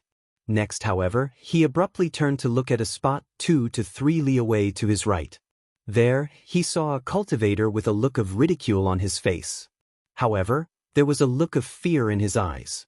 When the cultivator saw Lu Ping walk out from the fog array, he habitually spread his divine sense out, wanting to watch Lu Ping make a fool of himself. In the end, Lu Ping was indeed unable to rein in his divine sense in time and ended up making a fool of himself. However, in the face of Lu Ping's formidable divine sense, the cultivator could not find it funny at all. A chilling light flashed across Lu Ping's eyes and he turned to look in several other directions. There were cultivators who had emerged from the fog array earlier and were waiting at the edges of the fog array. Additionally, when Lu Ping emerged from the fog array, all of them had turned their divine senses and gazes towards Lu Ping. Naturally, they had personally experienced the storm that Lu Ping's divine sense had brought about. The cultivators had originally planned on using their own divine sense to attack the moment Lu Ping's divine sense went out of control. However, the moment Lu Ping's divine sense went out of control, the situation took a sharp turn for the worse. The storm was simply too violent. Even though they wanted to add fuel to the fire, they had to first sit back and watch. Lu Ping cast a cold glance at them. The faces of the two cultivators closest to Lu Ping flickered. In the end, they stood up and moved further away from Lu Ping. They were using this show of weakness to express their apologies towards Lu Ping and their respect towards the strong. Lu Ping noticed that the cultivators who had emerged from the fog array did not move too far away from the fog array. Instead, they sat cross-legged with their backs against the fog array to cultivate themselves.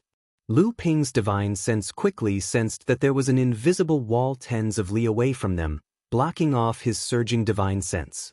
The invisible wall stretched far into the distance to form a large isolation zone in the center of the fog array. Lu Ping and the other cultivators who had emerged from the fog array could only move about within the isolation zone.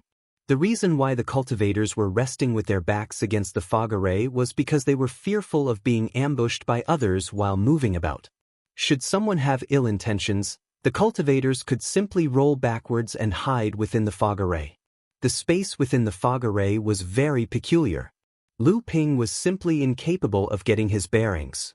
Once he entered the fog array, he would not even know where he was. 3 more days went by and the number of cultivators emerging from the fog array grew. Using his divine sense, Lu Ping could sense that there were 20 to 30 late-stage core establishment cultivators gathered within a radius of tens of li. Even further away, Lu Ping's divine sense could sense an unknown number of cultivators emerging from the fog array. At the edge of the fog array, 7 to 8 li away from Lu Ping, the thick fog roiled and 4 cultivators emerged together. Oh, we're finally out. Fifth senior brother, it seems we are not too late. The cultivators in the fog array have yet to make a move. It seems the array wall has yet to disappear. Everyone is still waiting within the isolation zone. Of course not. The inside of the fog array is a special space that does not differentiate between directions. In the world of cultivation, even the fastest cultivator to emerge from the fog array took 5 days to do so. We have only used 6 days in total. Compared to everyone here, we are already the fastest. Additionally, the fog array only activated 20 days ago. At present, we still have to wait for 10 more days before the invisible array wall will disappear. When that time comes, we will be able to head to the central area to find Sacred Lake Fall. The 4 cultivators who emerged from the thick fog were none other than the cultivators from the Western Desolation Palace that Lu Ping had encountered earlier. However, one of them had been killed by the Koi clan when he charged into the fog array. Thus, there were only 4 of them left. Lu Ping pondered the conversation between the 4 of them. Even the fastest cultivator to make it through the fog array would take at least 5 days. However, he had only used 3 days to get out.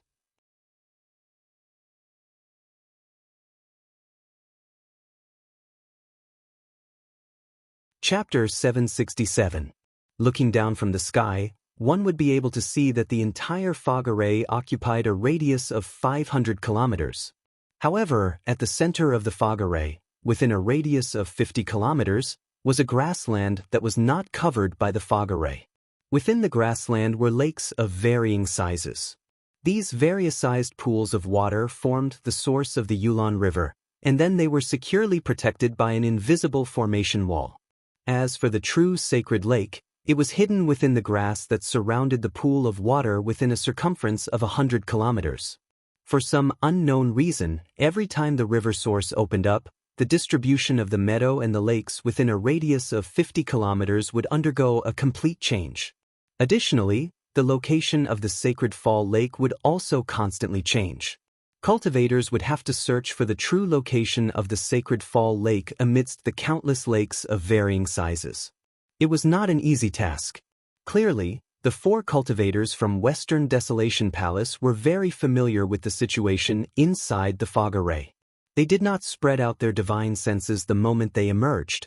Instead, they ended up like Lu Ping, losing control over their divine senses. Although the 4 cultivators might not have entered the fog array before, there must have been senior cultivators from Western Desolation Palace who had entered the fog array before. They had recorded down all the matters to take note of and informed those who came after them. Thus, it was clear that the 4 cultivators from Western Desolation Palace were very familiar with the situation inside. During the past few days, Lu Ping had also encountered several cultivators who had just emerged from the fog array. Due to not knowing what was going on, they had completely unleashed their divine senses. Clearly, those cultivators did not possess the terrifying divine senses that Lu Ping possessed. Thus, they were ambushed by others. For the better ones, their divine senses were only damaged. Although it did affect their strength somewhat, it was not too serious. For the worse ones, they were grievously wounded and coughed out blood on the spot, suffering from backlash from their primary essence. Thankfully, the fact that they could make it out from the fog array meant that they were no pushovers. The moment they were ambushed, they had rolled to the back of the fog array to avoid getting beaten up. However, the fog array was not necessarily safe. Whether or not they could survive would depend on the will of the heavens. The cultivators from Western Desolation Palace quickly noticed Lu Ping. After receiving the reminder from his junior brother, 5th senior brother quickly turned to look at Lu Ping. At the same time, a hint of fear appeared in his eyes. The 5th senior brother seemed to hesitate for a moment, and then walked towards Lu Ping under the watchful eyes of the crowd. When the surrounding cultivators saw the 5th senior brother and the other 3, they all looked at Lu Ping with sympathy or gloating eyes. However, to everyone's disappointment, Lu Ping did not show the slightest sign of panic, nor did he turn around and retreat into the fog. Instead, he calmly sat cross-legged on the ground and cultivated his qi. However, these people immediately became even more excited. Even though the Western Desolate Palace was aggressively charging towards them, they were still calm and unhurried. At this moment, they were completely looking down on the Western Desolate Palace. Could it be that they were going to start a war? If that were to happen, it would be truly spectacular. Many of the cultivators who had distanced themselves from Lu Ping did so once again, fearful that the battle between the 2 sides would affect them. I am Zhang Ji Ming from the Western Wilderness Palace. How should I address you? The application form of the Western Wilderness Palace's 5th senior brother greatly disappointed the cultivators who wanted to watch a good show. At the same time, they also became very curious about Lu Ping's identity. Who was this person to be so respected by the Western Wilderness Palace's cultivators? Seeing the other party like this, Lu Ping naturally would not reach out and slap the smiling person. So, he cupped his hands and said, I am Lu Xianping from the North Sea. This is the first time I've traveled to the Western Wilderness. What happened before was a bit rash. Please forgive me, Brother Zhang. A North Sea cultivator?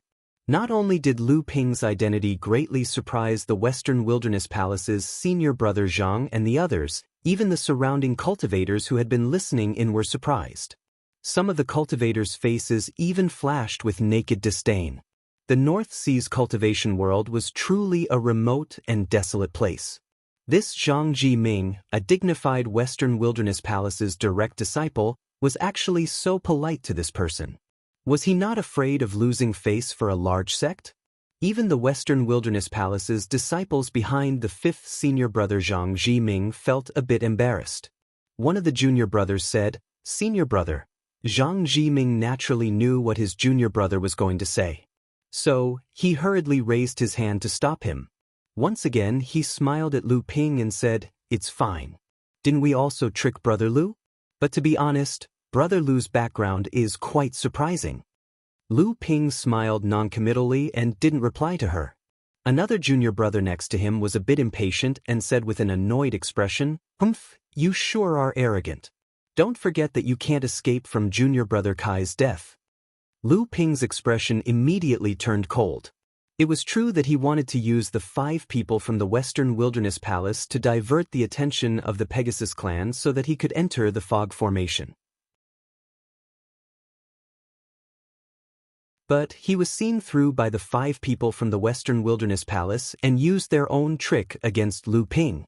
Lu Ping could only blame himself for not being smart enough. However, when the 5 people took the opportunity to enter the fog formation, they were attacked by the Koi clan. That had nothing to do with Lu Ping. Now, the Western Wilderness Palace's cultivators were blaming Lu Ping for their junior brother's death. That was just sophistry. "Shut up. What are you saying? Junior brother Kai's death has nothing to do with brother Lu." Zhang Jiming fiercely glared at the junior brother behind him. Then he turned to Lu Ping and said, "Junior brother Wu and junior brother Kai had the best relationship. Junior brother Kai's death made junior brother Wu a bit irrational. Please don't blame him, brother Lu." Naturally, Lu Ping wouldn't offend the Western Wilderness Palace at this time. So, he nodded and said, "It's fine. But what is brother Zhang's purpose in coming here?" Zhang Jiming laughed and said, "You were able to escape unscathed from Ma Chengwang's hands. With such strength, if I don't come and make friends with you, then wouldn't I be too blind?" As soon as Zhang Jiming's voice fell, the cultivators who had been secretly watching from afar revealed expressions of shock. Waves of whispers spread over. Lu Ping, Zhang Jiming, and the others were all extraordinary people. Naturally, these words stopped in their ears. What? This person was able to escape unscathed from Ma Chengwang? Look at him, he's only at the 8th layer of the core forging realm. This kind of strength. Bullshit. A poor cultivator from the North Sea could escape from Ma Chengwang's hands. It can't be that he saw Ma Chengwang from afar and ran away. Ma Chengwang was too lazy to chase after him. That's why he was able to escape. That's not necessarily true. Didn't you see who the person who said this is? He's the 5th disciple of the Western Wilderness Palace. How could he lie? I still don't believe it. Who is Ma Chengwang? He's someone who has mastered the seed of the divine power and has mastered the natural mystique. Moreover, it's said that the natural mystique he has mastered is one of the most powerful techniques of the Tenma people, the sky-piercing thrust. With this level of cultivation and strength, even among Dharma adepts of the same level, other than the direct disciples of the 5 Holy Lands, Lu Xianping is almost invincible. How is this possible? Lu Ping didn't care about what the others were saying. Seeing that the cultivator from the Western Wilderness Palace was so straightforward, a smile appeared on his face. He said, "Ma Chengwang? The cultivator from the Heavenly Horse clan who chased after me? I'm no match for that person. I was just lucky enough to escape.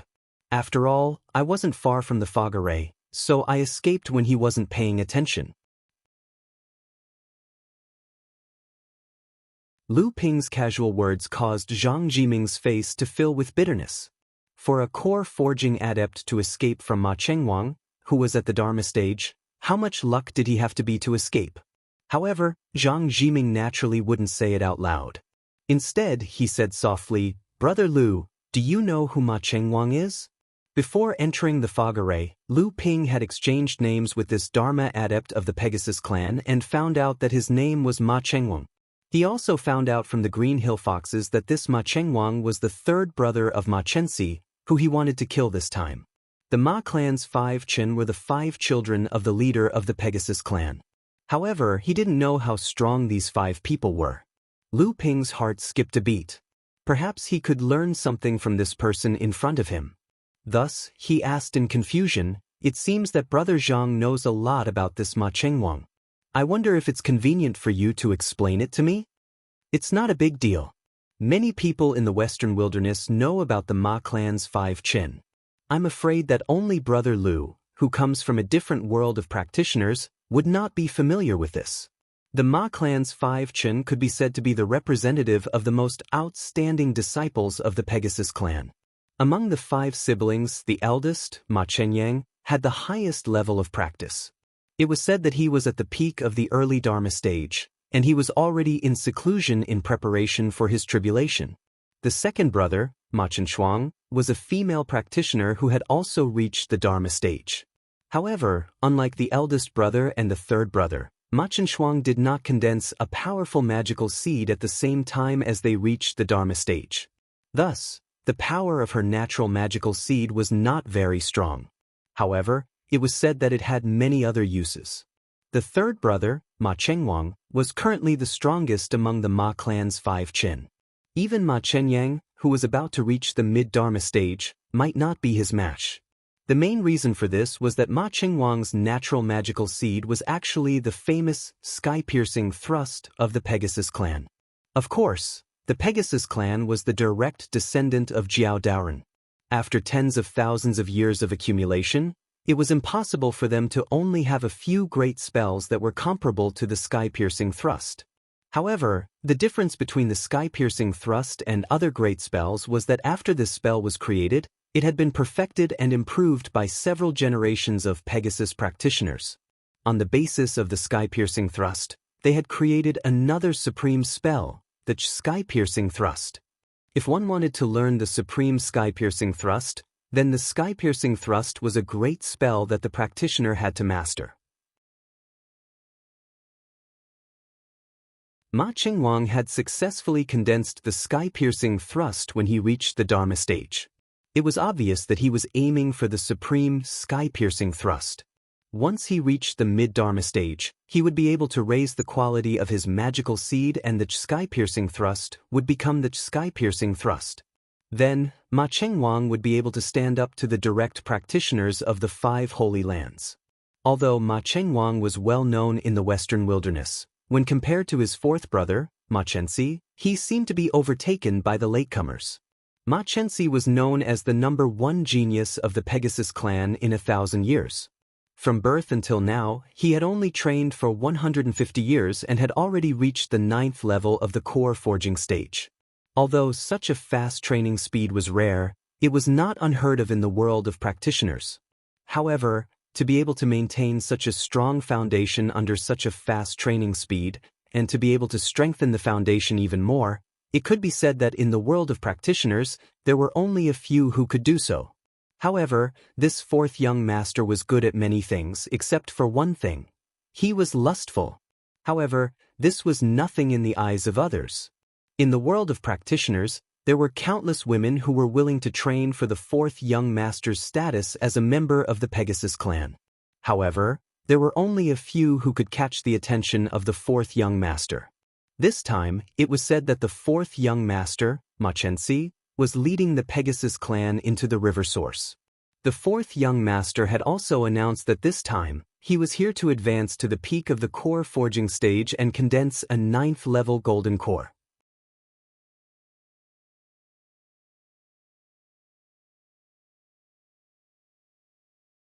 Chapter 768. Condense a 9th grade golden core. So, this fourth young master Ma Chenxi is carrying an upper grade heaven step spiritual object? I just don't know what kind of cultivation method this fourth young master is practicing? Lu Ping asked casually as if nothing had happened. Tenma people, as the direct descendants of Jiao Daoren, are naturally born with the blood of the flood dragon. It is said that there are 3 major direct cultivation methods and 13 true cultivation methods. There are many overlaps, but only the 13 true cultivation methods can be recorded in the inheritance memory of the Tenma people. Of course, the inheritance memory can naturally record more than just cultivation methods. This fourth young Master Ma is practicing the heavenly horse galloping art of the 3 major direct cultivation methods. It is a wind attribute direct cultivation method. As for the upper grade heaven step spiritual object, there should be no doubt about it. I think with fourth young Master Ma's ambition, he will not smelt 3 kinds of middle grade heaven step spiritual objects to barely reach the 9th grade golden core, right? Zhang Jiming paused, his eyes slightly swept around the cultivators who were spying on the 2 people with divine thoughts, and sneered. But what is this spiritual object? I am afraid only fourth young Master Ma himself knows. Lu Ping's divine thoughts immediately noticed that after Zhang Jiming's words, the aura of the surrounding cultivators stagnated for a moment, and the atmosphere of the entire river source suddenly became strange. Interesting, listening to Zhang Jiming's tone, there seemed to be a hidden intention to incite. Then Lu Ping's inquiry to reveal Ma Chenxi's background was obviously meant to be heard by others. This fourth young master not only has a high cultivation base, but his magical powers and spells are also exquisite. It is said that he has already achieved as many as 5 great magical powers and spells. As for the other magical powers and spells that are not great magical powers, but the power is not less than great magical powers, he has nearly 10 kinds. As Lu Ping listened to Zhang Jiming reveal Ma Chenxi's background, he compared himself with the best disciples of the central region. The so-called spells that had the power of great magical powers, but did not belong to the category of great magical powers, actually referred to the fact that the power of the spells was not the same. However, the true great magical powers could be used to condense the seed of magical powers when a cultivator advanced to the Dharma phase, becoming their own magical powers.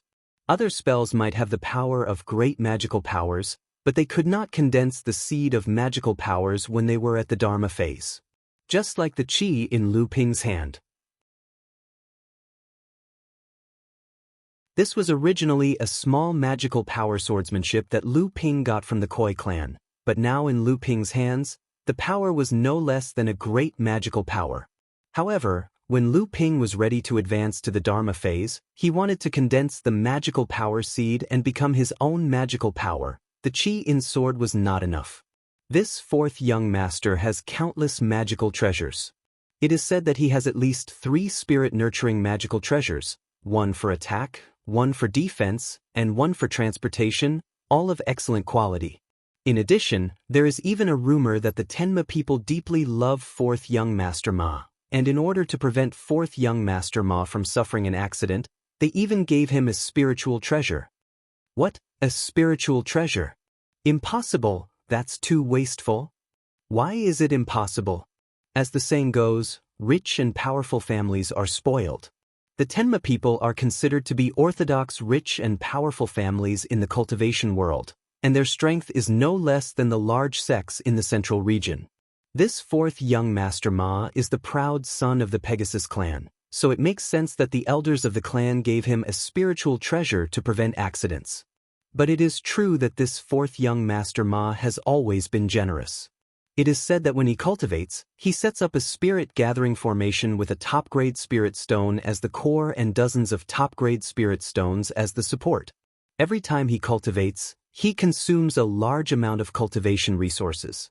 With such conditions, it is hard for him to not improve his cultivation. How could he have so many spirit stones? He's only at the core forging stage and he's already using top-grade spirit stones to cultivate. I only have 200 top-grade spirit stones on me. According to his cultivation method, I'll become a pauper in less than a year. The Tenma people are rich and overbearing. It is said that in recent years, one of the 3 royal clans in the West Wilderness, the Hanging Eyes white-fronted tiger tribe, has declined, while the Pegasus clan is thriving. A large spirit stone mine controlled by the tiger tribe was seized by the Tenma people. In the process of fighting for this large spirit stone mine, it is said that this fourth young Master Ma made a great contribution to the Tenma people, even though he is only at the core forging stage. He alone was rewarded by the Laozu of the Tenma people, so he naturally does not have to worry about spirit stones. The Hanging Eyes white-fronted tiger tribe has declined? How is that possible? The Hanging Eyes white-fronted tiger tribe was the king of the West Wilderness. The Tenma people have occupied another large spirit stone mine? Doesn't this mean that the Tenma people have occupied 2 complete large spirit stone mines? It seems that the rise of the Tenma people is inevitable. Is there going to be a race like the Green Sea Snake among the descendants of the Jiao, which is comparable to the Holy Land? The news spread from Zhang Jiming's side. Then, as though it had grown wings, it spread to the cultivators who had already walked out of the fog array and were resting in the isolation zone. Additionally, as the news spread, the information became more and more complicated. None of these cultivators who could break through the obstruction of the Pegasus and Koi clans and walk out of the fog array were easy to deal with.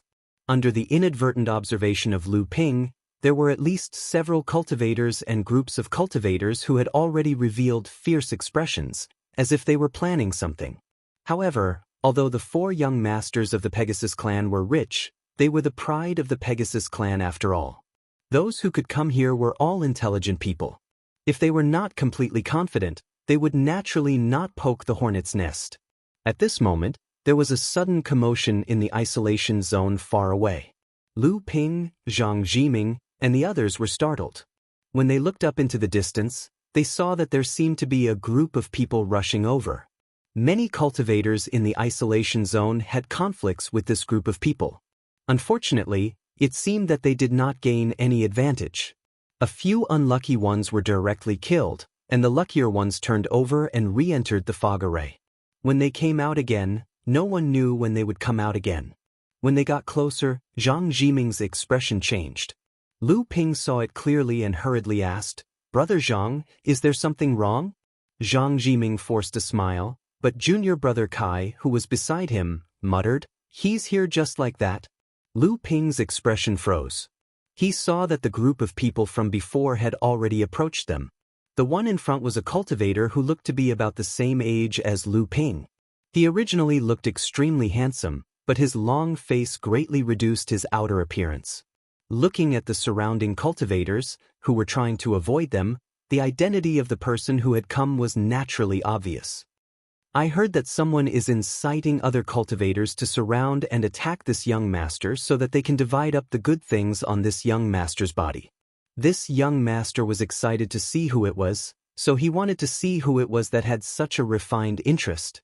"I never thought that it would actually be senior brother Zhang of the Western Wasteland Palace. What, could it be that all of the Western Wasteland Palace have become roundworms, hiding in other people's stomachs and doing things that can't be seen in the light? You, junior brother Kai, don't be impatient." Zhang Jiming raised his hand and knocked away junior brother Kai's arm that was pointing at the person, then said to the person who came, "Fourth young Master Ma, we're just having a casual chat. Fourth young Master Ma's reputation has spread far and wide, so we naturally talk a little more. What is it that the Pegasus clan is so tyrannical that they don't even allow people to speak?" Lu Ping calmly looked at the 4th young master Ma Chenxi in front of him, who was also the person whom Qinghu repeatedly told him to kill. Gradually, there was a trace of vigilance in his eyes. Lu Ping glanced in other directions, but in his heart he thought, "This person is not simple, he hides far deeper than I thought." Ma Chenxi glanced at Lu Ping beside Zhang Jiming. Although Lu Ping's identity as a North Sea cultivator surprised him a little, it was just pure curiosity. Then Ma Chenxi completely ignored Lu Ping as a chess piece used by Zhang Jiming. Ma Chenxi fixed his eyes on Zhang Jiming and suddenly burst into laughter, revealing his arrogance. "Zhang Jiming, it's fine if Zheng Zhicheng, Hu Zhishi, and Tao Zhikai said this in front of me today. Even Dong Zhifei doesn't dare to speak like this in front of me. Who do you think you are? You actually dare to be on equal footing with me." The previously cultured and elegant 4th young master Ma suddenly had a drastic change in demeanor. This made Lu Ping's fear of this 4th young master increase by a level. Zhang Jiming didn't think that Ma Chenxi would turn hostile and humiliate him like this. His face flushed red.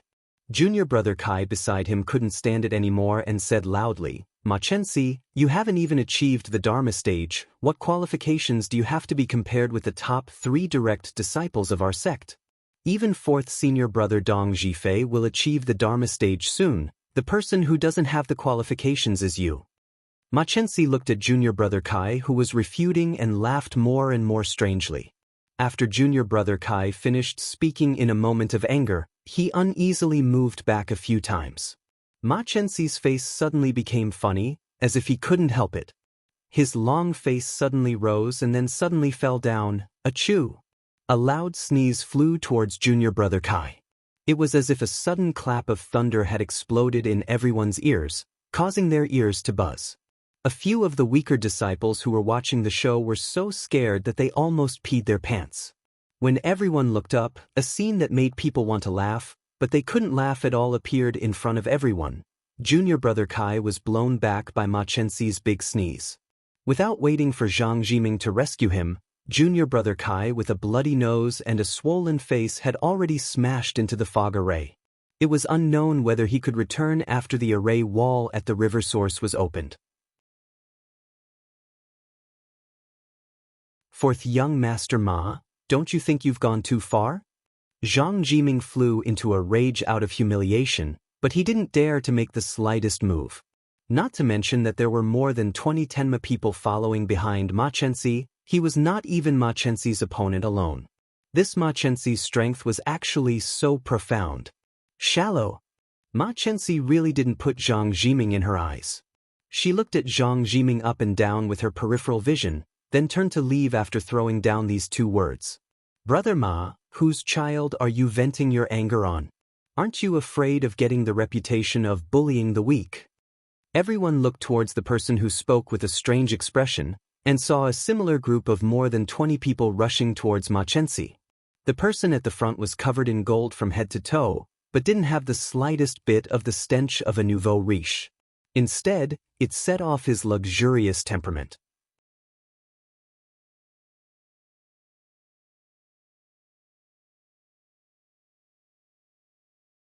Chapter 769. I was wondering who it was. So it's Brother Li Tong. Brother Li Tong, why are you late this time? The array wall is about to open.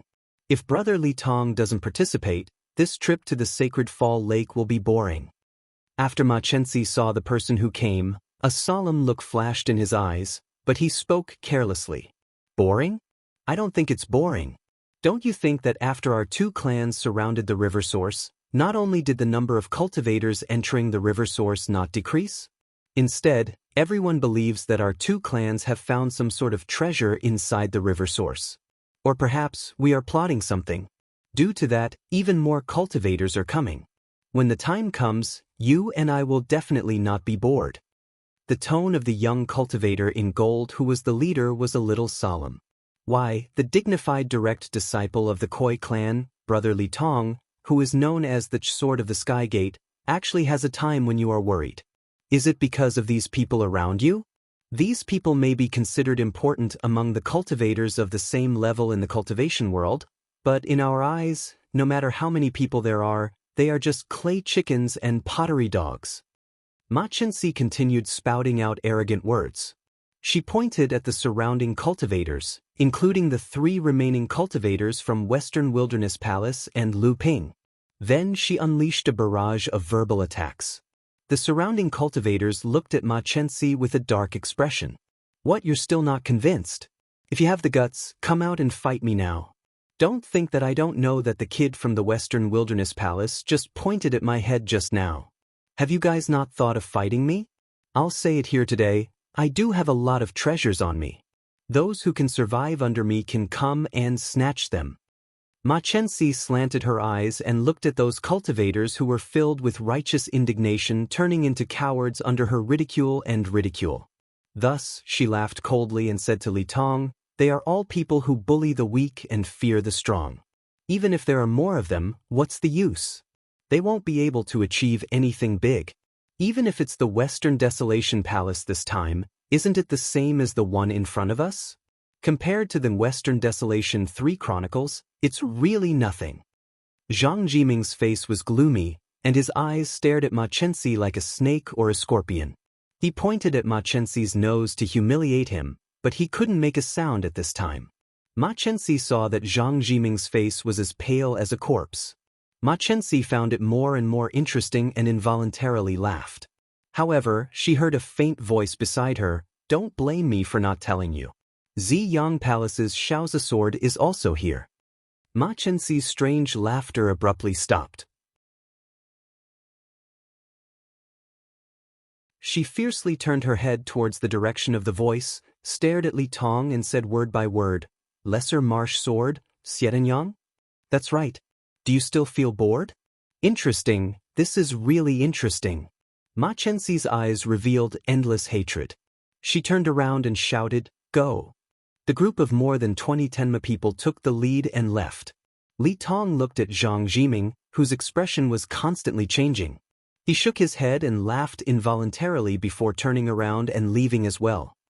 Western Wilderness Palace has really lost face this time. Isn't that so? This Zhang Jiming is still too inexperienced. He can't compare to fourth young Master Ma and the Skygate sword. No wonder Western Wilderness Palace only sent 5 people this time. I heard that one of them was killed outside. It seems that Western Wilderness Palace's opening of the river source this time is just a formality. But who is Xietianyang? Brother, you are really too ignorant and inexperienced. You don't even know the 6 most famous divine swords of Ziyang Palace? Please enlighten me, Your Excellency. Ziyang Palace is one of the 5 holy lands of the cultivation world. Although it is the same as the other 4 holy lands, Ziyang Palace is slightly special. That is, Ziyang Palace's swordsmanship is the best in the world, thus drowning out the other inheritances of Ziyang Palace. Therefore, sometimes in the cultivation world, Ziyang Palace is called the Ziyang Sword Sect, also known as the world's #1 sword sect. Oh, it seems that these 6 divine swords are the 6 direct disciples of Ziyang Palace.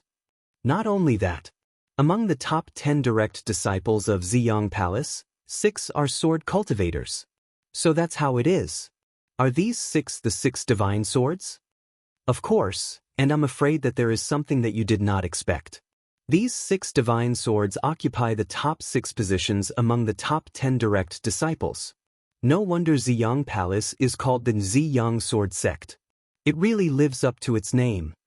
This lesser marsh sword, Xietianyang, is only the last among the 6 purple yang swords.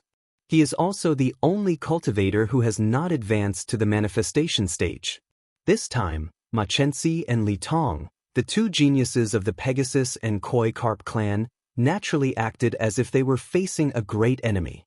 Lu Ping looked at Zhang Jiming, whose eyes were a little unfocused, and then looked at the 2 dejected Western Wilderness Palace disciples behind Zhang Jiming. He sighed in his heart. After this time, Zhang Jiming's fighting spirit had been completely exhausted by Ma Chenxi. Even if Zhang Jiming had some achievements in the future, when facing Ma Chenxi, he most likely would not have the desire to win again. Lu Ping pretended to cough and asked Zhang Jiming with a puzzled expression, "Brother Zhang, this Ma Chenxi was so arrogant just now.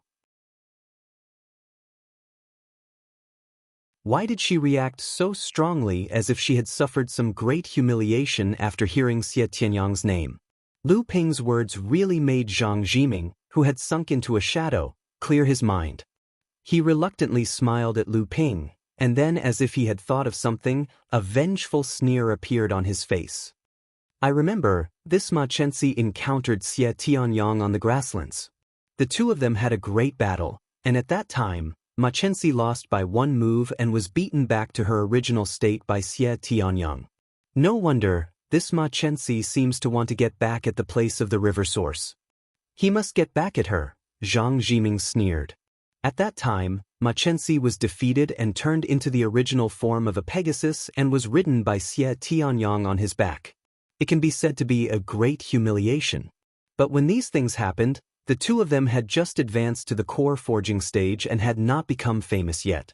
After that, the 2 of them never mentioned this matter. The forces behind the 2 of them also seemed to be unwilling to anger each other, so this matter was not spread out.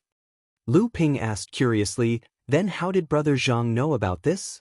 Zhang Jiming smiled proudly, Then, as if he had thought of something, he immediately put away his smile, glanced at Lu Ping, and said unhappily, "It's better for Brother Lu not to know what you shouldn't know. Be careful of your own life." Lu Ping waved his hand, and hurriedly said, I don't dare. I just find it strange that this Ma Chensi suffered such humiliation, but still became brave and made such a great reputation. Now he obviously wants to defeat Xie Tianyang and wash away his own humiliation. It can be seen that this Ma Chensi is not only talented, but also a person with a firm will. The more he is defeated, the braver he becomes. Zhang Jiming's expression shook. Seeing that he understood the meaning of his words, Lu Ping said, Brother Zhang, you must not be depressed. Zhang Jiming looked gratefully at Lu Ping and said, Thank you, Brother Lu. In the future, when Brother Lu travels and passes by the Western Wasteland Palace, you must come to visit me. I will definitely welcome you. Although Zhang Jiming had cheered up on the surface, Lu Ping still saw a trace of self-confidence in Zhang Jiming's eyes. However, there was no other way. Lu Ping could only do this. The rest depended on Zhang Jiming himself. Over the next few days, more and more cultivators gathered at the quarantine zone. The number of cultivators there was already close to 1,000. Additionally, most of them were late-stage core forging cultivators. Even so, despite having so many people gathered together, they were able to live in harmony. However, this tranquility was like the calm before a storm. As the array walls were activated, this tranquility would inevitably be broken. Lu Ping had been quietly meditating and cultivating these days. After the opening of the array wall, there would inevitably be a fierce battle. Lu Ping must adjust his own state to the best. An invisible wave came and was immediately captured by Lu Ping's divine sense. Lu Ping's divine sense condensed into a hammer and suddenly hit the array wall in front of him. The sound of shattering immediately resounded in the air. The cultivators who were in silence immediately opened their eyes. Their burning gaze even made the space in front of them feel like it was suddenly lit up. Countless divine senses rushed towards the array wall in front of them from different directions. The entire array wall suddenly became shaky, which made the surrounding cultivators more and more excited. Many cultivators had already lit up under their feet, ready to rush into the river source the moment the array wall broke. They wanted to seize the opportunity to find the sacred lake. The array wall was like a big eggshell, enveloping the river source, making it impossible for anyone to approach. However, after the array wall was broken by the divine senses of nearly 1,000 cultivators, nearly 1,000 divine senses rose into the air and rushed towards the river source together. This scene was even more imposing than when the 18 sects of the Hebei cultivation world entered the Yingyu swamp. Lu Ping sat cross-legged on the ground. Although he was almost the first to notice the change in the array wall, he did not rush into the river source like everyone else. The moment the array wall was broken, Lu Ping's bloodline felt more than twice as strong as before. Lu Ping was almost unable to suppress the throbbing in his bloodline. At that moment, Lu Ping's golden core began to spin rapidly. The rich danxia shrouding the core space was refined by the golden core, and it suddenly became thin. Lu Ping could clearly feel that his cultivation had made significant progress after the golden core refined and absorbed part of the danxia. The 8 strange dragons on the surface of the golden core roared in unison. This time, it was not as silent as before. Lu Ping could clearly feel a strange chant. It was because of this chant that Lu Ping's bloodline suddenly got rid of the temptation from the river source that could trigger a mutation in Lu Ping's bloodline. There were no longer any cultivators in the isolation zone. Lu Ping stood up and followed the mysterious force towards the river source. He could feel that he was getting closer and closer to the mysterious force. At that moment, the lake of the fallen sage had yet to appear at the source of the river, but the cultivators searching for it had already started fighting among themselves. The roars caused by the battle were heard one after another. The screams of the cultivators after they were seriously injured and before they died were heard one after another. The entire river source instantly became a battlefield.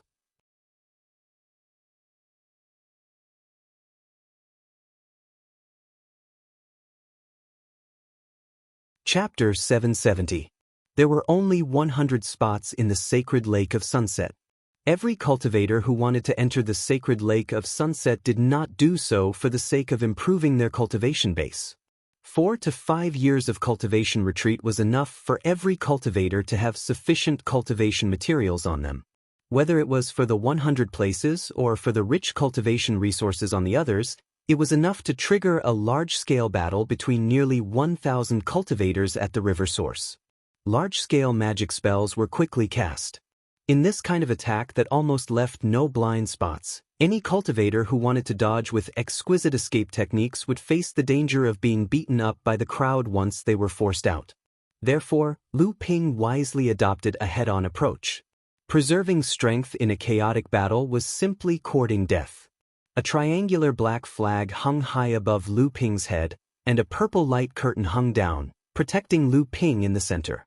A 5-colored chiffon was faintly discernible on his body, and a pair of flying swords hovered around him.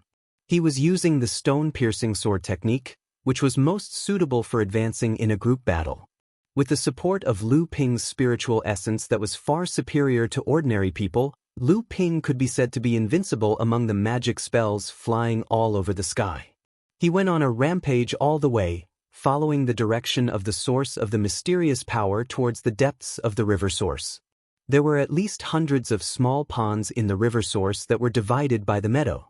Even a small pond the size of a palm could be the space inside the sacred lake. Therefore, although the cultivators who had rushed into the river source were killing each other to reduce the number of competitors entering the sacred lake, they also had to investigate which of these small ponds, and lakes was the sacred lake and which was the space inside. Lu Ping did not have these concerns at all. Although he did not know if the mysterious power that had lured him out was in the sacred lake, Lu Ping would not hesitate to abandon the sacred lake if the mysterious power was not in it. All the attacks that were intended to kill Lu Ping were blocked, and all the enemies in front of Lu Ping were killed, repelled, and frightened away by Lu Ping's swordsmanship that was like quicksilver flowing on the ground and the Milky Way heavenly generals. At this time, Lu Ping was not in the mood to kill people to seize the spoils of war and reduce the number of competitors. Under such circumstances, Lu Ping did not dare to stop at all. Once he stopped, he might fall into a fierce battle with the surrounding cultivators or even be surrounded and killed. Even if he broke out of the encirclement, it was very likely that the source of the mysterious power would be taken by someone else. He only wanted to get to the source of the mysterious power that affected his bloodline as soon as possible. Therefore, after the cultivators who blocked Lu Ping were repelled and injured by Lu Ping no longer paid attention to them. He only focused on moving in the direction of the mysterious power. Lu Ping did not care about the attacks from the sides and behind him. He only used the purple light curtain hanging down from the water-controlling flag to block them. On the purple light curtain, bowl-sized refinement flowers swam continuously, dissolving these tyrannical spells into nothingness. Occasionally, a powerful cultivator or a few cultivators would join forces to launch a sneak attack and penetrate the protection of the water-controlling flag in one fell swoop. However, before everyone could rejoice, a 5-colored light rose from Lu Ping's body. Then these spells plunged into it and disappeared without a trace. Who is this person? How can he have such a magical power? Seeing his great magical power easily dispelled by the 5-colored light, and seeing the cultivator in front of him being swept away by this person's sword technique that was like a flood, the cultivator quickly retreated. This person was definitely not someone he could afford to offend. Right now, he did not want to fight with others. Once he came back to settle the score, he would definitely be the one who died. Xie Tianyang, this person must be Xie Tianyang. Otherwise, how could he have such a powerful sword technique and such an exquisite protective magic treasure? Yes, I heard that Xie Tianyang also entered the river source this time. This person must be Xie Tianyang. Let's retreat quickly, we can't afford to offend this person. If you don't want to die, quickly retreat. Xie Tianyang my ass. Xie Tianyang has always used a single sword. When have you heard of him using 2 flying swords? Besides, this person clearly has a water attribute sword technique. Xie Tianyang cultivates the heavenly fire sun sword art. The heavenly fire sun sword in his hand can turn 100 feet of swamp into a desert. No matter how powerful Xie Tianyang is, he can't cultivate water and fire at the same time. Yes, so this person is not Xie Tianyang. Brothers, how about we join forces and take him down? Just look at the magic treasures in his hand, they are not ordinary. If you want to go, go. If you want to go, then go. Look at this person's strength. Since entering the river source, there have been dozens of people who have attacked him, but 2 of them have died in his hands, and more than 10 have been lightly injured by a single blow. The others have all retreated after seeing that the situation was not good. Fortunately, this person did not turn around to chase after them, otherwise more people would have died. Yes, how can the force behind a disciple with such strength be small? Even if it can't be compared to Ziyang Palace, it should be comparable to Pegasus, Koi, and Western Wasteland Palace. Don't provoke this evil star, let him go and harm others. Lu Ping's 2 flying swords vibrated, and the expressions of the 2 late core forging cultivators who wanted to stop Lu Ping changed. Without waiting for them to retreat, a strange true essence flowed through their blood vessels and into the core space. Rumble. The core space was like a reef that had been hit by a huge wave. Although it had blocked the attack, the loud sound that only the 2 of them could hear still made them dizzy. The 2 of them involuntarily flew backwards. When they opened their eyes, Lu Ping had already passed between them and continued to fly towards the depths of the river source. The 2 of them looked at each other in shock, and there was a burst of fear in their hearts. If Lu Ping had stopped at that time to attack them, the 2 of them would have no chance of surviving. Lu Ping's sword slashed away the 2 people who blocked his way, and his vision suddenly became clear. Only then did he realize that there were no cultivators around who dared to come forward to stop him.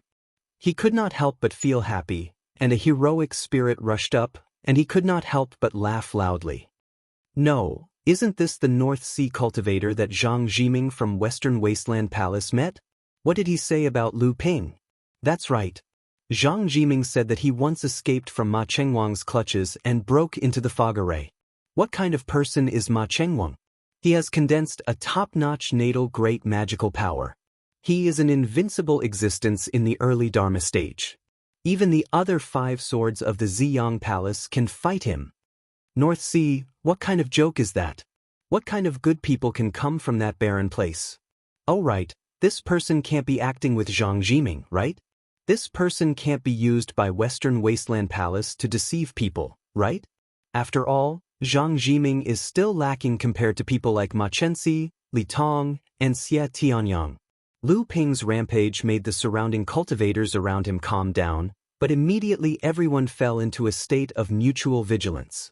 On the other side of the river source, 3 cultivators watched as Lu Ping broke out of the encirclement with unparalleled might.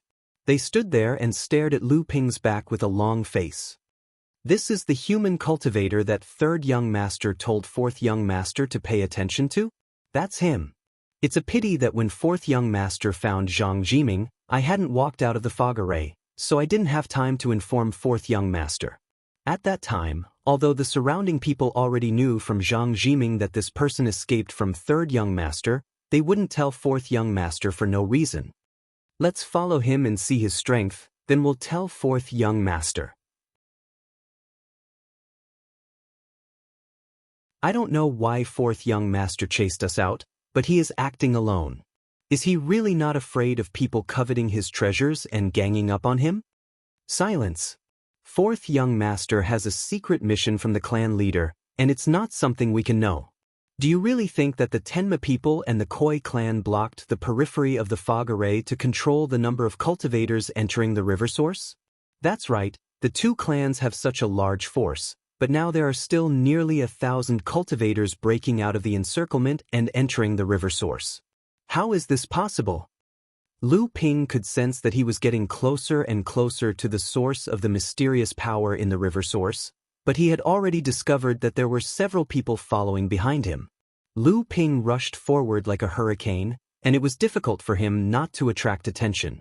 A white ball of light flew towards Lu Ping with a strange whistling sound, but Lu Ping seemed to be prepared for it.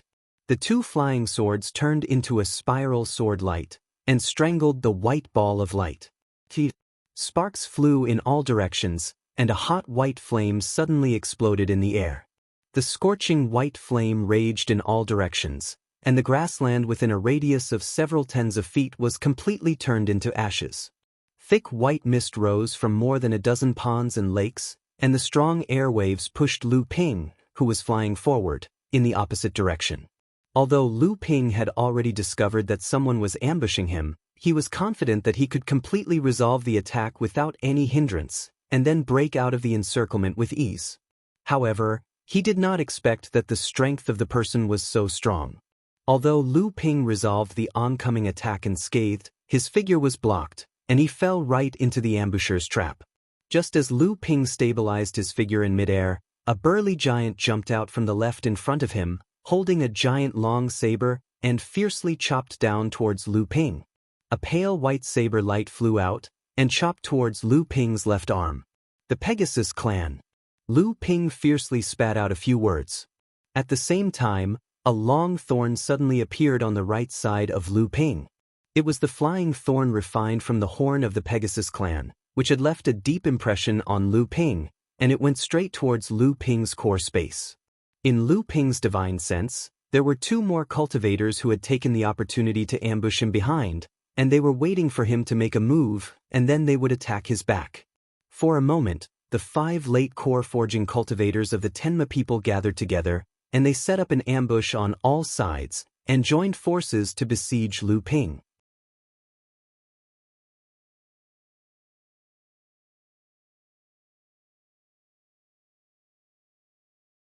Chapter 771. A cultivator screamed as he fell from mid-air, and a gap suddenly appeared in the encirclement. Ma Chensi rushed out of the gap in a rather disheveled manner. He took away the storage artifact of the fallen cultivator, and then he escaped into the depths of the river source without looking back. Damn, this kid got lucky. If it weren't for the fact that we don't know each other and hastily set up this 7-star Dao soldier array, how could this person escape? A cultivator who looked to be in his 30s flicked the long sword hovering in front of him regretfully and said faintly, "This person is a proud son of heaven from the heavenly Pegasus clan. He has many life-saving treasures on him, so it's not surprising that he was able to escape. We only came here with the slightest hope. No matter what, even if we fail, we won't be exposed. How could we not try?" That's right. It's just that the 7-star moon-trapping Dao soldier array in fellow Taoist half-star's hands is really amazing. It is said to be a secret technique of the 7-star sect. Just now, in order to trap this Ma Chensi, fellow Taoist half-star only taught each of us the operation method of the array. I wonder if fellow Taoist half-star is willing to part with it and teach us the entire set of array. We are also willing to pay a sufficient price. We will definitely not let fellow Taoists suffer a loss. A cultivator said to Taoist Master Half-Star. While the other 4 were talking, they intentionally or unintentionally wanted to surround him.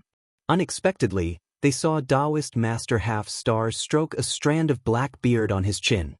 His entire body suddenly burst into flames and turned into ashes amidst a chuckle. This person is so cunning, he actually used an escape talisman. One step short, but when did such a person appear in the cultivation world? It seems that this person has most likely inherited the orthodoxy of the 7-star sect back then. A wave suddenly appeared on the surface of a small puddle with a radius of only 30 feet. Li Tong broke out of the water and saw 3 spells falling on his head in succession. Each spell had the power of a great magical power. At the same time, cold wind blew from both sides, and 2 fatal means hidden in the wind stabbed toward Li Tong's waist. 5 people, they really have a good grasp of the position. Li Tong casually flicked his right hand, and a beam of sword light slashed towards the top of his head. After that, his left hand slashed in front of his body, and 2 beams of sword light shot out one after another. The first sword light slashed through the void, and a portal suddenly formed in midair. The 3 divine arts that were descending on Li Tong's head were swallowed by the portal. After that, the portal gradually opened up, as if a heavenly gate had opened up in the sky. A wave of sword light water descended from it, as if it was a heavenly river descending from the 9 heavens. The heavenly river in front of Lu Ping was like a curtain of a waterfall, knocking down the 2 strong gales that came attacking him. The descending heavenly river was about to overflow, sweeping out toward the 5 directions that had attacked him earlier. "We've lost the initiative, retreat quickly." A deep voice rang out, and a figure flashed in all 5 directions before disappearing again. Li Tong looked in the direction where the voice came from, and the corner of his mouth curled into a smile of praise. "At least you have some foresight. You didn't rely on your numbers to surround and attack." Li Tong flicked his finger again, and a beam of light flickered, jumped, and disappeared from his finger like a swimming fish. What Li Tong used was the famous sword technique of the Koi race in the cultivation world, Heaven Gate Sword Formation. This Heaven Gate Sword Formation wasn't just a set of sword technique inheritance. Instead, it was like the overflowing sky faction's overflowing sky boiling. It was a type of condensation of a massive cultivation system of a faction. The Heaven Gate Sword Formation was actually a supreme sword technique inheritance of the Koi race. This kind of sword technique was made up of the opening Heaven Gate, descending Heaven River, Heaven Gate Suppression, and leaping Heaven Gate. The essential energy sword technique that Lu Ping had received was merely the basic sword technique of the opening Heaven Gate's sword technique inheritance. Li Tong had already mastered the 4 major sword techniques of the Heaven Gate Sword Formation at the 9th level of the core forging realm. He could be said to be a rare swordsmanship genius of the Koi race. It was rumored that as long as he could cultivate these 4 major techniques into the seeds of his techniques when he advanced to the Dharma stage, he would have a high chance of mastering the Heaven Gate Sword Formation, the Heaven Gate Sword Formation, and the Heaven Gate Sword Formation, the Heaven Gate Sword Formation, the Heaven Gate Sword Formation, and the Heaven Gate Sword Formation. According to the deductions of the old farts in the race, this place shouldn't be far from the Sage Lake. But there are so many lakes and ponds, and I don't know which one is the Sage Lake space. This time, the 2 races seem to have caused too much trouble. Even the Ziyang Palace has begun to intervene. I don't know if this is considered self-defeating. Li Tong looked at the densely packed ponds not far away and could not help but sigh. Even though he was from the Koi race and was born close to water, it was not an easy task to find the Sage Lake. Xie Tianyang was originally confident that he would be able to successfully refine the heaven-level high-grade True Sunfire in 3 years' time and achieve a 9th-grade golden core. But the sect just had to send him to the river source to investigate the conspiracy of the Pegasus and Koi race. What conspiracy could there be? Was it considered a conspiracy to send people to strengthen the security outside the fog array? Who would not want to fish for more benefits when guarding a treasured land? If this had happened to the Ziyang Palace, they would have taken everything for themselves long ago. How could outsiders have a say in it? With one strike of the sword, a cultivator hidden in the dark was killed. The fallen cultivator did not even leave a corpse behind as he turned into ashes. A cry of alarm sounded, "Xie Tianyang, he's Xie Tianyang, run." Several figures fled in panic, for fear that they would be killed by Xie Tianyang's Li Fire Heavenly Yang sword if they were too slow. Xie Tianyang glanced at the fleeing people with disdain.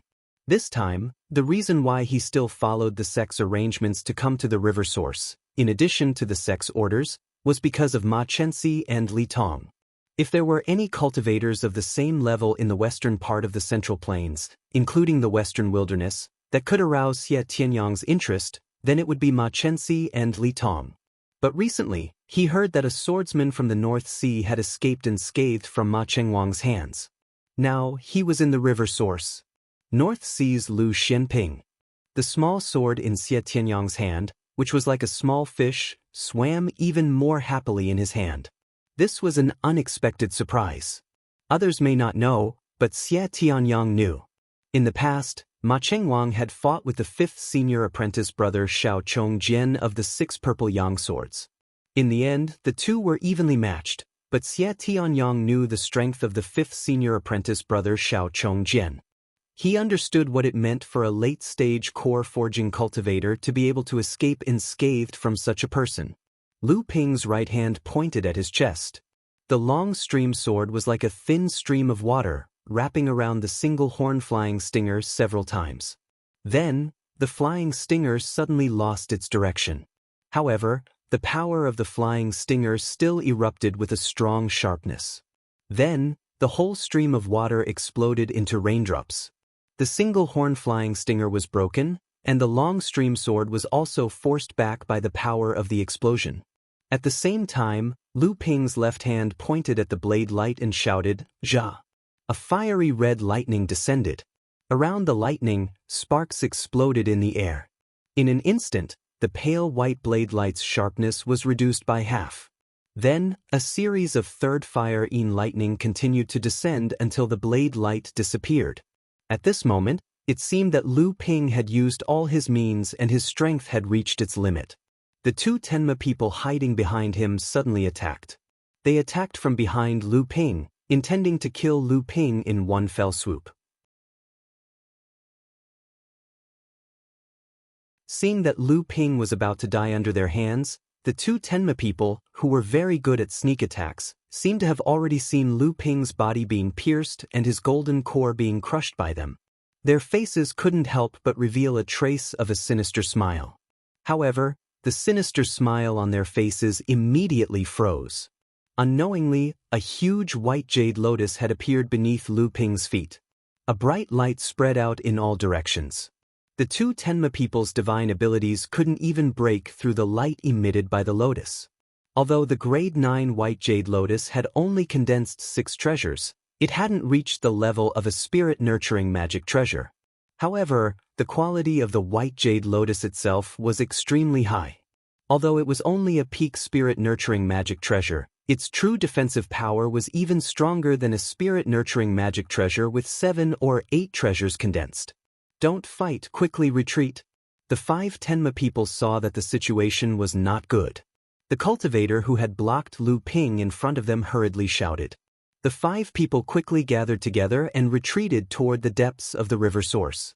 Lu Ping had been sneak attacked for no reason.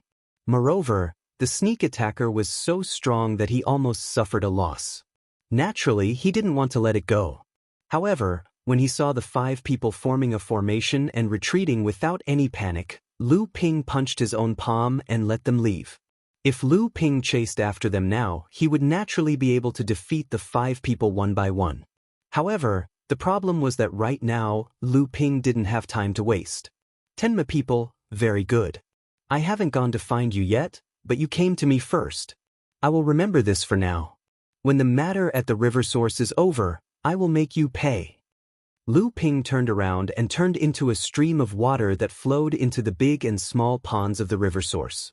This time, Lu Ping decided to escape directly through the water and find the real location of Sage Fallen Lake. This place was called the river source. It was the source of the second largest river in the Central Plains, the Yulon River. Although it was difficult to distinguish the real from the fake, there was one thing that didn't change, and that was that Sage Fallen Lake was the real source of everything. However, it was extremely difficult to find the source of the water in the entire river source. The mysteries of the river source concealed everything. Even the cultivators of the koi family couldn't do it in the water, but now, Lu Ping had a way. The Jade Water Moon Pearl was a rare treasure born from the essence of the water of the world.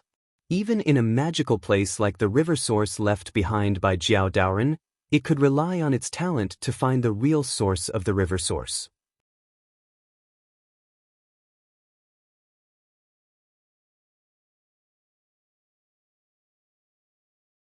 Chapter 772. With the water-repellent pearl suspended above his head, Lu Ping could clearly sense all the minute fluctuations in the surrounding water flow. Then, Lu Ping followed the water-repellent pearl and sensed traces of abnormalities in the water flow, all the way to the depths of the river source. At the same time, Machensi was holding a map in her hand, seemingly proofreading the changed topography of the river source one by one. Lao Zu was cursing the clan elders in a low voice, but he had no choice but to search one by one according to the few places that the Lao Zu had deduced that Lake Sage might appear. As for Xia Tianyong, he was like a sun at this moment, emitting waves of heat from all over his body, as if he wanted to roast the river source dry. White mist rose into the sky, and Xie Tianyang's body emitted waves of white light at this moment, as if he was performing some kind of secret magic. Lu Ping's body turned into flowing water, wrapping the water-repellent pearl and moving about in various pools of water. At the same time, he was trying to find the true source of the river source from the minute differences in the water flow. A giant hand suddenly reached out from above the water flow, grabbing towards the water-repellent pearl in the water flow. Unexpectedly, the water flow around the pearl suddenly turned into a wave of swords. Countless sword lights flashed with a sharp radiance, and before the owner of the giant hand could react, it was torn into pieces. There was a cry of surprise, and a giant fin slapped towards the water flow around the water-repellent pearl, but the surrounding water flow suddenly formed a hollow water ball. Although the fin had smashed the water ball, the water-repellent pearl in the center of the water ball was still unharmed. However, the scales on the fin, which was being retracted, were torn to pieces by the sword chi in the water ball and were dripping with blood. A giant koi carp stirred up a huge splash in the pool of water, and streaks of blood stained the splash.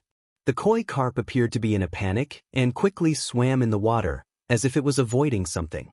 Waves rose on the surface of the water, as if weaving a huge water net on the surface of the water, sealing off the koi carp's escape route.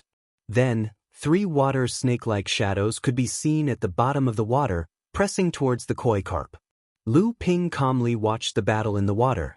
A 7th-level core forging realm koi carp clearly didn't discover that the pearl contained such danger, or perhaps because it discovered the extraordinariness of the pearl, it was greedy and forgot the existence of danger. This koi carp's magical power was directly broken by Lu Ping from the start, and it was injured. As for the rest of the matter, Lu Ping summoned Samling, and asked the 3 of them to meet a top-level demon clan direct descendant of Jiao Daoren. Green Sea Snake, you are the Green Sea Snake, why are you here? Sure enough, they were the same race as Jiao Daoren. When Samling first appeared, the koi carp discovered the identity of Samling. Samling simply transformed into his original form and prepared to fight with the koi carp. The cultivation of the koi carp was higher than Samling, and it had crossed the threshold of the middle stage of core forging realm, while Samling was only at the 6th level of core forging realm. However, Samling did not show any weakness. The tacit cooperation honed through dozens of fights allowed Samling to chase after the koi carp, even though its strength had been damaged by Lu Ping. Lu Hai took the lead. After his cultivation advanced to the 6th level of core forging realm, the profound halberd in his hand could finally exert its power in his hands, and he used it to block the attack of the koi carp. Although the koi carp only had a cultivation of the 7th level of core forging realm, it also had a spirit-nurturing magic treasure in its hand. It could be seen that the status of the koi carp clan was not too low. However, the koi carp was not holding a water attribute spirit-nurturing magic treasure in its hand, but a wind attribute wind-facing whip. This made the eyes of Lu Bai, who had always been calm and had the demeanor of a big sister, light up, and a trace of expectation appeared on her face. Lu Hai had the profound halberd in his hand, and Lu Ling had the ice ring from Qin Shui Laozu. Only Lu Bai did not have a suitable spirit-nurturing magic treasure. Although the cultivators that Lu Ping occupied the mountain also obtained 2 or 3, they were either seriously damaged in the battle or not suitable for Lu Bai to use, so they could only give up. When Lu Hai and Lu Ling saw the koi carp take out the wind-facing whip, they immediately planned to snatch the magic treasure and give it to their sister. All right, the 3 of you, finish this quickly. We still have important matters to attend to. Lu Ping saw that in order to prevent the magic treasure from being damaged, Samling had reduced the strength of his attacks. Although he was still suppressing the koi carp, he was still unable to cause any harm to it, so he said impatiently. Lu Ling complained a little. Lu Hai was a little hesitant, but Lu Bai had already used the magic treasure in her hand to attack the koi carp with all her might. Lu Hai and Lu Ling hurriedly followed, only to see a white light shoot out from behind Samling, but there was an attack that landed on the koi carp before Samling did. The koi carp was immediately fixed in the water and was instantly killed by Samling's subsequent attacks. The wind-facing whip, on the other hand, was unharmed and was happily put away by Lu Bai. Lu Ling stepped forward and rummaged through the storage magic treasure of the koi carp. She said somewhat dejectedly, "Father, there are no records of the Heavenly Gate sword formation." Lu Ping nodded as if he had already expected this. The Heavenly Gate sword formation was the famous sword technique of the koi carp clan in the cultivation world. Such an inheritance must have been recorded in the inherited memory of the koi carp clan. And the reason why Taoist Master Jin Li recorded the sword technique in the jade slip and was obtained by Lu Ping, was it because there was a problem with the inherited memory of Taoist Master Jin Li? With a trace of doubt, Lu Ping was about to continue searching along the mysterious power he felt in his bloodline, but this feeling became intermittent after Lu Ping entered the source of the river. With no other choice, Lu Ping entered the water and relied on the jade water moon pearl to search for the real source of the river through the subtle changes in the water flow. "Hey, what is this?" Lu Ping was about to continue sensing the source of the water flow when he saw Lu Ling rummaging through it and finding something that looked like a tattered map.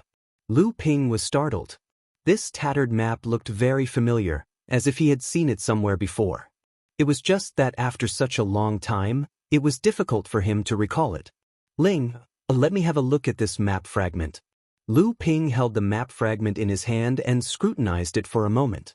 Then he rummaged through his interspatial ring and took out another map fragment made of the same material.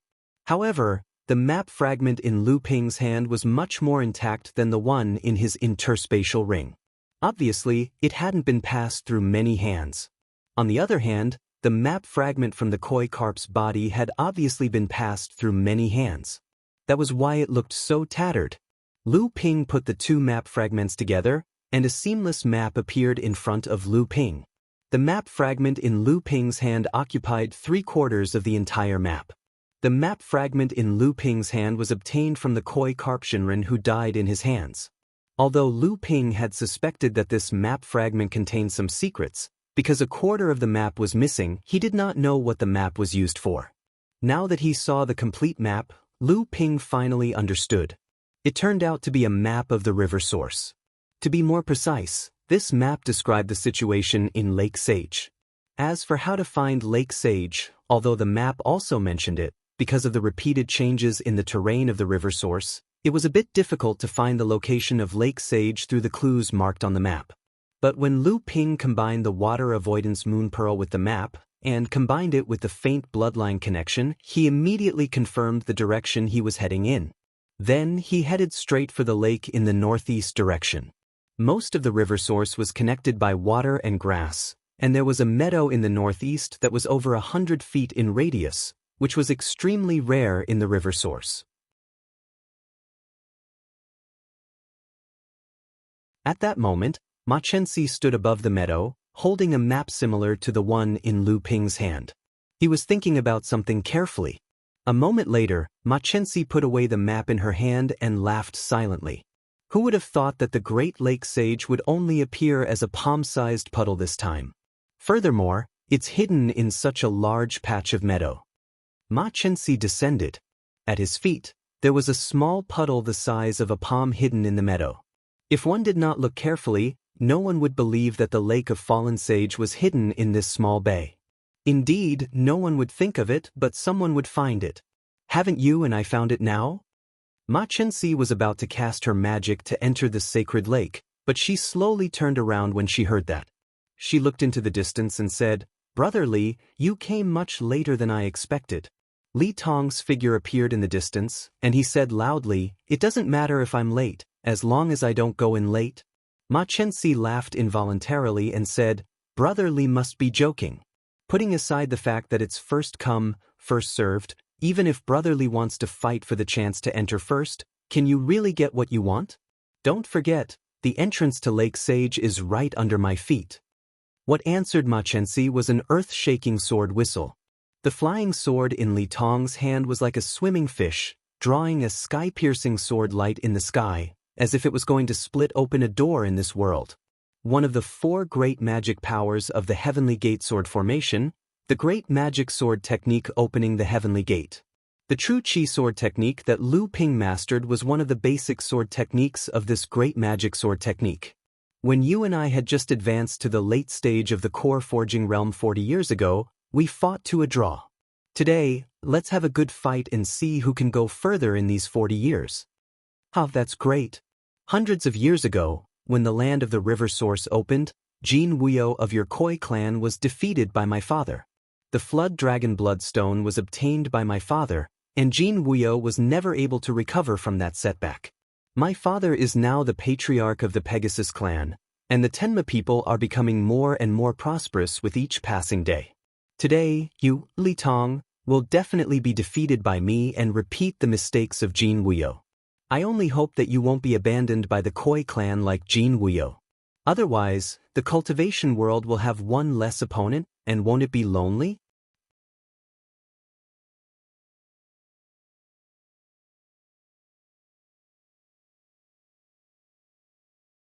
Chapter 773. The wonders of the sacred Fall Lake had been known by cultivators since 10,000 years ago. For more than 10,000 years, the Heavenly Horse clan and the Koi clan had jointly occupied the majority of the spots in the sacred Fall Lake. Although the two clans had fought a lot, most of them had happened before the sacred Fall Lake was discovered. The situation had changed the last time the river source had been opened. Hundreds of years ago, the Tenma people and the Koi clan produced two genius cultivators. These two genius cultivators were Majin of the Tenma people and Jin Wuyo of the Koi clan. At that time, Lake Fallen Sage was still opening.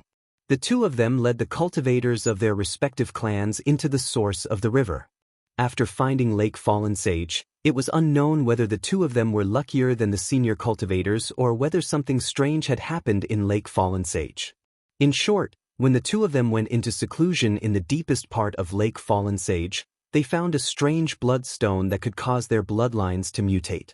Both of them realized that this was a treasure and fought over it. However, in the end, Jin Wuyo came out on top and managed to snatch the bloodstone. Although Majin was slightly weaker than Jin Wuyo in terms of strength, he was much more scheming than Jin Wuyo. While the two of them were exploring the sacred lake, Majin had already secretly informed the other cultivators of the Pegasus clan. Jin Wuyo was concealing his strength, but Majin had already secretly informed the other cultivators of the Pegasus clan. Even though Jin Wuyo managed to repel Majin, he was soon surrounded by the Pegasus clan. However, Jin Wuyo was indeed worthy of being the #1 genius cultivator of the Koi clan. With his cultivation base, he was able to contend against more than 10 Pegasus clan cultivators of the same level. However, even though Jin Wuyo was strong, the cultivators of the Pegasus clan were not weak either. Due to the abnormality of time, Jin Wuyo would not be spared. At this time, Majin had already snatched back the bloodstone and was preparing to completely obliterate his biggest competitor in the Koi clan. However, he did not expect a primordial giant crocodile to appear out of nowhere. Although it was only one person, it caught the Pegasus clan off guard. Jin Wuyo took the opportunity to escape. However, Majin did not let Jin Wuyo take advantage of the situation. He used a divine art that he was proud of and struck it on Jin Wuyo's back, severely injuring him. After this battle, the bloodstone in Jin Wuyo's hands was lost and fell into Majin's hands. Jin Wuyo's heart core space was also damaged by Majin's strange supernatural powers, so it was impossible for him to advance to the Dharma stage in the future.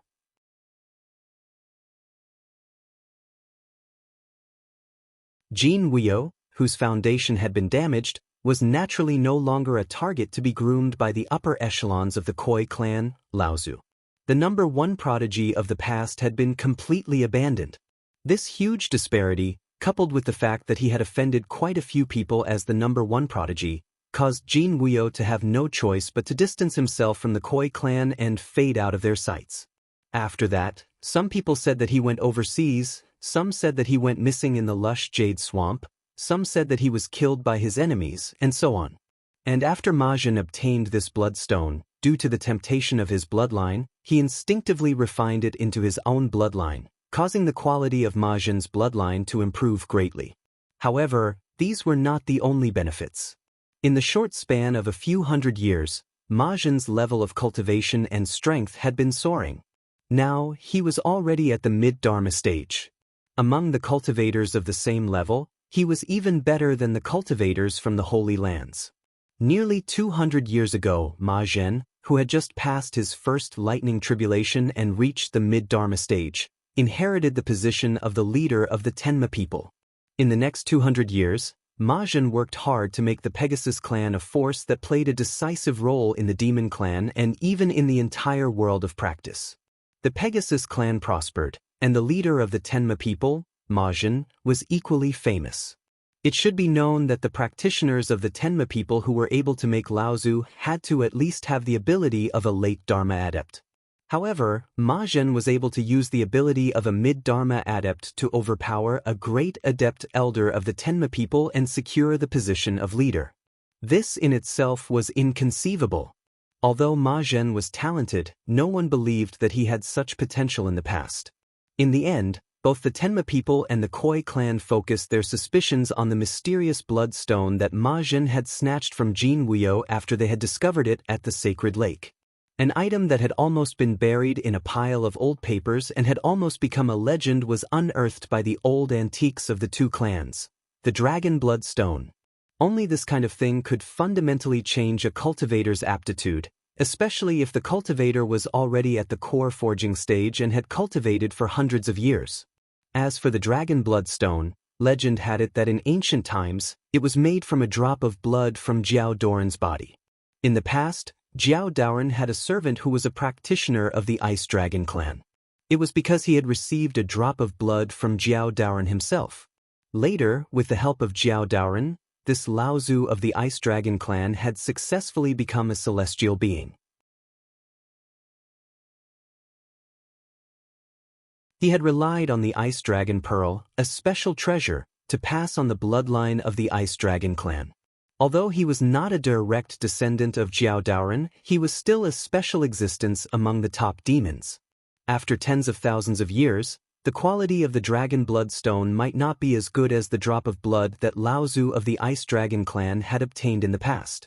Moreover, it did not have the remarkable secret technique that Jiao Doran had used to pass on the bloodline of the Ice Dragon clan. However, it still had the effect of cleansing the practitioner's body. Treading the western wasteland, Ma Chenxi's feet stepped on the ground. A rumbling sound came from the ground.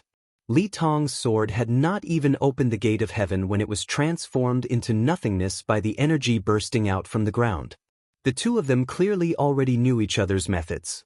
The previous continuous probing was just to see if the other had learnt some new remarkable secret technique after not seeing each other for dozens of years.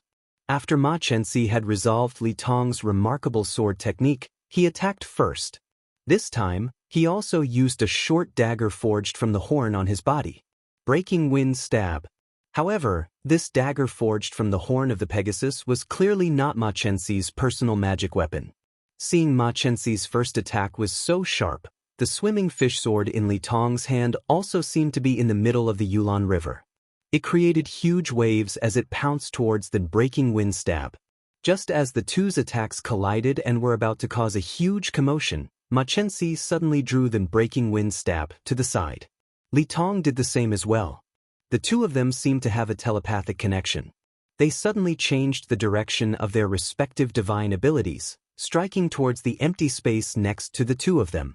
Just as their attacks were about to land on the empty ground, the originally empty meadow suddenly began to emit waves of scorching hot ripples. Good move. The scorching hot ripples vibrated even more intensely. One after another, scorching white sparks appeared out of nowhere, gathering together to form a majestic and explosive flying sword. It was as though it had come from the ancient past, traversing through space and time. Ma Chenxi's breaking wind stab and Li Tong's sword wave had yet to collide with this flying sword, but the divine abilities they contained seemed to be about to be melted by this scorching hot light. Then breaking wind stab spun back, and the sword wave lost its sharpness as well, transforming into white mist that filled the sky. The flying sword seemed to have come to a stop as well, as it was tightly grasped by a slender, white hand.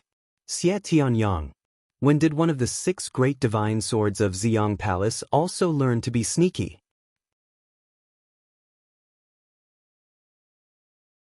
Ma Chenxi snorted coldly, looking at Xie Tianyang, who had revealed himself and was slowly walking towards the two of them. Sneaky? When did you, Machensi, learn to speak so eloquently? What a joke! It's your abilities that aren't good enough, only discovering my arrival at such a close distance. We haven't seen each other for nearly 100 years, and your skin has become much thicker. I just don't know if your ability to take a beating has also become thicker. Xie Tianyang spoke with fervor and assurance. From the beginning to the end, he did not even look at Ma Chenxi, but instead gave a slight signal to Li Tong. Courting death. Ma Chenxi attacked in rage, but after attacking, she immediately became more cautious. She did not let the anger in her heart affect the display of her strength. The breaking wind stab disappeared from Ma Chenxi's hand, and when it appeared again, it was already in front of Xie Tianyang. Xie Tianyang's expression was solemn, but his mouth did not stop. We haven't seen each other for nearly 100 years. Who would have thought that you, Ma Chenxi, have learned to take the initiative to attack first? I wonder if your kicking back kicked ability has improved? The leaf fire heaven sun sword in his hand, which was condensed with 9 treasured seals, slashed across the sky. Xie Tianyang could even cut the wind into pieces. Ma Chenxi's attack did not hit its target, and he became even more furious. The greatest shame in his life was when he was in the blood condensation realm and had yet to transform. He was once defeated by Xie Tianyang's sneak attack. He rode on Xie Tianyang's back and madly ran for a day and a night, covering a distance of 30,000 miles, almost crossing the western desolate prairie. At that time, whether it was Ma Chenxi or Xie Tianyang, who was on Ma Chenxi's back, they had already reached their limits. However, Xie Tianyang did not come down from Ma Chenxi's back from start to finish. In the end, Ma Chenxi, who had exhausted all his tricks, could not help but instinctively kick back, trying to flip Xie Tianyang to the ground. However, he did not succeed in the end. Li Tong had also heard of this matter. When he heard Xie Tianyang say, "Kick back," he could not help but laugh out loud. Ma Chenxi was furious. The wind-breaking stab was still entangled with the leaf fire heaven sun sword. His right hand swung, and a horse rope was already falling towards Li Tong's head. Li Tong was furious. "I'm not a horse. Go home and put this rope around your neck to hang yourself." He twisted the Heaven Gate sword in his hand into a ball, wanting to break this horse rope. Although it was not easy to break Ma Chenxi's rope, Ma Chenxi was obviously not willing to suffer such a loss. Moreover, Ma Chenxi seemed to have become 1 against 2. The difference in strength between the three of them was not big, but Ma Chenxi was not arrogant to this extent.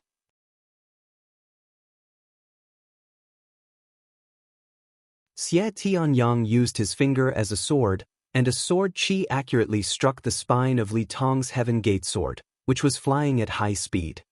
He laughed loudly and said, "It is not easy for us to have an evenly matched battle among cultivators of the same level. Brother Li, please do not let it dampen your spirits." Li Tong understood, and his spirit was shaken. He said, "Yes, yes, just as Brother Xie said." After he finished speaking, the Heaven Gate sword in his hand suddenly slashed open a door. The Milky Way descending from the sky in the door was split into 2, falling towards Xie Tianyang and Ma Chenxi respectively. Ma Chenxi cursed in her heart. A whirlwind formed above her head, blowing the Milky Way into a sky full of raindrops. At the same time, the wind-breaking stab in her hand was still entangled with the leaf fire heaven sun sword. "That's how it should be!" Xie Tianyang shouted, "Awesome, awesome!" The three of them instantly became entangled, not knowing who was the real opponent. You're tuning in to the Passion Pages YouTube channel. We're so grateful for your support, and don't forget to subscribe to join us on this incredible journey through captivating stories. Your generosity through donations truly makes a world of difference, as it's the primary source of revenue that allows me to expand and enhance this channel for you. Thank you from the bottom of my heart for being a part of this adventure.